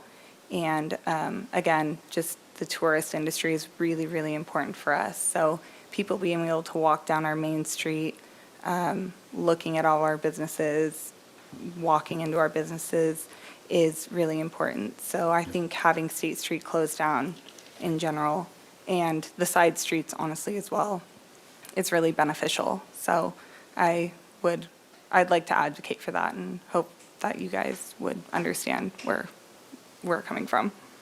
Thank you. Thank you. Steve House. Esteemed Mayor and council members, Historic Landmarks Commission Chair Grumbine was on vacation last week, so as Vice Chair, I chaired our meeting last week where we covered exactly what you're covering today. The commission comprises the same array of opinions that we're hearing from the community at large, but we came to a consensus, which was that we feel that State Street is a grand experiment and the planning process needs to continue, and we should extend the ERETO for now. As far as the other two prongs, as Brian has called them, we feel that the other parklets off State Street should go away. The general sentiment of HLC is we'd like to go in the direction of returning to the conditions before the pandemic. As far as those on private property, they should get the permits that they would ordinarily be required to get. So as far as State Street, we feel that the main objection to the parklets that come across looking like tool sheds is that the superstructure needs to be removed, and then you can see the architecture and you're not focusing on this clutter as much. So, we would be happy to work together with staff to come up with some guidelines and consider whether that means overhead lighting, heaters, all those sorts of things, but certainly the roofs we would like to see gone. I would just like to close with a quote that I came across the other day: embrace the power of imperfect solutions. Don't worry about solving everything, just solve something. Thank you. Madam Clerk, do we have speakers online?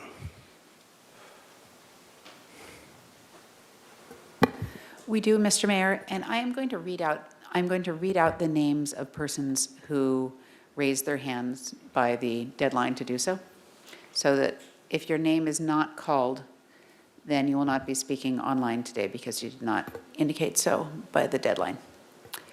So the persons who will be speaking are Dustin Hoyseth, Joanna Kaufman, Sheila Lodge, Gail Teton-Landis, Sharon Rich, Anna Marie Gott, Victoria Valente, Hadley Johnson, and Aaron Ashland. Are we ready for our online speakers, Mr. Mayor? Yes, please. Okay. So our first speaker will be Joanna Kaufman. And let's see if Joanna Kaufman is still on. I do not believe Joanna Kaufman is on. So we will go to Sheila Lodge. Sheila Lodge, you can unmute yourself and go ahead. Thank you. Good afternoon, Mayor Rouse and council members. I'm Sheila Lodge. I'd like to suggest a compromise, one that gives a little more than half of the current promenade back to motor vehicles. State Street should continue closed to all motorized vehicles, including electric bicycles, on the 500 through 800 blocks. Reopen State Street from the 900 to the 1300 blocks and the 0 block of West Victoria to two-way motor vehicle use. Allow non-motorized bicycles to be walked on the 500 through 800 blocks of State Street. If parklets are to remain in the above blocks, they should be as HLC recommended. It might be preferable, however, to have no parklets, but for outdoor dining to be continued adjacent to the buildings on the sidewalks as before the pandemic. I've had the opportunity to visit 11 cities that have pedestrian promenades. The two most successful were in Boulder, Colorado, 4 blocks long, and Charlottesville, Virginia, 7 shorter blocks. Both have had outdoor dining on the street from their beginnings decades ago. Charlottesville since 1976, Boulder since 1978. By the way, Charlottesville has a current vacancy rate of 3.2%. Both do not allow any motorized equipment to be used on their malls. Both require regular bicycles to be walked when on the mall. This is not just about parklets. What has made Boulder and Charlottesville promenades successful is that both have become community living rooms, places where families, people of all ages, and some everyone come to hang out. They're places where people can feel a sense of community. Please help create such a space in Santa Barbara. Thank you. Thank you. Next speaker, please.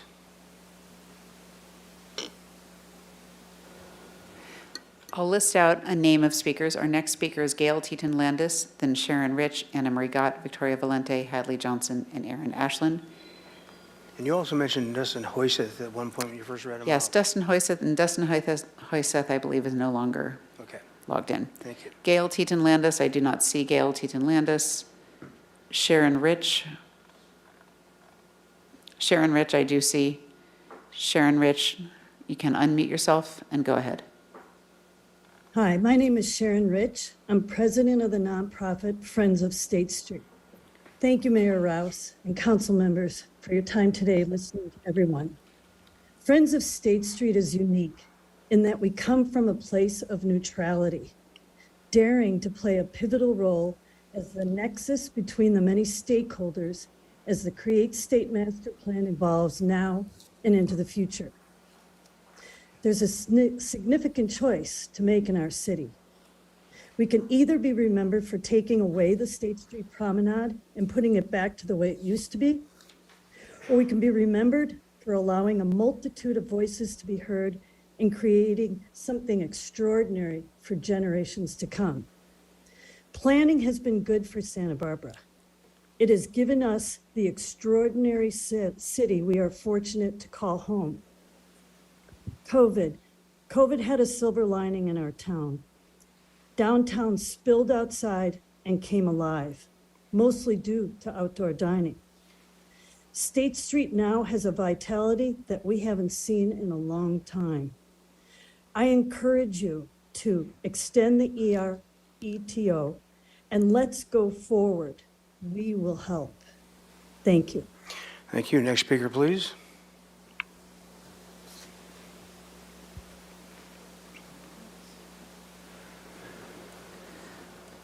Our next speaker will be Gail Teton Landis. Gail Teton Landis, please go ahead.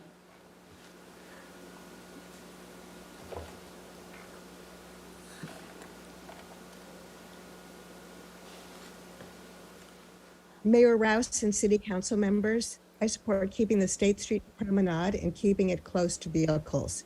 Santa Barbara has a special opportunity to create a vibrant promenade that locals and tourists will want to visit. How lucky we are to get to envision a State Street Promenade that will attract and enliven Santa Barbara. As a person who prefers dining outside, the temporary parklets have been a wonderful addition to downtown. They should stay, and exhaust-producing vehicles should not be allowed near diners. Committees and consultants are working on plans. Let's give them the opportunity to finish their work and hear what they have to say before we remove parklets. I know there have been concerns about seniors, but it seems to me they can be dropped off at a corner and make it easily to their State Street destination. I have dropped people at the corner on Farmer Market Day without any problem. Yes, closing State Street happened because of COVID, but it has proven to be good for downtown, and it has opened an opportunity to create something truly distinctive in keeping with Santa Barbara's uniqueness. Thank you. Thank you. Next speaker, please.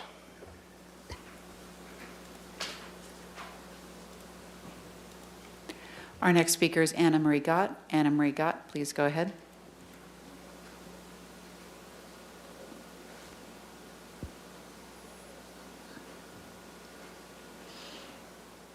I urge you to reopen State Street to cars and end outdoor dining program for parklets and private parking lots on December 31st. Restaurants make up 10% of businesses in Santa Barbara, but they are negatively affecting 40% of the city's other businesses. The restaurant mafia may be making a killing, but your other shops are struggling. While online shopping is an issue, our small businesses were still thriving before the pandemic, and we can't say that now. The first speaker said 90% of closed streets fail. I believe State Street will also fail. We need to recognize that the development of the Funk Zone has affected downtown. The more that we develop the Funk Zone, the greater the impact to the downtown. If we also close State Street, we will witness its demise. If you approve outdoor dining and parking spaces, how many spaces will you allow to be converted to outdoor dining? The Flavor of India has 9 spaces. Los Agaves on Milpas has 10. Will every single space be converted to outdoor dining, or a portion of it? The city should limit the number of parking spaces that can be converted into outdoor dining to 2 or 3 spaces. This seems acceptable, provided that the restaurant can still accommodate a minimum of 1 ADA parking space, a new EV charging space, and at least 1 regular parking space if they are not in an area that it has a parking deficit. Will we require a CUP to ensure that music is cut off by 10 p.m. at night? Noise is going to be an issue anywhere near residential homes. I made some specific recommendations regarding timelines, stormwater management, and creating bids for future parking garages in my letter to you. I really urge you to review it before you make a determination. Thank you. Thank you. Next speaker, please. Very good. One moment.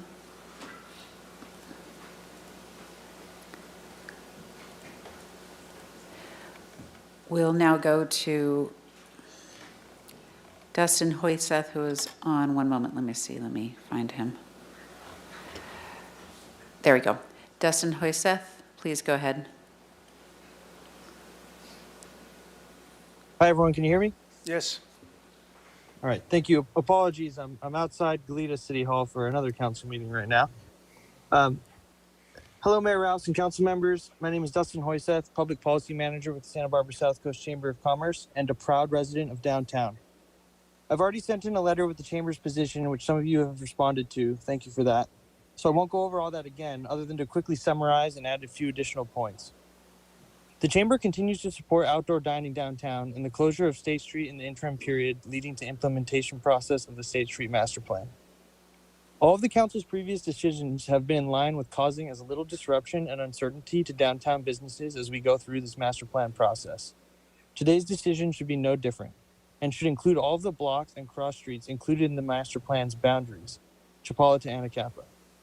We cannot fail to recognize the role cross streets play in the promenade during this interim process when it is clear that the very same cross streets are included in the Master Plan. The Chamber's position for downtown has always been for the city to maintain as much certainty for downtown businesses as our community goes through this master planning process. We understand that not all members of the community are aligned on this issue and not all businesses are currently seeing the same amount of success in our downtown.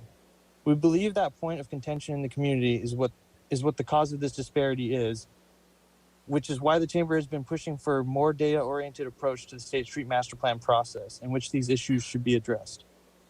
With that being said, I will reiterate what I said in my letter.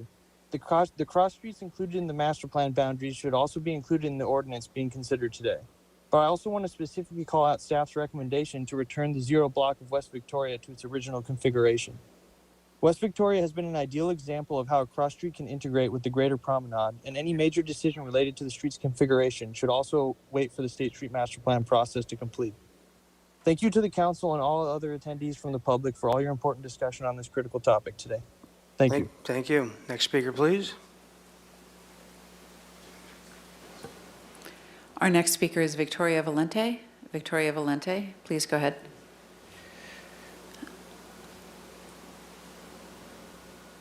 Mayor and City Council, first, the elephant in the room. The survey results are not valid. These surveys can be filled out an infinite number of times. This was true for Parks and Rec surveys, and it's true here. The purpose of the outdoor dining program was to keep restaurants afloat during the COVID pandemic. At the time, I had thought that this was a pretext for permanently closing State Street to cars, something that special interest groups had been pushing for. Apparently, this was the case. Why are we debating this issue now? The supposed rationale no longer applies, as dining establishments with parklet seating report a 30% increase in revenue. Some of these restaurants are even able to expand and open new locations, all at the expense of the taxpayer. Does this seem fair? I prefer outdoor dining, and I love the designs proposed by Cass Ensberg, but the hospitality and dining industry is a special interest group. Their interests do not represent the greatest good for the residents of our city. Move outdoor dining back on the sidewalk and have them pay rent. Our entire population, all 90,000 of us, benefits from an intact roadway that runs north-south from the 154 to the waterfront, longer if you count Hollister. Santa Barbara infrastructure is weak. We need all transportation arteries, especially during fires, floods, and the like. We benefit from access to our historic downtown by all modes of transportation, depending on individual needs and preferences, including the State Street Shuttle. The enjoyment of our historic downtown by all and the success of retail business far outweighs the increase in dining revenue and a perpetual party in the street. Main Street, Santa Barbara, belongs to all of us. Bring it back. Thank you. Thank you. Next speaker, please. Our next speaker is Hadley Johnson, and then the final speaker will be Aaron Ashland. Hadley Johnson, please go ahead.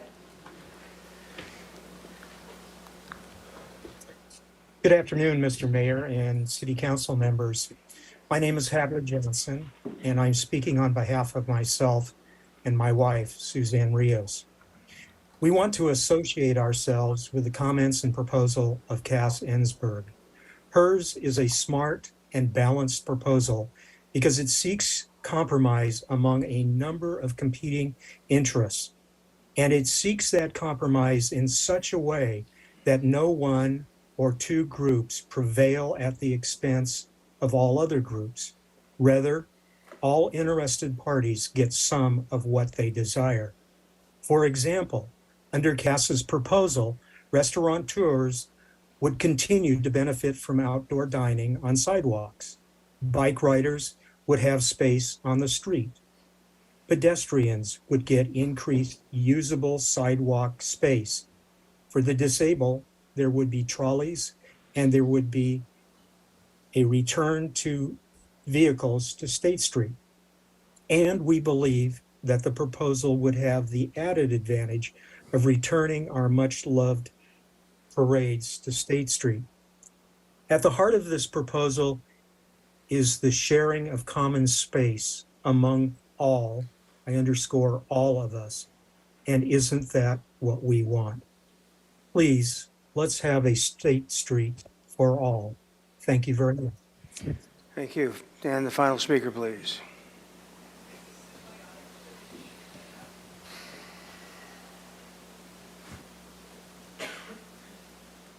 Our final speaker is Aaron Ashland. Aaron Ashland, please go ahead. Thank you for your time. I don't want to say everything that everyone said, but again, 80% of our city said, which is a 4-to-1 ratio, that they want to keep it. Anna Marie Gott said that She wants to return to a thriving downtown before COVID, which I think is fascinating because I've got some quotes for you. And from July of 2019, and I quote from the Santa Barbara Independent by Tyler Hayden. It says, quote, "In the last 5 years, countywide retail sales have increased while State Street retailers have seen a 15% dip. This area has lost its cachet for high-end retail customers. The report says that while property owners are keeping their asking lease rates too high because of past rent expectations, of the 1.5 million square feet of downtown retail space, approximately 1/3 is not supportable in the long term unless the city can draw in more customers, residents, and office workers." Second quote, Annabelle Blair on September 14th in 2018 in the Pacific Coast Business Times. The question remains, quote, as the question remains as to how much weight State Street pulls in the Santa Barbara County's economy, Rupert said although it constitutes the bulk of the Santa Barbara City retail and service markets. During the event's panel discussion, blah, blah, blah, the one thing that worries me the most is actually the data that you report on the screen, Dejan said, that we have an incredible expansion economy. The office sector, the industrial sector is doing very well. And here we have 35 to 40 vacancies on State Street in the middle of a boom. What's going to happen when the economy pickles? So my question is basically, do we really want to go back to that? We romanticize about the way things were before COVID and before, but I don't believe that we want to go back to that. So I support all of the remaining of all of the outdoor dining. That's what everyone wants to do. Thank you for your time. All right, very good. And was that our final speaker? Yes, Mr. Mayor. Okay, we'll bring it back to council for comments. I'm going to run an idea by you guys as far as the A, B, and C recommendations. Since C looks like it's relatively procedural, it might be easy to direct. I don't know if we want to, when we get round to motion time, if we want to start with that and go to A and B after that. I'll leave it to you guys to tell me what you want to do. But we'll go for the first round of comments before we get into motions, and that would be Ms. Sneddon. Thank you, Mayor Rouse. So I've opined on this much, so I'll just try and keep it brief. And I'll give my list of things I want to recommend and then just open it to discussion. So, I mean, it's already open to discussion, but I want to kind of straw poll. Yeah, and I think because we've got this A, B, and I have C four to deal things, with, yeah. right, and that we maybe have a round and then come back and do the. Perfect. I will refrain okay with you from guys? motions until, yeah, okay. So the first thing that I will propose is bringing back the Public Interim Operations Committee as a Brown Act subcommittee rather than the closed-door ad hoc meetings. Back originally, when these meetings were open and public, we got and implemented test ideas, we directed surveys, we got to see the survey questions, we consulted design boards, we went to HLC, we went to Planning Commission. We also heard from the public frequently, and these meetings were recorded, and so anybody could see what the conversations were as they were happening. I'm really concerned that as the interim ad hoc committee, which consists of myself and Councilmember Jordan and Councilmember Oscar Gutierrez, we have made a lot of recommendations of things to try, to pilot, very specific ideas. We've met with a lot of people, and none of those have yet been implemented on a larger scale. I don't believe we have yet seen what we can be. I don't think we have really given it its full chance to blossom. Even at this planned State Street master planning community forums, a lot of different ideas for trials for bicycle traffic, rerouting, the armadillo heads, the meandering paths, even having one block truly closed for pedestrian and walking bikes, and let's just see what that is even like or could be like. I don't think we've gotten to the point yet of really trying things so that we have the information we need to say all up or all down. I don't think we've given ourselves the full chance. as I mentioned before, in this week, we've gotten letters from Anthony Grumbine, Sheila Lodge, Cass Ensberg, some in support, many different ideas, but we have no mechanism right now to be able to try those out or talk about them other than when they come to council for a full up or down. I would like to have that be back again and dissolve the ad hoc committee, which meets behind closed doors and doesn't affect the kind of pilots that I think we have been really itching to see and implement. I think that interim operations committee, as a Brown Act committee, can discuss guidelines, design guidelines. That's where we could discuss how do we get a trolley or some type of transport back on State Street, and especially for those who have difficulties with mobility. Maybe it's not a trolley, maybe it's microtransit, maybe it's something else, but in that think tank with the whole community, we could work on those together. So that's number one, what I think is really important. I want to emphasize that we have a community who really wants to be together. We keep seeing that over and over, and that the book Happy City keeps getting referred to. I will say for me, the biggest takeaway with that is the responsibility of the city, the biggest psychological impact the city can have is on creating spaces for people to be together. And to me, cars in individual lanes is not an opportunity to be together. I think we're in transition. This is a new era. And again, I want to really vision everything that we could be. And we really haven't. The other thing that we're entertaining is going back to what we were or something that we are now. Neither of these is the thing. I don't think we know yet what the thing is, but I sure want to give it a try. The surveys. How many surveys do we need to keep confirming the same thing? We had the State Street Advisory Committee surveys. Those went out to the broad community. They went to every review board we have. It was open for a long time. It confirmed by, I forget, 80% or somewhere around there that people wanted to keep it closed. Then we had the city's most recent survey. It was hurried. It was open for a very short duration. Still, the outcome is the same. 75% or 80% want to keep it closed to traffic. The Independent right now has a poll that has 6,241 votes. 5,211 of them, 83%, said to keep or expand the outdoor dining or parklets. Today, I've been keeping a tally. 72%, there were those who voiced close it. There are those who voiced reopen it. It's the same percentage over and over and over again. And I think we stir this up every time we bring it back. My memory is that we already voted on this, that we already said keep State Street like this until the State Street Master Plan is conceived, and then we'll talk about it again. So that's the other thing, is I'm not even sure I understand why we're talking about that again today. So I'm gonna make my 4 recommendations. This is what I would like to come back to, but this is my straw poll. 1, I want to motion to direct staff to reboot the Brown Act State Street Advisory Committee subcommittee, not the ad hoc, and with that direction that we can really pilot programs. Number 2, continue the closure of State Street to cars with direction to genuinely pilot programs, including a trolley or some type of transport, controlling the bike speeds, and trying a section of a true promenade. We haven't even tried that, and we keep talking about it as a promenade. So at least one block that we could do that. 3, private property parklets, they can continue but go through community development for permitting. That's in the staff recommendation. I think that's a good idea. And then number 4 would be to send to ordinance considerations for a citywide parklet program in the right-of-way. Not on State Street, but people like them. We haven't given them design guidelines. We don't even know. I mean, they're looking pretty shabby. I think some of them, and some of them look really beautiful. None of them are as safe as they need to be for us to be comfortable.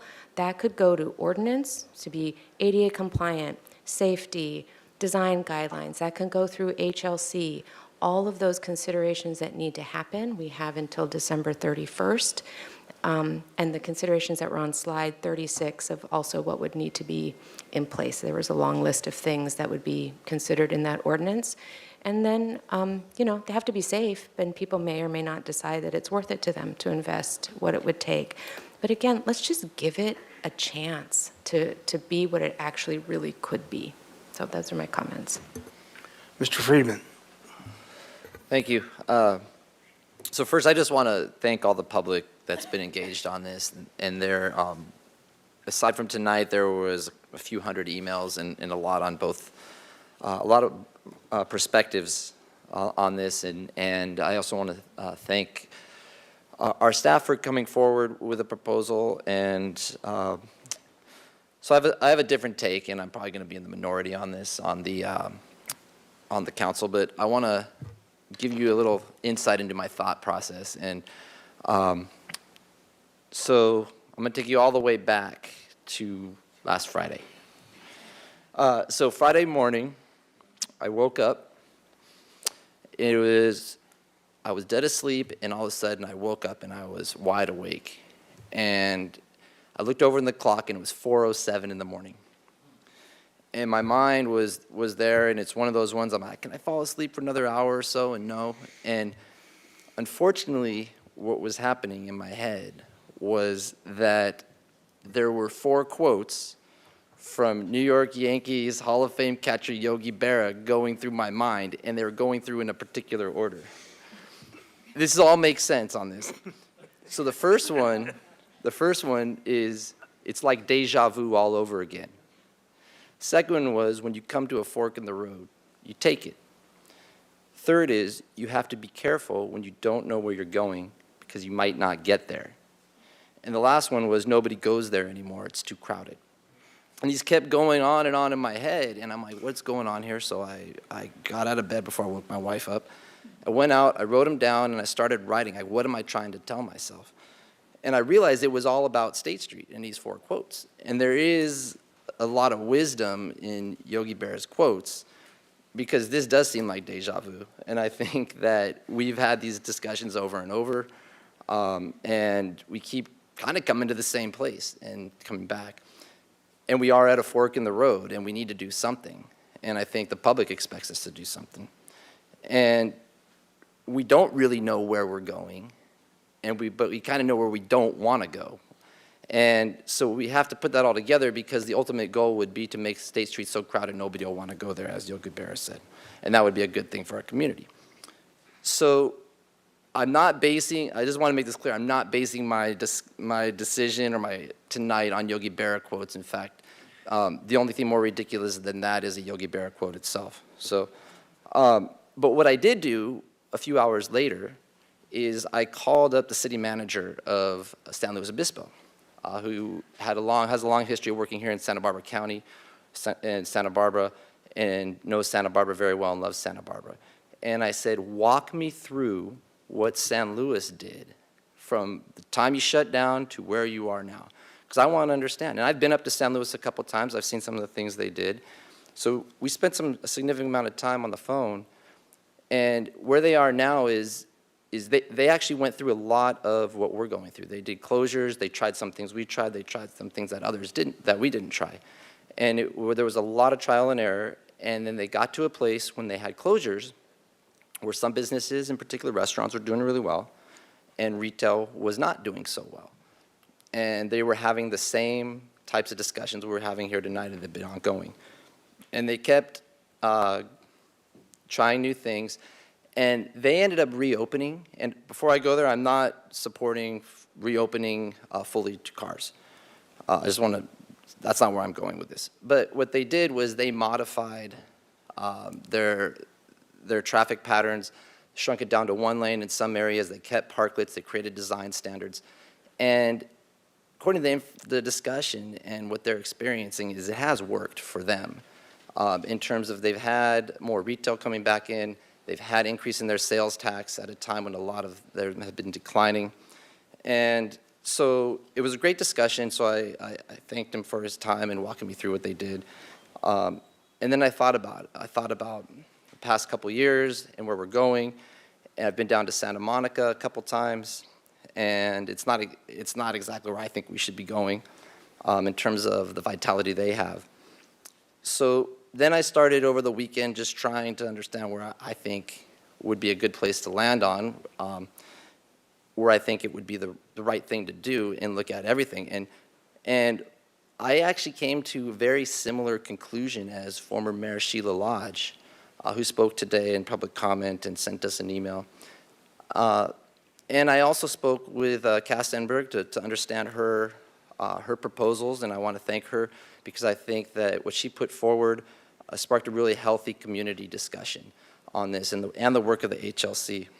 And so the message that I got from San Luis was that it was not an easy decision to get where they were, especially when it came to reopening portions of their area to cars.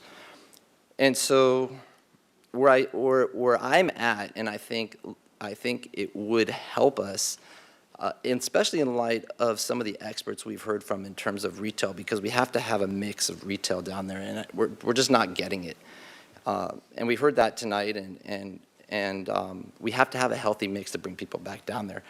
But I would support, and I think I'm going to advocate for it, I don't think it'll have a majority up here, and that's fine, would be that we truncate the promenade to the 500 and the 600 blocks. And then we would open up one way up from the 600 up, one-way traffic, which would allow us a more healthier bike lane up and down, and then you'd walk the bikes through those last 2 blocks. And one of the reasons I think it's important to keep that closure, especially for the 500 and 600, is there is undeniably an energy in those specific blocks that supersedes anything else that we have. And you can't deny it. It's been robust, and it's brought people back downtown. And we need to continue that energy. And just having that ability to really focus on that, it makes that a destination in and of itself. And I was talking with a couple people, and if you said, let's meet at the promenade, and you were in different parts of town, and that's all you said, where would you go? Some might go down there, some might go up more towards the Granada, but if we had it truncated, it gets that living room feel that former Mayor Lodge was talking about, because that's where all the energy would be. And then it also allows for the mobility issues of the cars, the visibility that comes up, and for ADA issues for seniors and others. So that's what went through my mind, and it just made sense to me to do that. And that's based on not just this weekend, but listening to all the public comment for months and months. And I'm not sure that, I just don't think we have a good track record with our committees, not just on this, but on other things, on my time on the council overall. So getting back to, I'm just about wrapped up here, is that I feel that change would also help the master plan committee and us see if it really does work. It would also allow us to see if what these experts are telling us that you have to have in order to get the type of retail and other types of businesses that you want, the ability to have that 1 lane of traffic, not 2, but 1, if it really works or not. And my trepidation of going forward for keeping in another 3 years is we're going to be a few years down the line, and we're going to be exactly where we are. And I also, we might get we'll get the master plan come to us hopefully early next year. It's on track.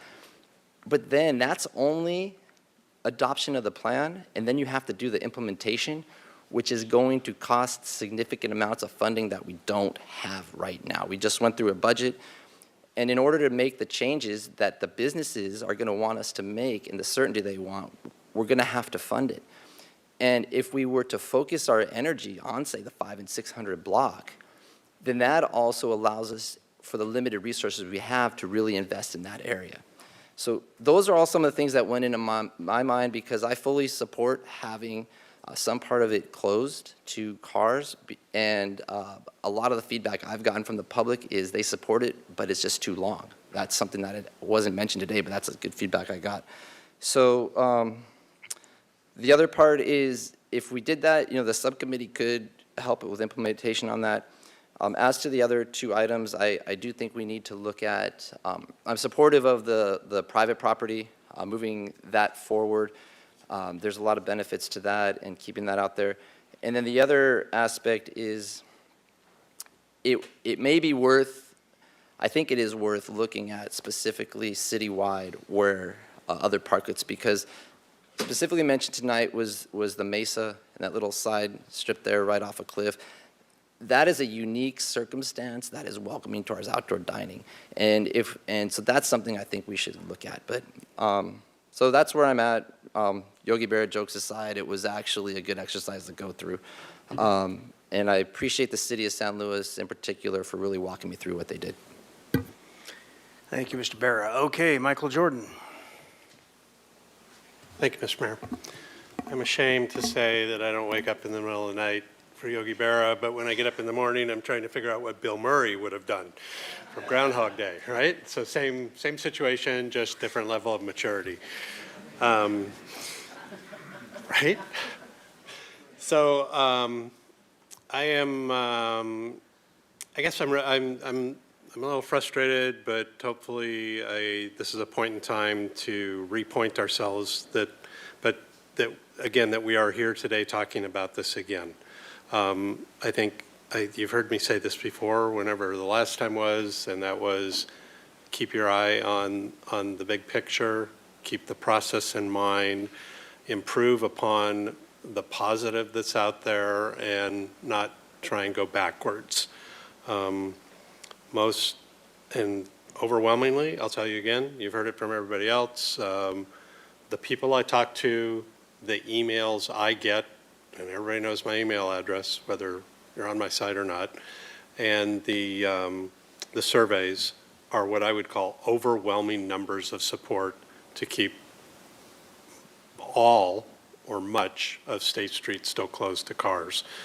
There was a young lady that sat over there named Beth, and I wanted to get up and give her a hug on her little narrative, which I forget now, but it was like community space, space to bring your kids, space to do nothing, space to do anything, which I thought totally encapsulated my feelings.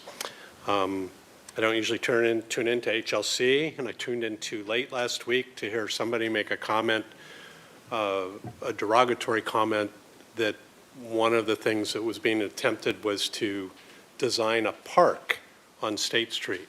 And I was ready to throw things at the television and say, that's exactly what I think we're doing. We are designing a park. Maybe it's not green, maybe it doesn't have trees, but we're trying to design a place where everybody in the community will come, and then the surrounding infrastructure will match those people.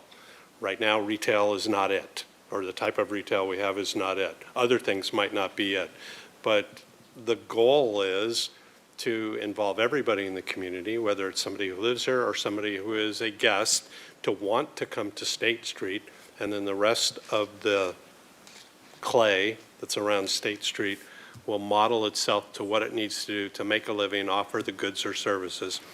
Dylan Wild was here, Wild.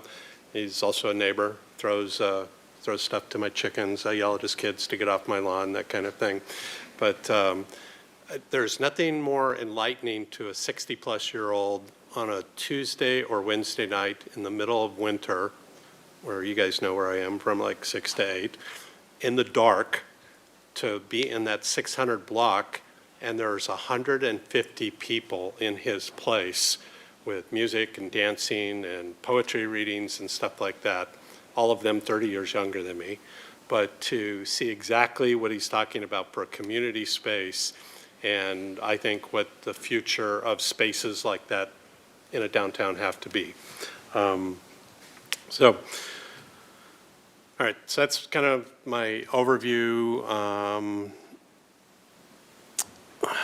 I think continue to build off what we see that's positive improvements, keep our eye on the big picture.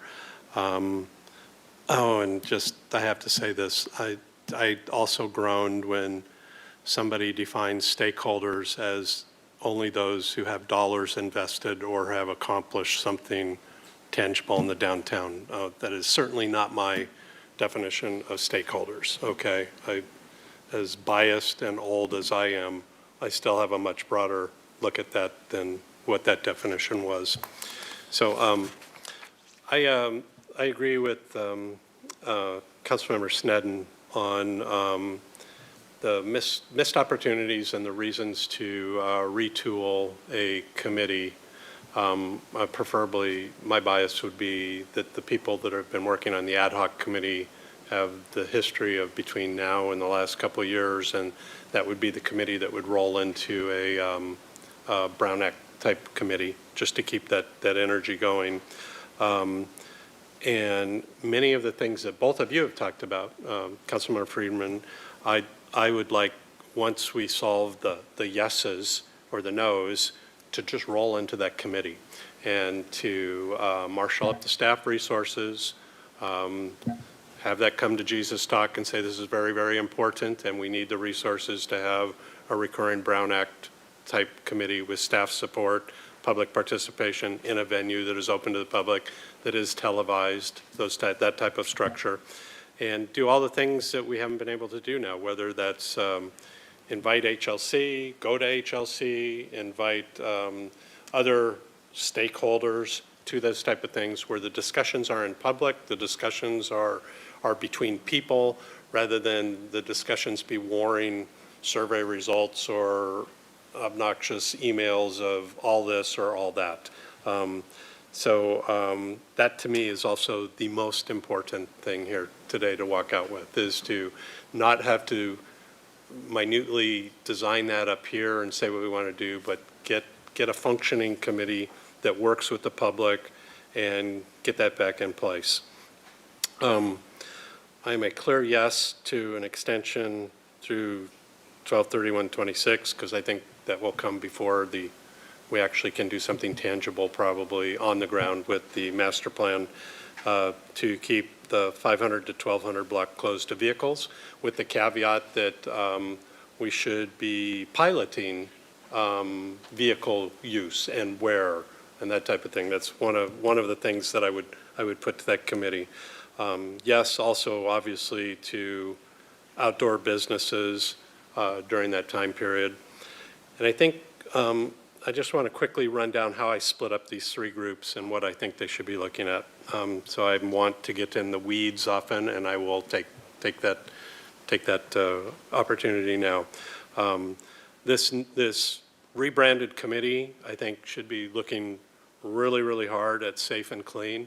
I think I haven't even heard that here tonight hardly, but I hear it all the time, constantly otherwise, that nothing's going to be solved until it's safe and clean, whether it's a perception or an actual. I just think we need to get a grip on that and need to be more, if aggressive is the right word or proactive is the right word, but we need to create a space that we want people to come to and they will come to, and not have safe and clean be an excuse. So as for this committee, and these are kind of in my priority order, bicycles is still an obvious problem to me. I hear about bicycles all the time. I witness bicycles all the time. I think people are playing chicken with me, behind me, when I can't even see them, because I feel the air go by when they go by at 20 miles an hour. I think that definitely needs to be an action item that's solved by this committee very soon. Pilot the vehicles. I'm ready to discuss with HLC and ABR bettering the designs. So getting to somebody said guidelines tonight. I hate guidelines. So getting to design requirements that are on the ground, and I would see those as design improvements. A trolley or a shuttle has to be part of the mix too, because I don't see any other way to solve the logistics for that segment of the society doesn't want to walk 12 blocks with their wife behind them nagging you to get your steps in. So I just think that has to be. The chamber, by the way, is right now working on a pilot shuttle project with Wheel Fund and Reggie Drew, and should have something to report in a week. They're looking for funding and will hopefully be able to bring something and show us. So we'll see where that goes. I think we need to decide on the parade issue at that committee pretty quickly too. Whether we're going to do something the end of this year for the holiday parade or a decision for next year. I know that keeps coming up as a touch point and a sore point. And those are, to me, what the priorities are of this rebranded committee. Then I would like to see the 1300 block, the 400 block, and West Victoria all grouped together into the parklet, what we're calling the parklet discussion. So public right-of-way in other parts of the city. And I would like to see those be worked on with an eye towards an extension past the end of this year on the ability to do case-by-case assessments and develop engineered safety requirements and decide, so we can quickly decide it's going to cost you $100,000, it's not feasible. It's going to cost you $5,000, okay, maybe it is feasible, but there are safety requirements and they get us to where we want from a safety standpoint, design immunity. Resolve the coastal development issue because there's a bunch of these down in the coastal zone, and then also put them on the same path or track with design requirements that are improvement on what we see out there right now. And then the last group would be similar, and that would be the private property group. I would also like to see the committee work on what would look like for an extension past the end of the year for that group while it's tracking the state legislation like AB 1217. Also where they're seen by the public that they're on a track for design improvements with the HLC or ABRs. It would be solve the coastal development issue for those people and roll that all together into developing application requirements for community development to put together. So that's kind of how my twist on how I see that going.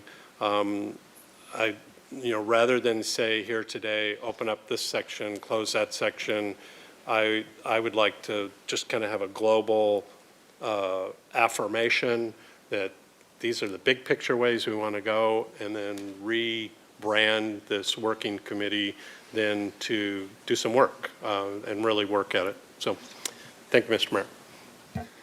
Ms. Gutierrez. Well, after Mr. Jordan, I second everything he said. But I do want to thank city staff. Thank you so much for your work. I know that it must be hard when we talk about other cities like San Luis Obispo. But I really liked Mr. Friedman's comments about him reaching out to San Luis Obispo, and I know that city staff probably roll their eyes, but we're new at this, and we really want to give you some clear direction because we tend to be all over the place. And I really want to thank the public. I know that this has been a very long process, way before I was on council. I met with Cass for a couple meetings, and she had a group of community members, architects, planners that had met, for weeks and had great designs on the future of State Street. And then we created committees. I really want to thank for all of those hours, and I think it's really a reflection of who we are as a city. But I really want to take in consideration the public comment that Mr. Saxon said. We've invested so much time in being part of these committees. Let's keep things how it is and until we have a plan. So I really agree with Ms. Sneddon and Mr. Jordan and his suggestions. I just really wanted to thank staff and the community for coming out and really sharing some knowledge with us. And being born and raised in Santa Barbara, I understand that, we miss having that open street and having the parade, but things changed after the pandemic. And I really like the community members that came out that they're not necessarily property owners or the owners of the businesses, but they're the workers, and that shared their stories on how our decisions impact the workers. Because we hear a lot about the property owners and the owners of the businesses, but to hear the workers, it really made a difference. So thank you. Ms. Harmon. Thank you, Mr. Mayor. Well, I'll start by, sorry, are they? Okay. I'll start by associating, sorry, I thought he was trying to say something, with the comments of our colleagues that spoke earlier. I mean, I think Councilmember Sneddon, Councilmember Jordan, were very much on the same page with regard to where we want to see this going. I would say, you know, for me, though it does seem like we're having this conversation for the fourth or fifth time maybe in the last year or more, every time it reaches this body to me is an opportunity to say out loud how important I believe it is for us to change the paradigm in this city to one that permanently commits to and prioritizes robust communal life. Robust communal life in the form of our State Street Promenade, and robust communal life in the form of outdoor dining, including parklets everywhere in our city. So while I understand that this feels repetitive, and I understand the stress of continued engagement, it's a chance to say again how critical it is that we make that shift in and for our city. I do also recognize, as our colleagues have, that the promenade and the parklet program as well, it's not perfect, it isn't. But to me, has it been a massive improvement over what existed before? And does it have the potential to create that robust communal life that all of us want to see in this city for a happy city? Yes, it does. And as all of our colleagues have pointed out, all of the survey results, I was also going to bring up the independent poll, the State Street Advisory Committee survey, as well as the many talkback sessions that I participated in. This survey that we heard today, all of those opportunities for public feedback bear out that perspective. Our community is excited about parklets. Our community is excited about the promenade, and our community wants them to stay. They're excited by its possibilities. Possibilities that we are exploring here, that we will hopefully be exploring through this revised interim committee, that we're exploring through the master planning effort. Our community wants those things to stay. Survey after survey is showing us that residents want them, and I feel the same way. It is clear, I think we all agree, that safety does have to be addressed in the parklets off of State Street, but let's determine how to make them safe and then require that. It's not about getting to know. It's about how do we get to yes in a way that keeps all of us safe. I agree that is our number one responsibility, but also facilitates robust communal life. We can do both of those things. It's not an either or. So let's figure that out. It's bollards, if it's K-rail, let's do it, and then require it. So aesthetics, that's another thing that has come up a lot, particularly in the EPV. Those need improvement, I hear that. I hear it loud and clear, and I agree.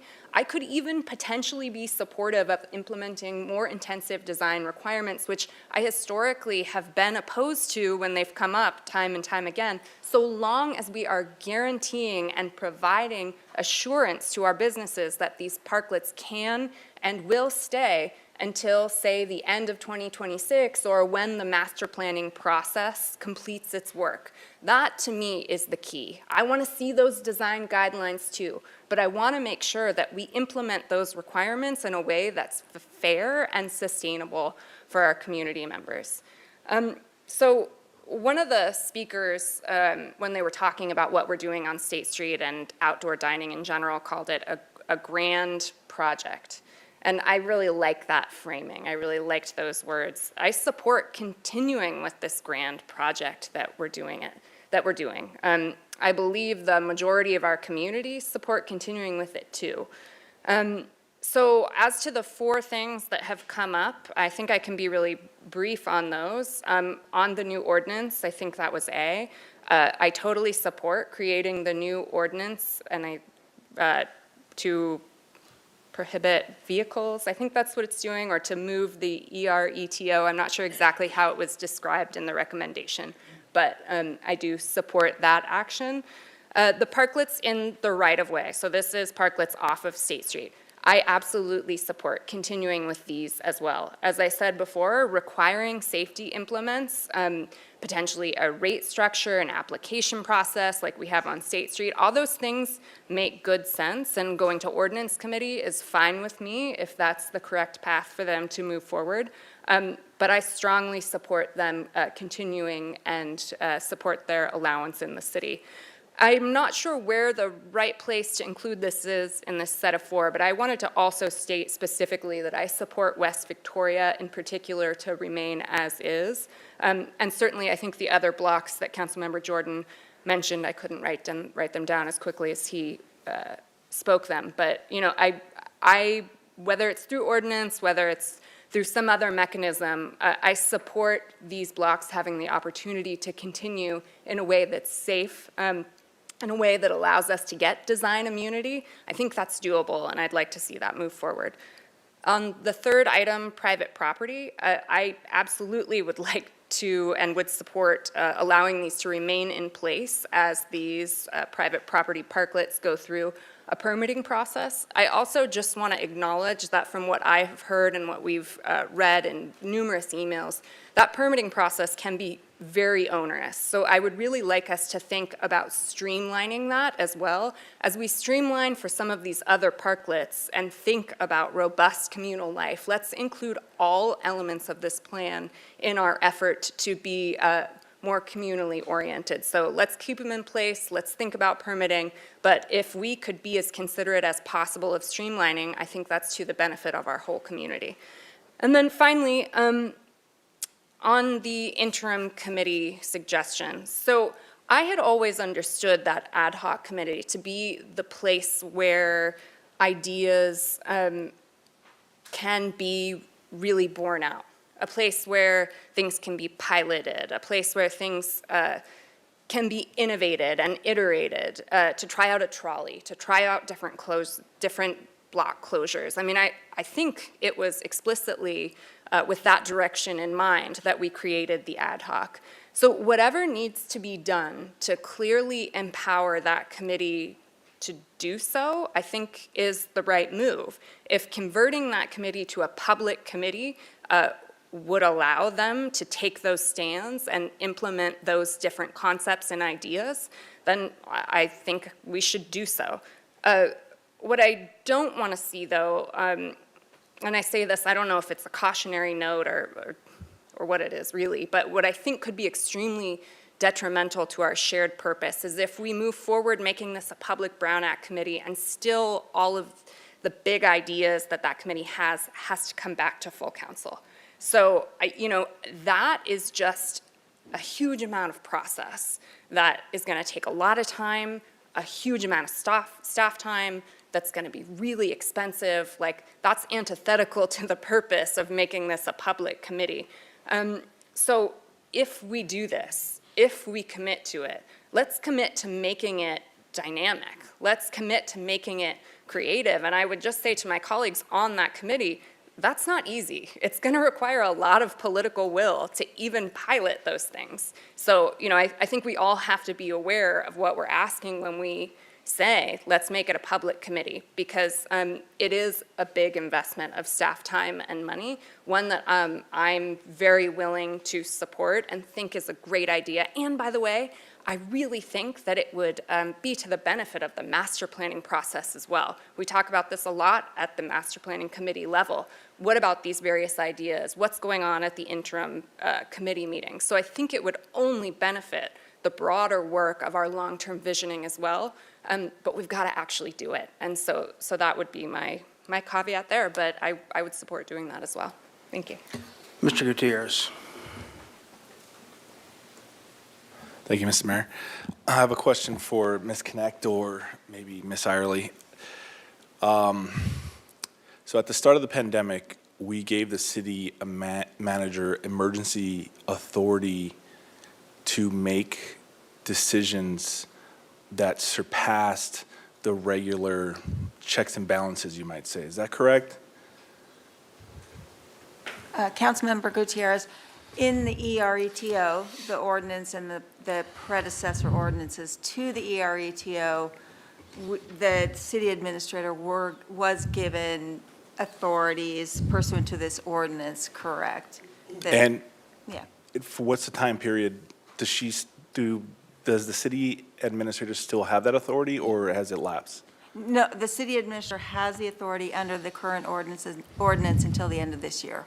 So until December 30th? Right, and what we're considering tonight is new ordinances that would extend that authority Okay. for, under, certain things in this ordinance that would extend, such as the closure of State Street and the parklets specifically, and also the guidelines under that ordinance. And it would direct the city attorney to write new ordinances that would implement most of what's in the existing ERETO. Gotcha. Thank you for clarifying that. I'm going to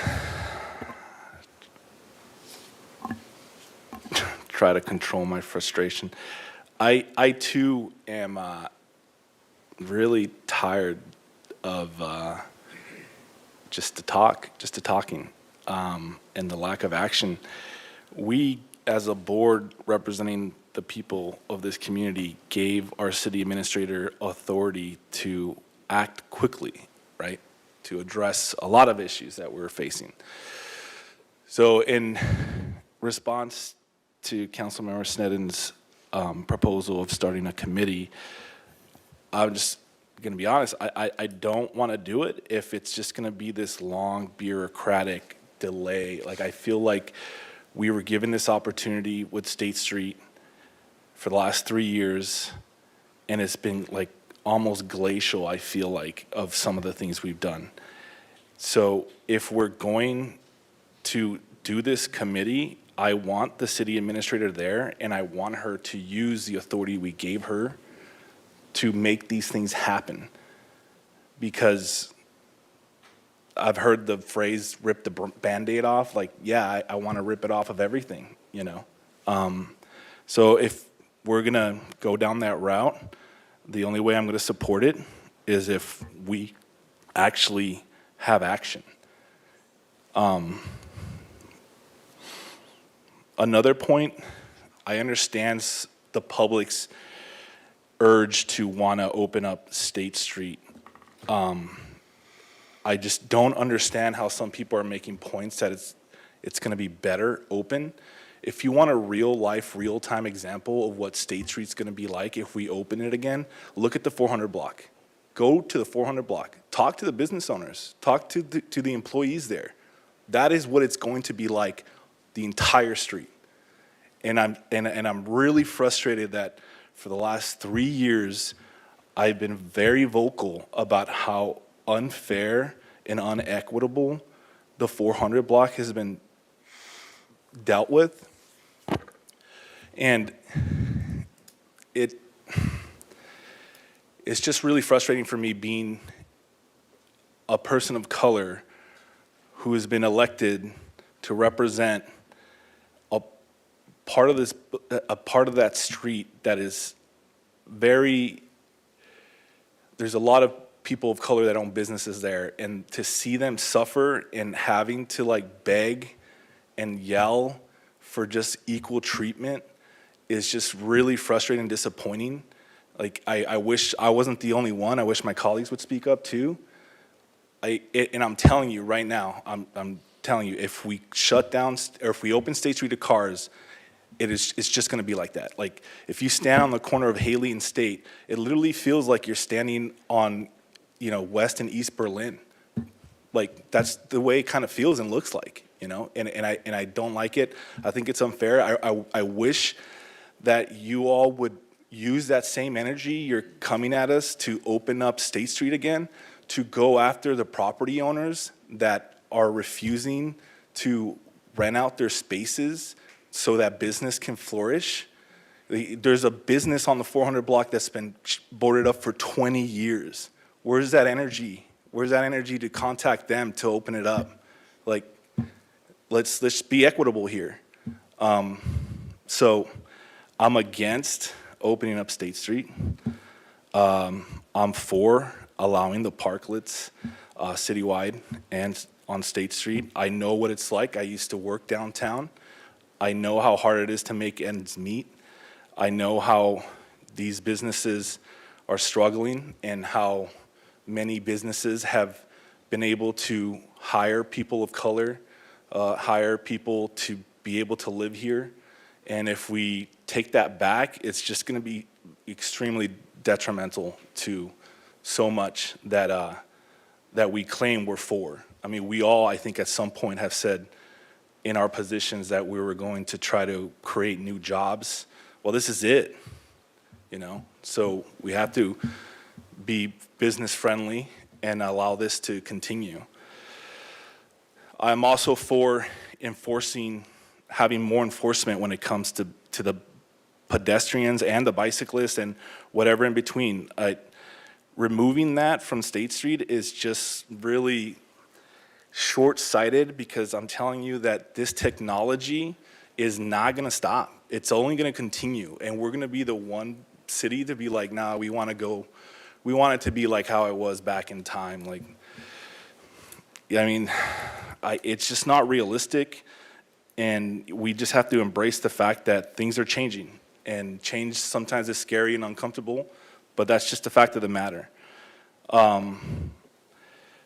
I understand people want parades, but the business owners have said it, that on days of parades, they didn't make money. People went to watch the parade and they went home. So having it on the street with no business, I think is more appropriate, to be honest. Not to mention the fact that there's only, there's 6 parades, so that means 6 days out of the year we're gonna have to force these businesses to change their layout for a few hours. Like, it doesn't pencil out, in my opinion. I mean, Robin Elander brought up a good point about how they looked at cell phone data and it proved that there was over 200,000 more visitors to State Street since it's been shut down than prior to that. And that to me is just proof positive that this experiment, it's proving to do what it's intended to, which is to bring more people to State Street. For trying out the trolley, like I said, we need a city administrator that's willing to make things happen. So if they're willing to make things happen, I'm willing to experiment. And that's kind of the whole point of this. So yeah, I'm just tired of the talking. I want to see stuff happen. Yeah, I think that's everything. Do you guys have something brief? Because I've been waiting. So go ahead, Alondra. I just wanted to, I know city staff's taking notes, and I want to just put a little bit more weight in a comment that Ms. Harmon said about fast-tracking the permitting process. That is very important, especially because we heard from the public that, if we stop having the parklets for a period of a month, it's really going to affect the workers and just the economy downtown. So if we could really figure something out with the permitting process. And like I had said, that I would like to support the plan of State Street how it is now, and it is because of the comment that Mr. Gutierrez said about supporting that 400 block as well. Okay, very good. And Ms. Sneddon, you have something? After you. Okay, very good. All right, so here we are, once again, and I share some of Mr. Gutierrez's frustration for slightly different reasons. And today is not about trying to design the street, it's about managing what we have, and we haven't done that. Now, 100% of the responsibility is right up here on the dais, 100%. Not about an administrator, it's not about staff, it's about us. And we haven't moved, and I don't hear movement today. We have a design process in place. And it's going to go forward no matter what. The process is not dependent upon the current condition. We could manage and do whatever we wanted to on State Street and allow the design process to go forward. So Mr. Friedman's plan makes sense only because you would still have, I really wasn't for it in the beginning because the first thing you see when you come up under the bridge are K-rails. Welcome to Caltrans. Here we are again. You just drove here from LA and there's some more K-rails. So it would be nice to have it open, but I see that point. I see about having a promenade. That's where the lion's share of the parklets are. And I see having something compact, something walkable, something doable, and bringing the rest of State Street back alive with linear transit. Right now, we've excluded anybody who has ambulatory challenges, anybody that's a little bit older, certainly disabled. You can't get them up the street. I hear from the Granada Theater, can we just open our block because we can't get, some of our patrons are older, they can't get there. And, when people said at the town hall, we should walk more, I go, that's kind of like saying we're out of bread, have some cake. It's really not, it's not very respectful for a very large, a growing, burgeoning part of our population. But our goal should be to get maximum vitality on State Street. And we don't necessarily agree on how to do that, and none of us has the answer. That's why this is our fourth consultant effort, by the way, and we're still working towards that. Diversity in business, diversity in everything, whether it's biology or society or business, is really desirable. It makes you strong, it makes you resilient, it makes you able to suffer through the tough times. We need to have more than just restaurants. We really don't have that many restaurants on State Street, and frankly, it's the most expensive thing you can do when you do a change of use of a property. So not all those properties are going to become restaurants, nor is it necessarily desirable. The promenade is too long. In fact, we could have a promenade with what Mr. Friedman was talking about. We don't have a promenade right now. We have sidewalks and a big black bike lane. And that's one of the reasons why we're having the bike issues. Even before the e-bike sprouted, we had the wheelie boys. That's the first thing that happened when we closed down the street and we opened it wide up in big green bike lanes and whatnot. When we had linear traffic on State Street, did we have a bike problem? The answer is no. It was a pain to ride up State Street because you had the pedestrian flashers. You have the crosswalks, the cross streets. So that problem isn't a matter of passing another ordinance or seeing if we can hire some security guards to take down the bike. We could go back and we can do all this stuff quickly, easily, and now. When it comes to outdoor dining is essential to Santa Barbara's culture. It's more popular now than ever, and it should be. And we can have it all. Ms. Ensberg made a plan that I thought was really good. When we did the RDA, we made these really wide sidewalks for a quote-unquote walkable town. And that was the whole idea. And then we got design happy, and that's why I'll wag my finger at people like Ms. Ensberg, because the designers got involved, and we made planters, and we made all these big things. We took up a lot of sidewalk space. And my classic example is that brick bench that was in front of Hamburger Habit. Officer Butel and I took 2 years to get rid of that. When we did, it solved the problem instantly. They needed more room for people to pass by. We have planters that have, sometimes maintained, sometimes not. It takes a lot of money. We could extend the sidewalk all the way up past near those planters, put flat tree grates over the tree wells, and really have those generous sidewalks back again as they were intended, and appropriate sized outdoor dining contiguous to the restaurant. I was an operator for a long time. I would really rather have the outdoor dining contiguous to my business rather than have to cross the public right of way, which is what we have to do right now. And in fact, that may or may not be kosher. Depends on what happens with the assembly bills that are going through with Sacramento right now. But I wouldn't want to depend on that long term, nor would I want to have to operate that way. So we talk about, well, you don't want to go back to where it was in 2019. Nobody does. But when I came on council in 2010, and those years when I was still in business, I had some of my best years ever running up to about 2015. State Street had one of the lowest commercial vacancy rates in the entire state. COVID hit, but retail was already slowing down before that. I get that. But retail is coming back in other areas. Hasn't really come back here yet. And what Mr. Weiner said earlier about it, whether we like to think of it or not, I talk to retailers from all over the country all the time. They come to me and go, hey, we'd like to have a presence in Santa Barbara, but we won't open on a closed street. And that's just, I don't understand retail. I just have to, take what they have as fact.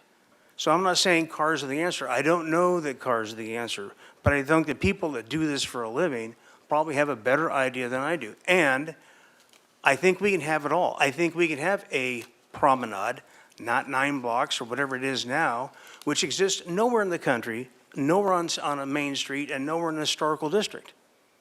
It's way too long. The failure rate for parklets since the 1970s is brutal. It's about 90%.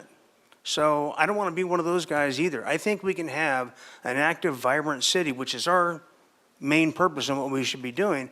And we could be doing it now while the process to design continues to fruition. I think Mr. Saxon was right. They're going to bring us a product in December. Great.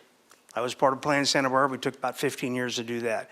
When we get that product, and you've seen the meetings, you've seen SSAC meetings, you saw the town hall, boy, is it going to be tough to get everybody on the same page about what the final dispensation is. And once we do, as Mr. Friedman said, we've not identified a dime of financing for that.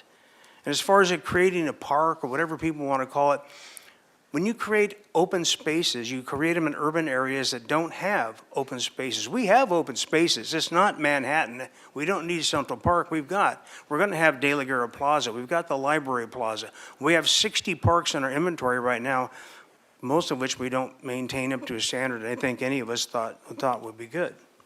So, but the robust outdoor dining is an essential element, and I want to promote that, enable it, but I do not think we need to put plywood platforms out in the middle of the street to do that. I think we can do that where it's better for the operator, it's a better look for our visitors when they come to Santa Barbara, make it lighter, make it cleaner, and have contiguous seating to the restaurant operations. But we have to have decisive leadership. And, Ms. Sneddon brought up, Mr. Jordan, Ms. Sneddon brought up the thing about a committee. And I'm really frustrated because I was on the sideline when all this stuff came about. And I've seen committees, I've seen commissions, I've seen consultants, I've seen things that have gone on. We've already got $1 million into the design process. And now we're talking about figuring something else out. It's crazy making. And I agree with Mr. Gutierrez. We've done nothing. It looks exactly the same as it did when we shut it down in 2020. We haven't progressed one iota. We've gained a couple of stores. We've lost a few stores. And I don't know if it's the closed street is to blame, but I'm told that it is by people that come in from other parts of the country that sign these leases. So if we were to continue per the staff recommendation until 2026, and we all heard the conversation about when we were going to charge the parklets rent, and then we took whatever the subcommittee and staff came up with and then summarily rejected it from the dais.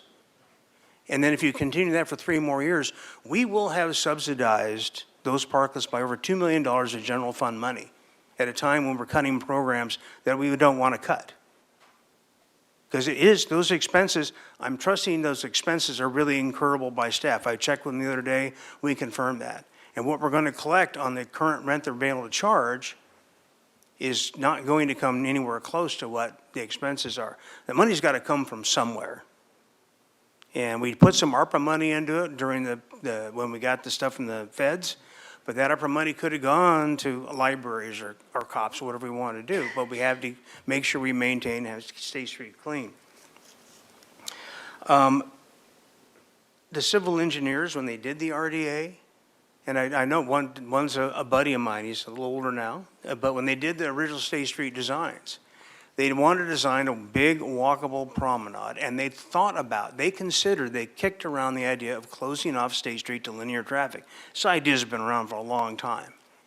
And they decided it would be bad for business. And this was before a lot of promenades or closed promenade, whatever you want to call them, happened all over they just they figured it out on their own. It probably wouldn't be great for business. What we're proposing, or what Eric's proposing, is to have a hybrid, at least for now, and leave the 500 block alone, perhaps maybe the 600 block too, and have a workable, functional promenade that we can actually do something with, as opposed to how many blocks we have out there that has nothing on it. You know, I just walked it today and did the inventory again, and it's a little depressing. I've seen State Street in all the different iterations. I've seen the ups and downs, and it is a cycle. It's not a linear trajectory. The rotation of the earth did not change because of COVID, contrary to popular belief. We go in cycles, and the cycle, right now we're in a down cycle. I think we're starting to come back out of it.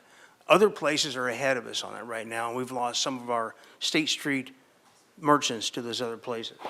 So we have to show some leadership from council. And, you know, to be honest with you, I don't feel like forming the next committee is showing leadership. I think doing something. We can have that committee as long as we dovetail some action in with it. But continuing status quo is not something I can support. Not for a moment. I can support, obviously, the thing about the stuff on the private property and directing the community development director to come up with those things. I mean, that's fine. As far as putting parklets out all over town again, we've had 2 near tragedies that, thank God, didn't happen that way.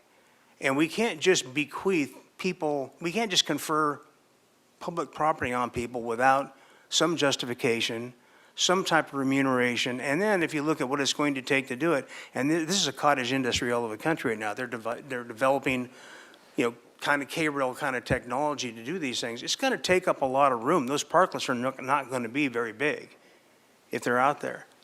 So we have to consider that, and we also have to consider when we go back, and this is going to start happening after December, when we have to think about our codes. You know, how many bathroom fixtures you have, the amount of seating. We just saw it with Macy's. They got turned down from opening up because they didn't have enough bathrooms to supply the public seating. And right now, we've kind of been looking the other way. ABC is going to come back with things. I've talked to Lars at the health department about this. There's a lot of stuff that's been in abeyance, so we just can't merrily go along without taking care of any of this. And when it comes to even the private property things, there'll be a process, and it'll be a pain in the butt, and we're going to have to go through all the things to do that. But it's what we have to do, because everybody, and a lot of folks in this room have done this, have opened businesses and know what a pain it is. And we're not trying to be a pain. It really is how we comply with the law. And there's a person right over there that's going to tell me that's exactly right. That's what we have to do, is comply with the law. So I don't know. I certainly can't hide in the shadow of polls or consultant data, committees or subcommittees anymore. We can't continue just to kick the can down the road. We've got to do something. Something different's got to happen than what's out there, because that looks like it did in June of 2020. 3 years ago, this is our 4th summer of that. I don't think it's responsible to go forward like this. I need improvement. I need it now. We can form a committee to help monitor that improvement per Ms. Nunn's suggestion. I think that's great. But we also have to be aware of public safety. We have to be aware of aesthetic design. We have to be aware of engineering. We have to be aware of all the things that you all had to go through when you opened your businesses, those of you that have been around for longer than 5 years. I did that. I mean, I did it in my place, and I built a house and 2 businesses here. We're a pain in the rear to get through. But we need to abide by that, and we need to be consistent with every business in town, not just a few businesses on State Street. It's our responsibility to make sure everybody is treated equally to the level that we can. And I don't see it in this, I don't see it in these proposals. I just don't. Not the continuation. Continue the design, yes. Change something in the meantime, absolutely. I think Mr. Friedman's on the right path, and I think Ms. Sheila Lodge pointed that out. And then even with Cass Ensberg's designs, there's something that we can potentially embrace. But we have to move away from where we are now. We just can't continue this and pretend everything's hunky-dory for every other business in town, because it's just not. Okay. Ms. Snedden, you want to follow that up? I do. Thank you, Mayor Rouse. I really, the first discussion I want to have is about the committee work. And here's the problem with the ad hoc as it is that we are not listened to. We are ignored. We sit behind closed doors for 2 years and direct action, action, action, not staff who's present here, extremely responsive, I have to say that. And then, just like right now, we take the fall for nothing happening, even though, and Councilmember Gutierrez, I know you have memories with me of for 2 years saying, try this with the bikes, try this with the bikes, how about try this with the bikes? Not a single thing happens. So whether it's empowering us to actually direct city administrator to do what we're advising or trying, or it's having a public meeting so that you can see that we actually are directing these things and they're not happening. I don't know where the disconnect is or what the fix for that is, but I am also wanting quick, easy, and now. I also want action. I'm also tired of the talk, and I'm also really tired of taking the fall for what we've been directing and just is not happening. Yes, it has to be clean. Yes, we have to try bike things. Yes, we have to work on it being accessible. Yes, we have to have all of these things happening, or else, as I've said before, the State Street Master Plan process risks imploding. It risks losing momentum and support. So whatever it takes so that that advisory, I mean, I have been told to my face, you're an advisory committee and I don't have to take your advice. What am I supposed to do with that? So what I want to propose so that we have quick, easy action now is that we bring that committee back. And I have no intention of bogging it down with bureaucracy. The whole point is making it public so that when we need support, that something needs to happen, that we have witness that we've been asking for that and that we have support for that happening. I don't want to make it as charged as that, except for that is maybe the millionth time I've been yelled at because nothing is happening, and it really isn't because I'm not asking for things to happen. So the first motion I would like to make is to direct staff to reconfigure the committee, the State Street Advisory Committee, with public. Yeah, would you weigh on this, please? Because I want to make, because we're not agendized for that item unless it fits in with what we're doing. I'd like your opinion, please. Mr. Mayor, Councilmember Sneddon, it's not an agenda item today. It's part of what we're discussing. But I think if Ms. Sneddon makes that motion, and it's a majority vote on that, obviously, she could direct staff to bring that back. We could have it as a consent item when it comes back, that the ad hoc committee, as it's currently formed, be reconfigured into so it's currently the State Street Ad Hoc or Operations Ad Hoc Committee. We would just remove the words ad hoc, so it becomes a regular Brown Act Committee. If the committee members aren't changed, then, you know, and we can go forward with the same committee members. We've got the notes on what Councilmember Jordan wanted, the full list of the items he wants as being part of that kind of agenda. I think Councilmember Sneddon had another list. Everybody has kind of had a list of things that they want as part of the topics, and also it's part of what the ETERO already has in the, I would want staff's kind of comments if they think that I'm on the right track on this, but that would be what I would recommend, is that there just be a motion to direct staff to bring it back. Okay. To formalize the reinstitution of this committee and as not a ad hoc committee. That's what I Okay, would so suggest. in this case then, would you want to make a motion to that effect, Ms. Sneddon, for a direction to staff? So moved. And then we can, okay, that's a moving second. And then, okay, let's go ahead and vote on that, because I have a comment about how we want to handle the rest of the items. Would you please, this has been moved and seconded. Everybody understand the motion?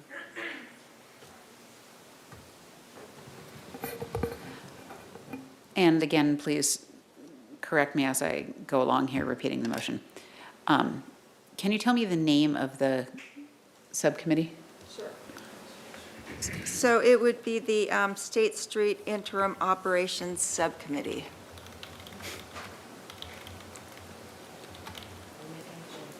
Okay. So motion by Councilmember Sneddon, seconded by Mayor Pro Tem Alejandra Gutierrez, Yes, correct. to direct staff to bring back an item to formalize, hold on one second. The configuration of the State Street Interim Operations Subcommittee as a committee that is not an ad hoc committee. Or replacement of the ad hoc, as a replacement of the ad hoc. As a replacement of the ad hoc committee. So to repeat that, motion by Councilmember Sneddon, seconded by Mayor Pro Tem Alejandro Gutierrez, to direct staff to bring back an item to formalize the configuration of the State Street Interim Operations Subcommittee as a replacement of the ad hoc committee. Yes, and would it be appropriate to add with action items as noted by council members? Jordan and Sneddon. Jordan and yes. Sneddon, or anybody else who wants to add action items. So the above with action items as described by council members Jordan and Sneddon. Okay, are we in agreement on the motion? Okay. Okay, let's put that, let's get this one out of the way, then we can go to the other A, B, and C, and I have a comment about how we want to handle that. Very good. Okay, so we're going to start the vote on that motion by Councilmember Sneddon, seconded by Mayor Pro Tem Alejandro Gutierrez. Go ahead and vote, please.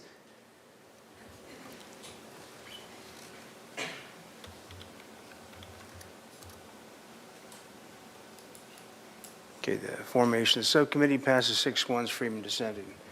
Okay, so going back to the staff recommendations, may I suggest, once again, to the board here, that we go ahead and take item C first, because I think that's something we can move forward on without a lot of pain and suffering, and we most likely are going to have some dissension on the other two. Everybody okay with that? Anybody want to make a motion to that level? I'll move item C. Okay, item is 26C, moved by Friedman.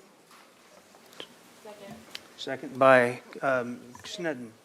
Just to clarify, this is for the private property and that they remain open during that time, correct? Just so we're clear. Yeah. Mr. Mayor, Councilmember Friedman, yes, exactly. Okay, thank you. Sorry, it's numerically number 2, but it's letter C on I the mean, CAO. ideally, the process to do that, the permitting process, particularly with things in the 2097 area and all those kind of things, can happen hopefully before December 31st. But if it doesn't, I think, I think that the intention of the council is to allow them to remain in place until such process is over. Is that correct, Mr. Friedman? Are you good with that? Okay. Yeah, hopefully before then, but if it doesn't happen, they can continue to remain open until sometime next year, but hopefully it won't take that Now we'll long. just form another committee. What the heck? Please, you understand the motion for its item C? Yes, but I will repeat it into the record here. Motion by Councilmember Friedman, seconded by Councilmember Sneddon for recommendation C, which is to direct the Community Development Department to establish submittal requirements and an application deadline for a complete development application under applicable zoning requirements for on-site outdoor facilities and allow on-site outdoor facilities established under ordinance number 6055 to remain in place past December 31st, 2023, while the application is processed. Agreed on the motion? Okay. Go ahead and vote, please.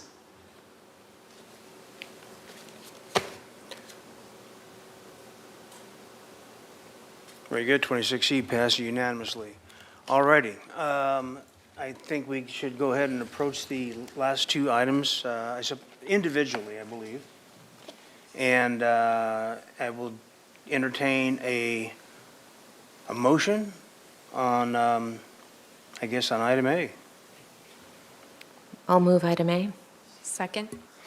Moved by Sneddon, second by Harmon. Any discussion? I will just comment that that is disappointing for me, and I would love to have seen us at least give Mr. Friedman's idea a shot, because I really do think all we have, once again, is an extended big black bike lane, and all the activity could be in the 500 block, and the rest of it is pretty sparse. So, comments on item A to the motion. Mr. Jordan. So just back down in the weeds, the remaining two items don't talk about what we're calling the parklets on side streets or elsewhere in the city on the public right-of-way. And the 400 and 1300 blocks in this item A are parklets. They're not on a closed street like the rest of that paragraph is. And I was hoping that we would, well, one, I think there was support here on talking about the parklets separately and having a item E for parklets.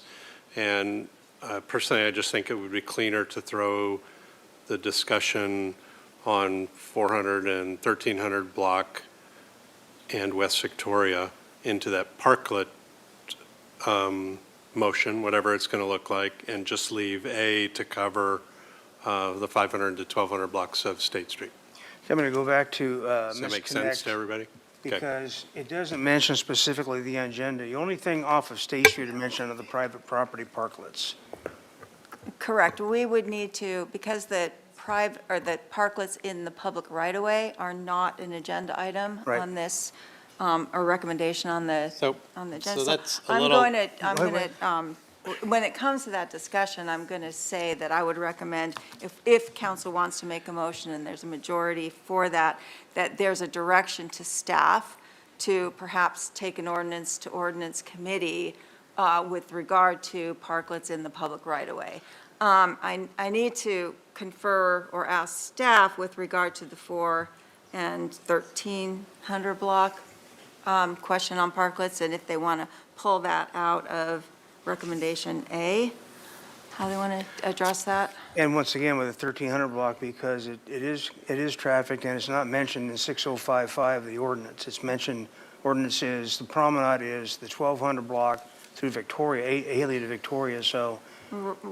Correct. Well, the ERETO does indicate that the promenade is defined as Victoria and Haley, but does say that from time to time it can be extended Right, to which did include that action ever happen? alternative traffic configurations. So So perhaps it includes the 400. So that will need to be cleaned up, because otherwise, we would have a promenade qualified 2 parklets in the 1300 block, but we'd be then different than the rest of the public right-of-way. Right, so I think maybe staff clarification on that would be helpful. And maybe they could put the map up. So, Mr. Mayor, that number or letter A, the reason the 400 and 1300 blocks are in there is primarily for the vehicle configurations. Correct. You have the one-way on a 1300 block. So that's why, part of this is the vehicle configurations for not only the 5 through 12, but also the 4 and the 13. Granted, not a lot is happening as far as vehicle configurations on the 4, but it allows us to keep that as a possible future opportunity to change things up down there if desired. Regarding the 3 parklets on the 1300 block, you could put them into the discussion with the other parklets in the public right-of-way. The difference, though, is that, again, there's a different vehicle configuration on the 1300 block. You have it one way, so it's significantly more safe than the public right-of-way. Going back to our original recommendations. Understood, but I'm thinking for the clarity to the public at large, for people that aren't even in the area of State Street that have a public right-of-way park that they'd like to retain, and I don't know what the dispensation of West Victoria is going to end up being yet. So all of those things, I think, should be wrapped up into a separate staff direction to come back with us. And I think per the city attorney's direction, probably through ordinance committee. Am I correct in that, Ms. Connect? So that, Mr. Mayor, that could work. Another option, if and we alluded to this a little bit in the discussion of the parklets on the public right-of-way, is that if council desires to make a permanent program, we threw up a number of issues that need to be reconciled. It would be more your direction to us to say, go put together a permanent program and come back to us with all that information, a permitting process, design review, what does that look like, a rate structure, all the safety, we talked about engineering, bollards versus K-rail and all that. So that would be the way I'm seeing this and what you're discussing, that would be kind of the mechanism by which you move towards a permanent citywide parklet program, is give us direction to basically go create a program and come back to you for approval. Right, because our agenda is to deal with parklets off of State Street. That's except for the private property ones. That's correct. Via this council agenda report, the idea was that on December 31st, 2023, the ERETO expires and citywide parklets off of State Street would go away. That's Okay. not the way I'm sensing this is going. So another option, if you do want to make it permanent, which is what as staff we're looking for some permanency, that would be your mechanism to address the off-State Street parklets, which the 1,300 are technically considered parklets. The caveat is that they are paying the State Street rate. Right, but once But I again, don't- you're still talking about car activities in parking and linear traffic, so I don't know. Mr. Jordan, you want to try to craft some direction for staff? Well, all that aside, the staff report, as part of this agenda, does mention all of those locations. It mentions the West Victoria block, it mentions the parklets, whether on the side streets, it mentions the private property things. The only thing that's on the agenda that I think is confusing you is that there's recommendation from staff. That doesn't mean other stuff is not part of the agenda. If you go back through the 6 pages, all those other components are talked about in the staff agenda. They should be free to chat about and give direction. Madam Attorney, would you weigh in on that, please? Yes, Mr. Jordan, or Councilmember Jordan, it's free to talk about, free to discuss.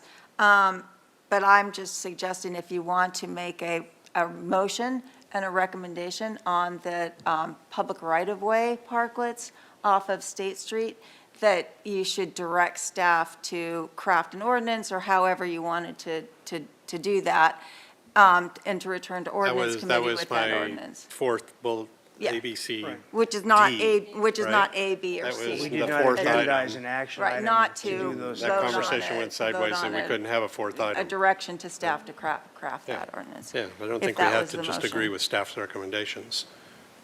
We can add one.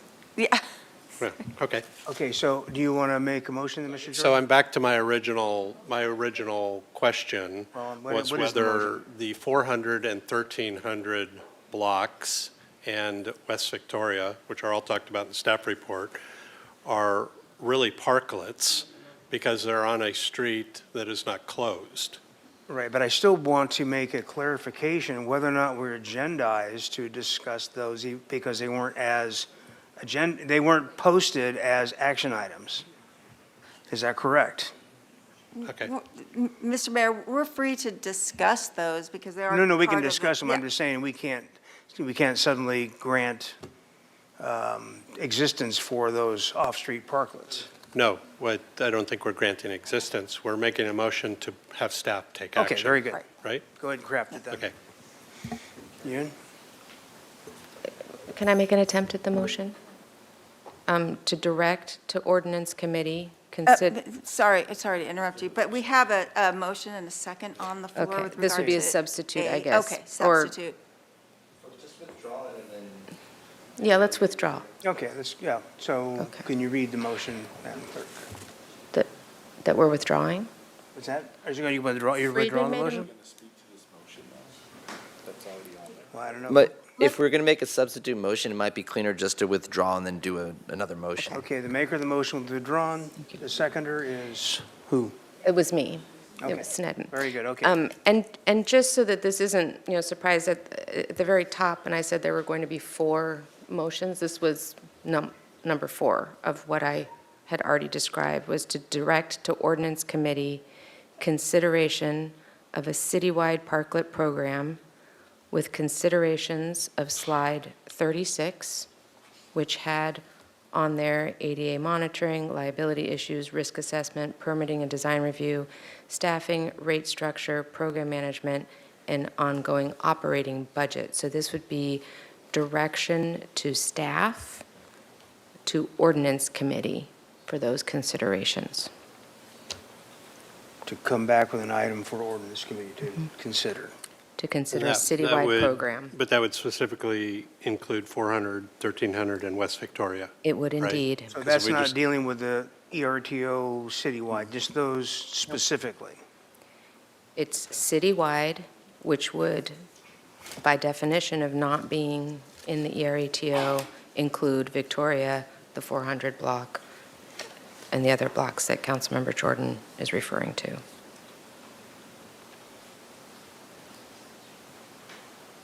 Are you guys following this? A citywide program for parklets, Okay. Outside the promenade. Within the public right-of-way. within the Within public right-of-way. Yeah. Direct it to ordinance committee to codify it, to make an actual program. What could go wrong with us doing this? Is there a second? Okay, so we have a motion and a second on the floor. Does everyone understand the motion? I know, well, do you have a comment to the motion? Okay, Mr. Gutierrez, to the motion. So is the part that says, and continue the revised vehicle configuration on the 400 and 1300 block of State Street going to stay on this? That's not this motion. Oh, This is I'm a totally sorry. separate motion. This is So- off the agenda. Gotcha. Okay, thank you for the clarification. Okay. Ms. Sneed? Oh, I'm sorry, that's off. And I wanted to clarify that that does include the 400 block also. Don't need more curveballs up here. Thank you very much. Okay, so we understand the motion on the table. I'll read into the record what I have, and again, please correct. Motion by Councilmember Sneddon, seconded by Mayor Pro Tem Alejandro Gutierrez,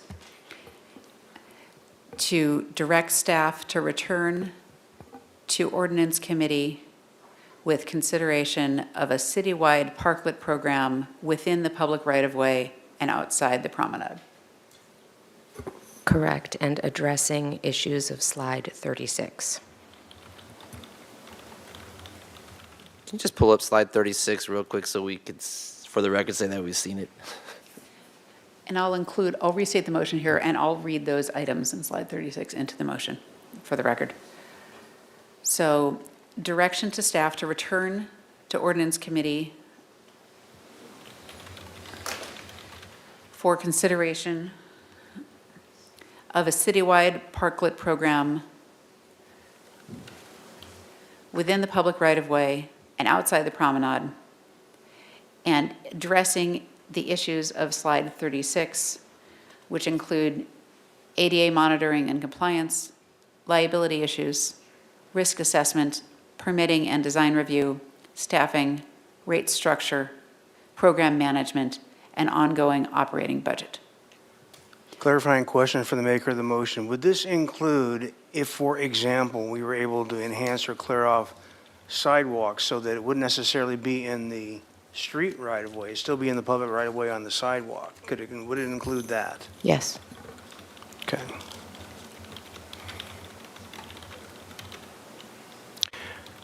Alrighty then. And it could be case-by-case basis. I mean, it could be a case-by-case basis. It could be whatever staff brings back to I ordinance think all to of these would be recommend. case-by-case basis because they'd have to be separately engineered and permitted, would they not? Am I asking? You're not the Mr. engineer. Mayor, are you talking about now the parklets in the right-of-way, or you just had mentioned Well, they're on the both in the right-of-way sidewalk? because the public right-of-way includes sidewalks, but would they not have to go through the process and be vetted for engineering, safety, all those things? For this, yes. If they're on the sidewalk, those would go, they could apply through the ODLA program. the existing outdoor dining license agreement program. Okay. So this is, when we say That would be a right-of-way, separate this is in project. particular, this is on the street, right-of-way. Because we've actually considered somewhere in our discussions the potential of even enhancing sidewalks physically in some locations, potentially down the road. So that was why I brought it in. Okay. And for the record, may I clarify, was the previous motion by Councilmember Sneddon, seconded by Councilmember Harmon for recommendation A, was that withdrawn? Yes. Yes, by the motioner and the mover and the seconder? Was it Harmon, though, or was it Friedman? I think it was Friedman. Friedman made the motion and Sneddon seconded. Yeah. And Okay. that's been The withdrawn. maker and the seconder withdrew the motion, and Okay. Sneddon put in the next motion. Okay. And so that was the motion for recommendation A by Councilmember Friedman, No. seconded? C, recommendation C. Okay. We voted on Moment. C was voted on already. C's voted on and gone. This is a recommendation by Sneddon to have staff come back to ordinance committee with the rules and regs for parks in the ROW. She's asking which one was withdrawn. Right, and it was, so there was a vote on recommendation C, and then there was a C motion was voted for on. item A, and I'm confirming if that was withdrawn. Can I just clarify? So on item C, which was the private properties, that's what we voted on, that's what I motioned. That's and correct. Yes. What- Member Sneddon, and then that passed. And then there Gone. was the motion that was put forward, it got withdrawn, so we could put this one up. And Yes. so- And that was for A. Okay, Yeah, and I'm and that was- confirming that that was withdrawn. Yes. Very good. Okay. Okay, one moment.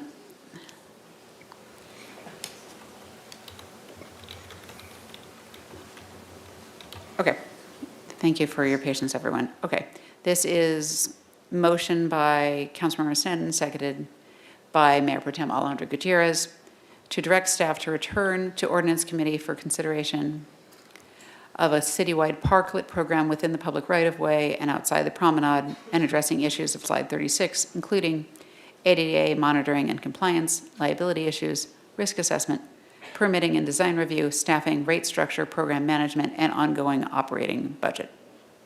Agreed? Okay, go ahead and vote, please.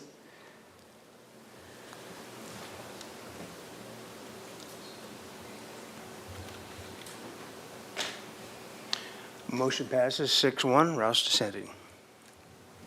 Okay, now, back to our other items.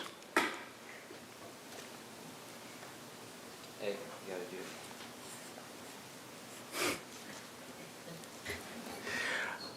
it. Okay, so we have A, B, and B to do right now. Mr. Mayor, as you all discussed this and the actual motion, just a clarification on the last one, the parklets on 1300 block, 400 block, and West Victoria were thrown in there. So then, how is that going to impact A? Meaning, they are allowed in their current configuration. They're many of them much larger than standard parklets. A Parklets are- is strictly about the vehicle configuration, though, right? A is about the vehicle configuration. Right. So Okay, you're talking about B. Yeah, sorry, Okay. myself.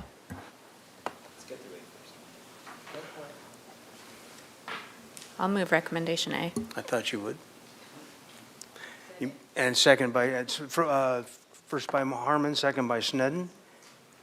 And everybody understand? Mr. Friedman, do you have a comment?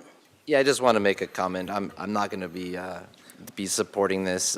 Based on my comments earlier in my conversation with San Luis and understanding that, and I just think we need to take action now. And I was actually tempted at one point to make the motion for what I had proposed, but the discussion's going a different way, so I'll just be voting against this. And the one thing I didn't raise is I'm just concerned if this goes all the way till 2026, that I'm termed out, as a couple of my colleagues are, and I'm hopeful that some of these other things will come into play, but this could leave it through the end of my term, and I'm just, my trepidation for me personally is that it feels like I could be abdicating my responsibility towards State Street, which is why I felt so strongly about what I had proposed. But with that, I'm not going to propose the other motion, but I just wanted to put that out there. Thank you.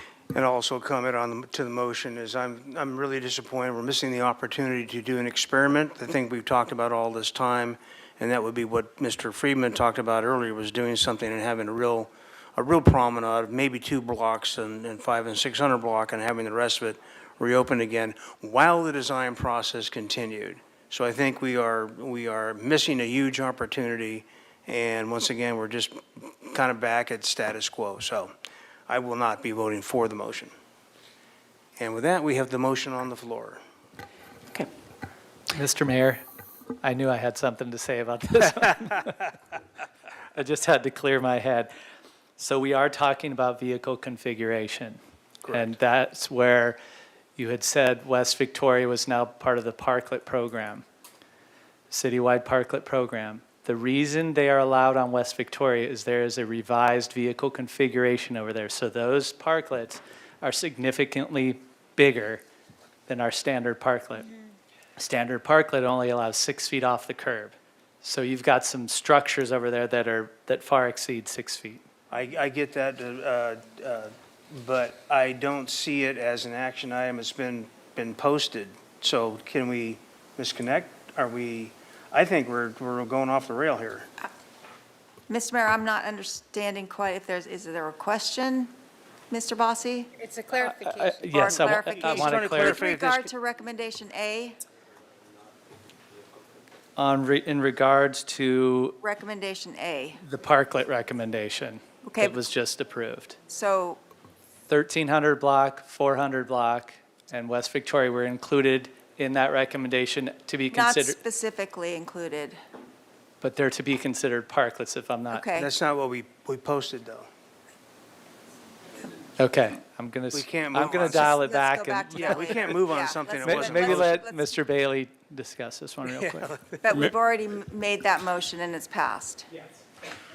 Mayor Rouse, But, right, they're not specifically included in the motion. what I think that we're hearing is it's the desire of council to leave West Victoria in its existing configuration. What I think we need to do is add the 0 block of West Victoria to this motion so that the existing traffic configuration can remain the same. And Ms. Connect, can we do that, though, because we didn't announce it as part of our actions? could probably edit So again, I'm confused as to whether we're talking about recommendation A. Right. Yes, because there's nothing in recommendation A that allows us to keep the existing traffic configuration on West Victoria. It's just not in the published action Right. items. That's So why I'm so struggling with what this. change are you proposing to recommendation A specifically? Can you? To add the 0 west block of West Victoria to that recommendation, if council wants the existing configuration to remain the same. I'd be happy to withdraw my motion and revise to include the 0 block of West Victoria into the revised vehicle configurations. Okay, so I will. think we can allow, it is part of the discussion and part of the staff All report, right. so. If you're okay with that, then it's fine. Can you then, Mr. Bailey, state in the record exactly what changes you want? I can do it. So it would be motor vehicles on the 500 through 1,200 blocks, including the 0 block of West Victoria, of State Street, and including the 0 block of West Victoria? The Where it's- revised vehicle configuration, right? Just, Add to the revised vehicle configurations the 400 and 1,300 blocks of State Street and the 0 block of West Victoria. great, yeah. Thank you. So we're good with legal, and are we clear on the motion? Yes, Mr. Mayor, I will read the motion into the record when you're ready. Okay. This is the amended motion by Councilmember Harmon, seconded by Councilmember Sneddon, for recommendation A with a change, to direct the city attorney to prepare an ordinance that will continue closure to motor vehicles on the 500 through 1,200 blocks of State Street and continue the revised vehicle configurations on the 400 and 1,300 blocks of State Street and on the 0 block of West Victoria until December 31st, 2026, or until adoption of the Create State Street Master Plan permanent ordinance implementing the traffic pattern recommendation, whichever is earlier. Mr. Jordan, you have something to the motion? Well, this is why it's difficult to fit these into what staff recommended and at the same time ignore what's already in the staff report as recommendations that we want to change. Because you're combining, in my opinion, you're combining two different things. You're combining outdoor business facilities, which we're going to say be extended to serve food through 2026, but with parklets on the 400, 1300, and West Vic, which you're going to say, we're only giving them an extension right now through the end of this year, that they have to get into the app program and all those other things that were on that slide. So, I mean, that was my intent, and I'm concerned that the way we're adopting these are not the way staff, I'm sure half staff heard the intent, but I'm not really sure that these motions are breaking that up specifically. Talking about the item C? No, I'm talking about item A. So item A combines two different traffic routes, but the traffic routes on State Street are going to be honored through 2026. The traffic routes on what I'm calling the parklets, which include 400, 1300, and West Victoria, are only being allowed through the end of the year or until your application is complete. Right? Am I right? Well, the 400 block was carved out separately from the 13. It's in, well. No, that's in the traffic one, not in the parklet one. This is I don't know. 500 to 13 in the So parklet one. my intention was to treat everything with a car next to a dining area as a parklet and to work on resolving the safety and all those other things on that item and to have those be under a timeline through the end of the year, whether that's traffic configuration or allowance to exist while they're getting an application through the process. And to treat State Street, only State Street through the 1200 block, the 500 through the 1200 block as expiring in 2026 or when the master plan has some application. I don't know, but I'm seeing these things kind of glom together and get confused. Mayor Rouse, Councilmember Jordan, if I can provide a bit of clarification. So, right now, the parklet or the business facilities on the 1300 and 400 blocks are technically parklets. Parklets being not on the closed to vehicular traffic State Street Promenade. However, for certain purposes, specifically the payment of the fees and the design requirements, they've been kind of lumped in with a promenade in order to have that sort of cohesion. Same goes for West Victoria. Although West Victoria are not paying fees at this time. Those are technically, we would call them parklets because they're on streets that are open to vehicular traffic. Although again, because of the one-way configuration of West Victoria, those have been allowed to go much wider than they normally would have if the street was open in both ways. If the street was open in both ways, they could only be 6 feet wide. So the recommendation that we presented in recommendation B is to continue the temporary uses of the 500 through 1300 blocks. So basically keeping the dining facilities on those blocks in a temporary state as is.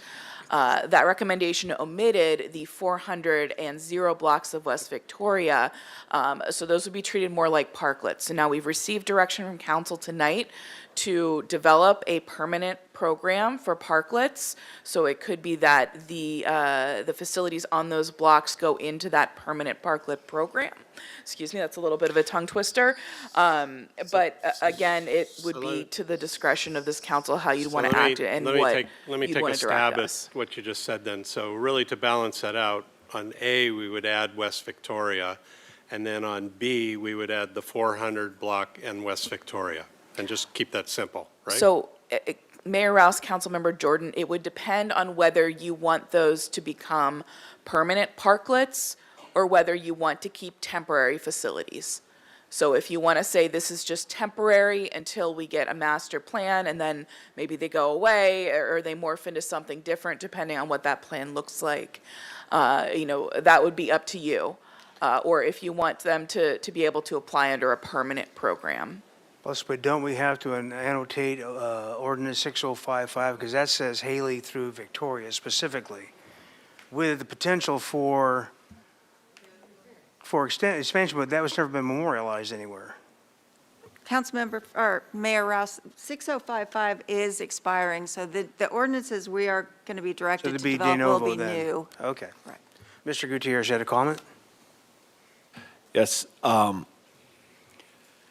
So I've been asking city staff about treating the 400 block just like the 500 block and closing it to traffic.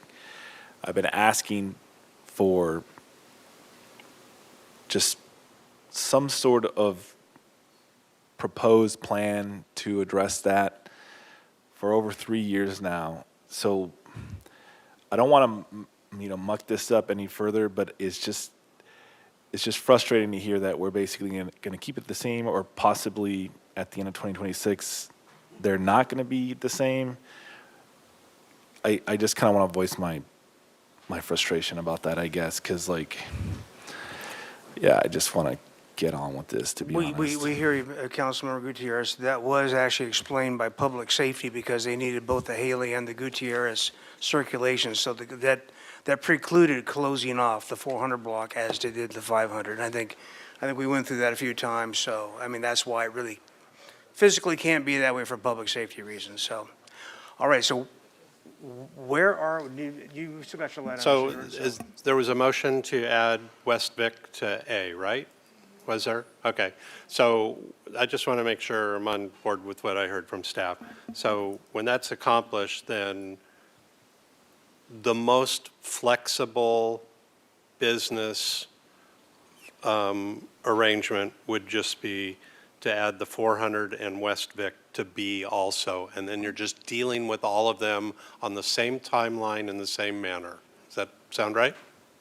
Mayor Rouse, Councilmember Jordan, that would put them all in the same timeline, yes. Okay, thank you. Okay, so that's what one of us will do after we accomplish A. okay. So where are we? We got it. Okay, we have the motion and a second on A, and do we understand all the little fun bells and whistles we put on it? Mr. Bossy, are you okay with Mr. Jordan, just, because I see that you're a little confused. I just want to make sure that we're giving clear direction to staff. Mayor Rouse, Councilmember Alejandro Gutierrez, that's just my normal look of confusion. I carry it day to day, talk to my wife, my kids, it's all I have good. known Mr. Bossy for a while. That's how I walk around. No, thank you. No, you guys, it's very complex. As I said, I think that was my second sentence 6 hours earlier, so, and it bodes true. Okay, so Thank we you. got the motion, the second on the floor, and I think everybody understands. Any more discussion on the motion? If not, we will vote. All right, we clear on what the motion is? Okay. Let's go ahead and vote.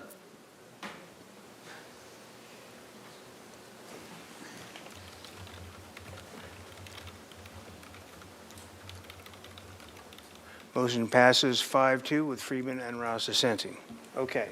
So I'll continue forward and move B, but with the addition of the 400 block of State and the 0 West block of Victoria. I second. Okay, and just to be a pain in the rear,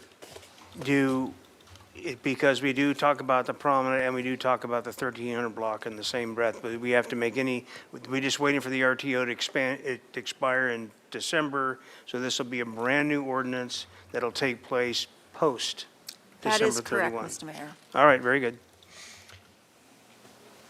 Anybody else? Everybody good?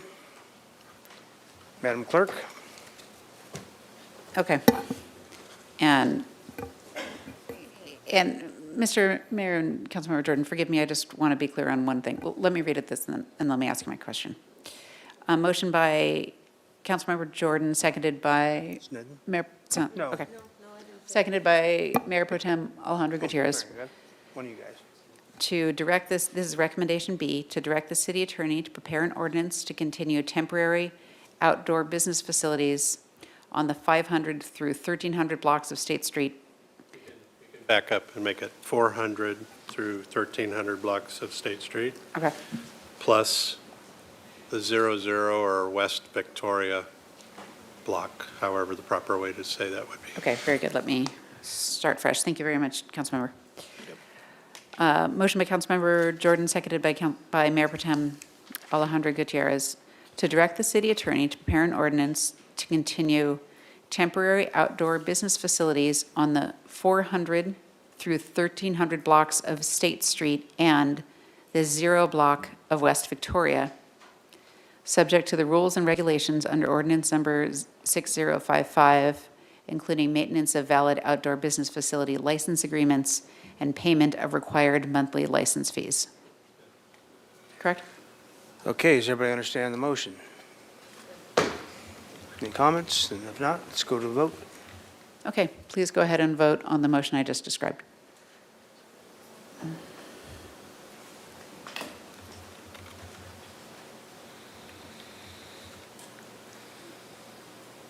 Motion passes 5-2, Friedman and Rouse dissenting. And that wraps up item 26, does it not? One more comment? I just say, as Yogi Berra once said, it ain't over till it's over, and we just proved it. Thank you for the mighty yoga. All right, we got one more item to do here, and we should be able to do this rather efficiently, one would hope, and that is to... A 5-minute break is almost...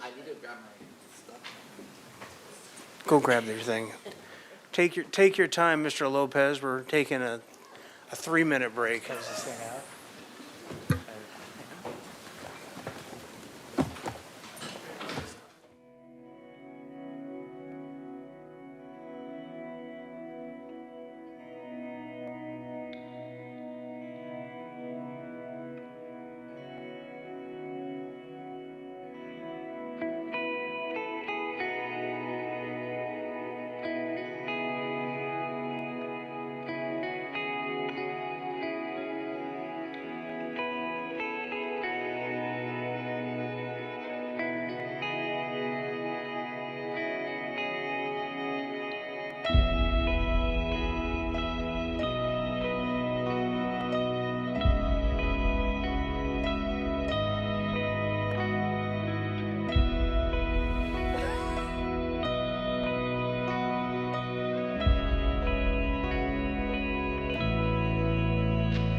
Would you have an item to read, Madam Clerk? I do. Appointments to city advisory groups, number number 27. All right, very good. We're going to be assigning or picking our candidates for these boards, and we'll go through them alphabetically. So the ABR, we have nobody. Is that correct, Mr. Lopez? The Arts Advisory Committee. I'll be taking, let's go ahead and call out your, May I nominate Ms. Johnson, please? nominate whom, sorry? Ms. Johnson? Johnson, okay. I'll nominate Terry Ball. One for Ball. I'll nominate Yatsen. Anyone else? Okay, very good. We have 3 for 1 vacancy. Mr. Lopez, you want to go ahead and give us the shout out for the vote there? Yes, I believe the clerk will read out names, and we will choose from the 3 candidates who are nominated. Yes. So this we won't do electronically. This I will say the names of each of the council members, and you say who you are voting for. Sounds great. Okay. Get my mic closer here. Councilmember Harmon. Johnson. Councilmember Frieden. Ball. Councilmember Oscar Gutierrez. Johnson. Mayor Pro Tem Alejandro Gutierrez is not present. Councilmember Stead. Ball. Councilmember Jordan. Johnson. And Mayor Rouse. Yatsen. Mr. Lopez. Taylor Johnson. Okay, very good, thank you. Building and Fire Code, we have nobody. Citizens Oversight Committee, we have 2 vacancies and only 1 candidate. Nominate Silver. Would you move by acclamation? Yeah, move. Yeah, thank you. Okay, all in favor? Aye. Okay, so, Civil Service, nobody.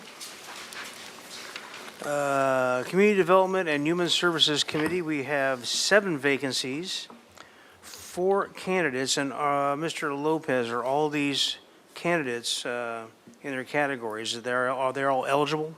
If all 4 of them were to make it in? Yes, Mayor Rouse, they are all eligible, and as we have discussed in the past, Zachary Kramer does also qualify for the Business Community Economic Development category, so part of the motion would be to include that individual in the business community. All right, very good. Anyone?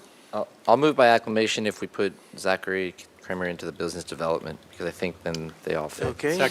Second on that, so we'll do the, go ahead and we'll just take a vote. I don't think we need a roll call. All in favor? Aye. Anyone opposed? Very good. Carries. Community Events and Festivals Committee, we have 1 vacancy. We have 3 candidates. Do we have any nominations? Mr.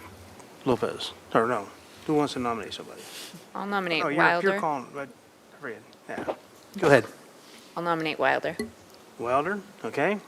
Anyone else? I nominate Harwood. Harwood, very good.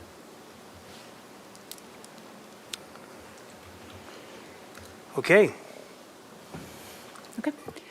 I will, again, list names of council members, and please say whether you're voting for Wilder or Harwood. Right? Okay. Councilmember Frieden. Wilder. I'm sorry, was that Wilder?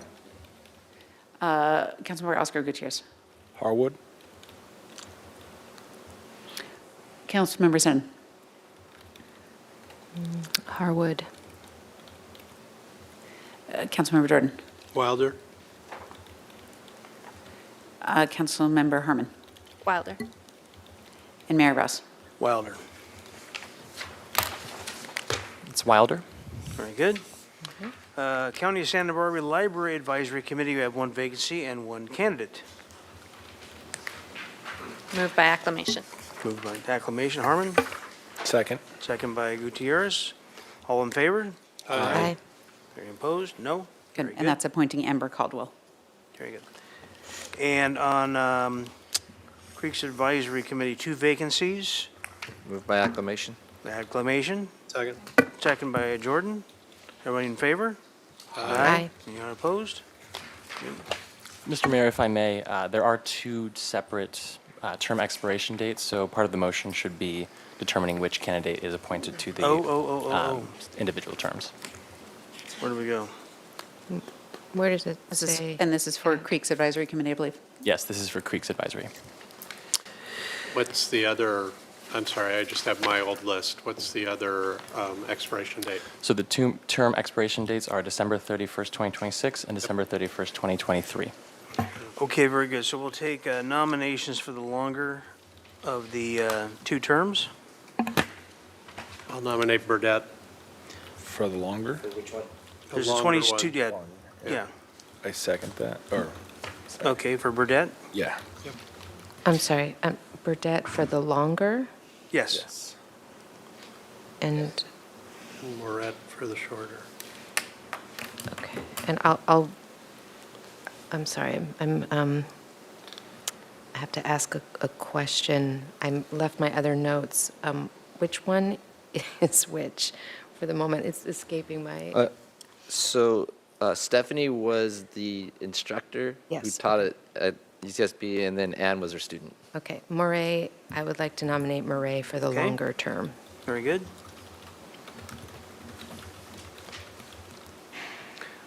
All right, so I guess go ahead and just roll call us because we,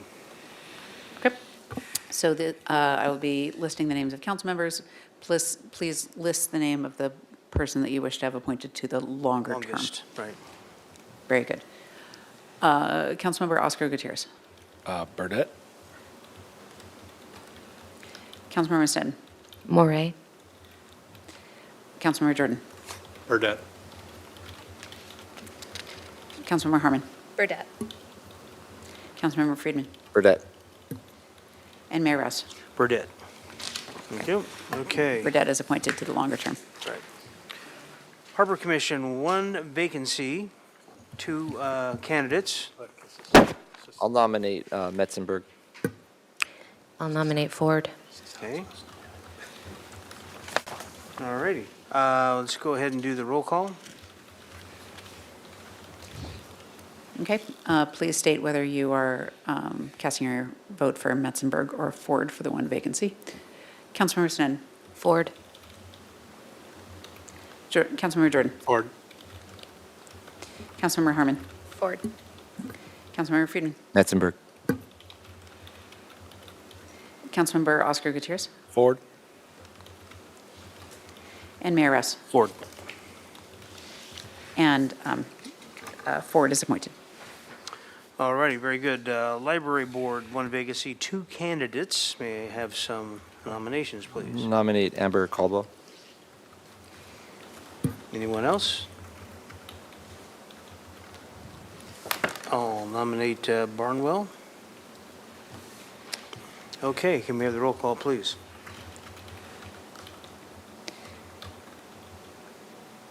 Very good. Councilmember Jordan. Did you say me? Yes. Uh, This is for either Caldwell or Caldwell. Barnwell. Councilmember Harmon. Caldwell. I'm sorry? Caldwell. Caldwell. Very good, thank you. Councilmember Friedman. Caldwell. Councilmember Oscar Gutierrez. Caldwell? Sorry. Caldwell. Yes. Very good. And Councilmember Stettin. Caldwell. And Rouse. I'm sorry, Mayor Rouse. Barnwell. Very Caldwell? good. And Caldwell is appointed. Yep. If you can say it, she got it. Okay, Living and Wage Advisory Committee, 3 vacancies, 1 candidate. Motion? Moved by acclamation. Second. Second by, first by Freeman, second by Gutierrez. Everybody in favor, say aye. Aye. And Anyone I'm sorry, opposed? just confirming here, this was motion by Friedman, seconded by Gutierrez. Oscar Gutierrez. Very good, thank you. Here's one of my favorite, and I hope one of yours, Mosquito and Vector Management District Board, 1 vacancy and by gosh, 1 candidate. Moved by acclamation. Gutierrez. Second by Friedman. All those in favor, say aye. Aye. Anyone opposed? Very So good. carries. Terry Jory is appointed. Thank you. Neighborhood Advisory Council, we have 6 vacancies and 1 candidate. Move by acclamation. Move with acclamation by Gutierrez. Wait, did he? What? So, you can do it. Hey, he can be on multiple. You can be serve on more than one, if they don't conflict. He doesn't want to. Yeah. You got to get somebody on there. Move by acclamation. Okay, second by Friedman, okay. All those in favor say aye. Aye. Anyone opposed? Very good. And I'm sorry, who is this? This is motion by Councilmember Oscar Gutierrez, seconded by? Friedman. Councilmember Friedman, appointing Kramer by acclamation. Very good. Thank you. Okay, the Rental Housing Mediation Board, 3 vacancies and 2 applicants. Anyone? I'll move Smith. Moved by Sneddon, moved by Friedman, second by Sneddon. And all those in favor say aye. Aye. Aye. Anyone opposed? Oh, So I'm- carried. I'm sorry. Motion by Friedman, seconded by Seddon to appoint whom? Yep. Smith. Very good. To appoint Smith by acclamation. Everyone agreed? Okay. Thank you. Oh, somebody had to be a spoiler here. There's 10 vacancies, but 11 candidates. Can we just move all of them by acclamation? But there's one extra. If I may, Mayor Rouse, Councilmember Gutierrez, we do need to appoint 6 new appointees who are city residents, and there are actually only 6 city residents who qualified for this appointment, so we can move all 6, but we do need 6 new city residents to be appointed. So I count, on my list, I count 6 in the SB Unified, 1 private, 2 at large, and 2 local alternative. Isn't that 11? 11 total openings? Right, but we need to appoint 6 from the SBUSD, right? Mayor Rouse, Councilmember Gutierrez, there are only 10 vacancies. So there should be 6 in Unified School District, 1 in the local private high school, 1 public at large, and 2 from the local alternative community. Oh, mine says continuation. 2 public at large. Okay, that might have been a previous version. Gotcha. But So yeah, we can't vote the SBUSD people we could do that by acclamation? So we can only take Yeah, city resident, residents. but that's it. Yeah. I'll move city resident applicants by acclamation. Okay, very good. Second. Any, all those in favor say aye. Aye. Aye. Anyone opposed? Okay, very good. And if I may, very quickly, Mr. Lopez, are you clear what the names are of those persons? Yes, okay, we have Gwen Chenoweth, Ellie Cuevas, Jeremy Solano Beltran, Carlos Vasquez, Lucia Camp, and Sofia Cruz. Yes, and Mayor Rouse, if I may, we do have 2 applicants who are currently slotted for the local private high school spot. There's only 1 position. They are both city residents, so at your discretion, you can move one of them to the public at large position. We And that can would do be that. Lucia Camp or Sophia Cruz. So we can make, yeah. So that would be up to you. So I'm going to make a suggestion because there's 5 left for 4 spots, correct? And 4 of those 5, if I'm reading this right, are already on there.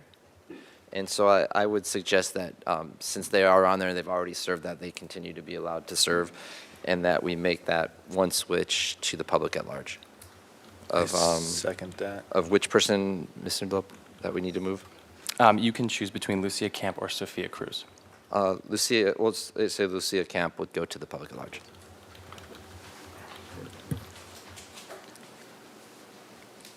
Is there agreement from the council on Lucia Camp being moved to the public at large? Yes. Okay. Everybody good with that? All right. Mr. Lopez, are you clear on who is appointed for? I am clear. If I council. could just have us go through and just to be crystal clear. So it's Ellie Cuevas, city resident, Jeremy Solano Beltran, Carlos Vasquez are all 3 appointed for the SB Unified School District High School position.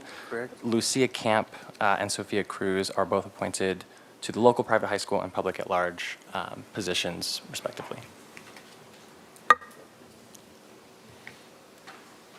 Okay, thank you.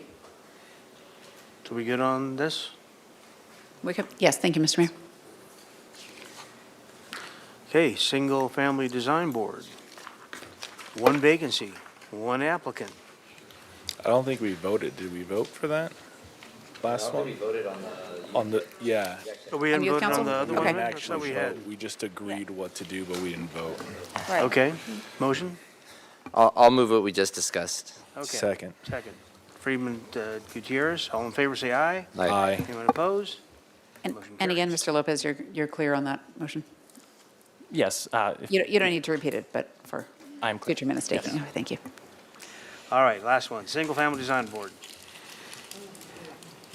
Moved by acclamation. Moved by acclamation, Harmon, second by Friedman, all in favor? Aye. Aye, anyone opposed? And that's appointing Colossi. All right, very good, thank you. And we have council and staff communications, anything anybody is all excited about saying? Okay, we are adjourned.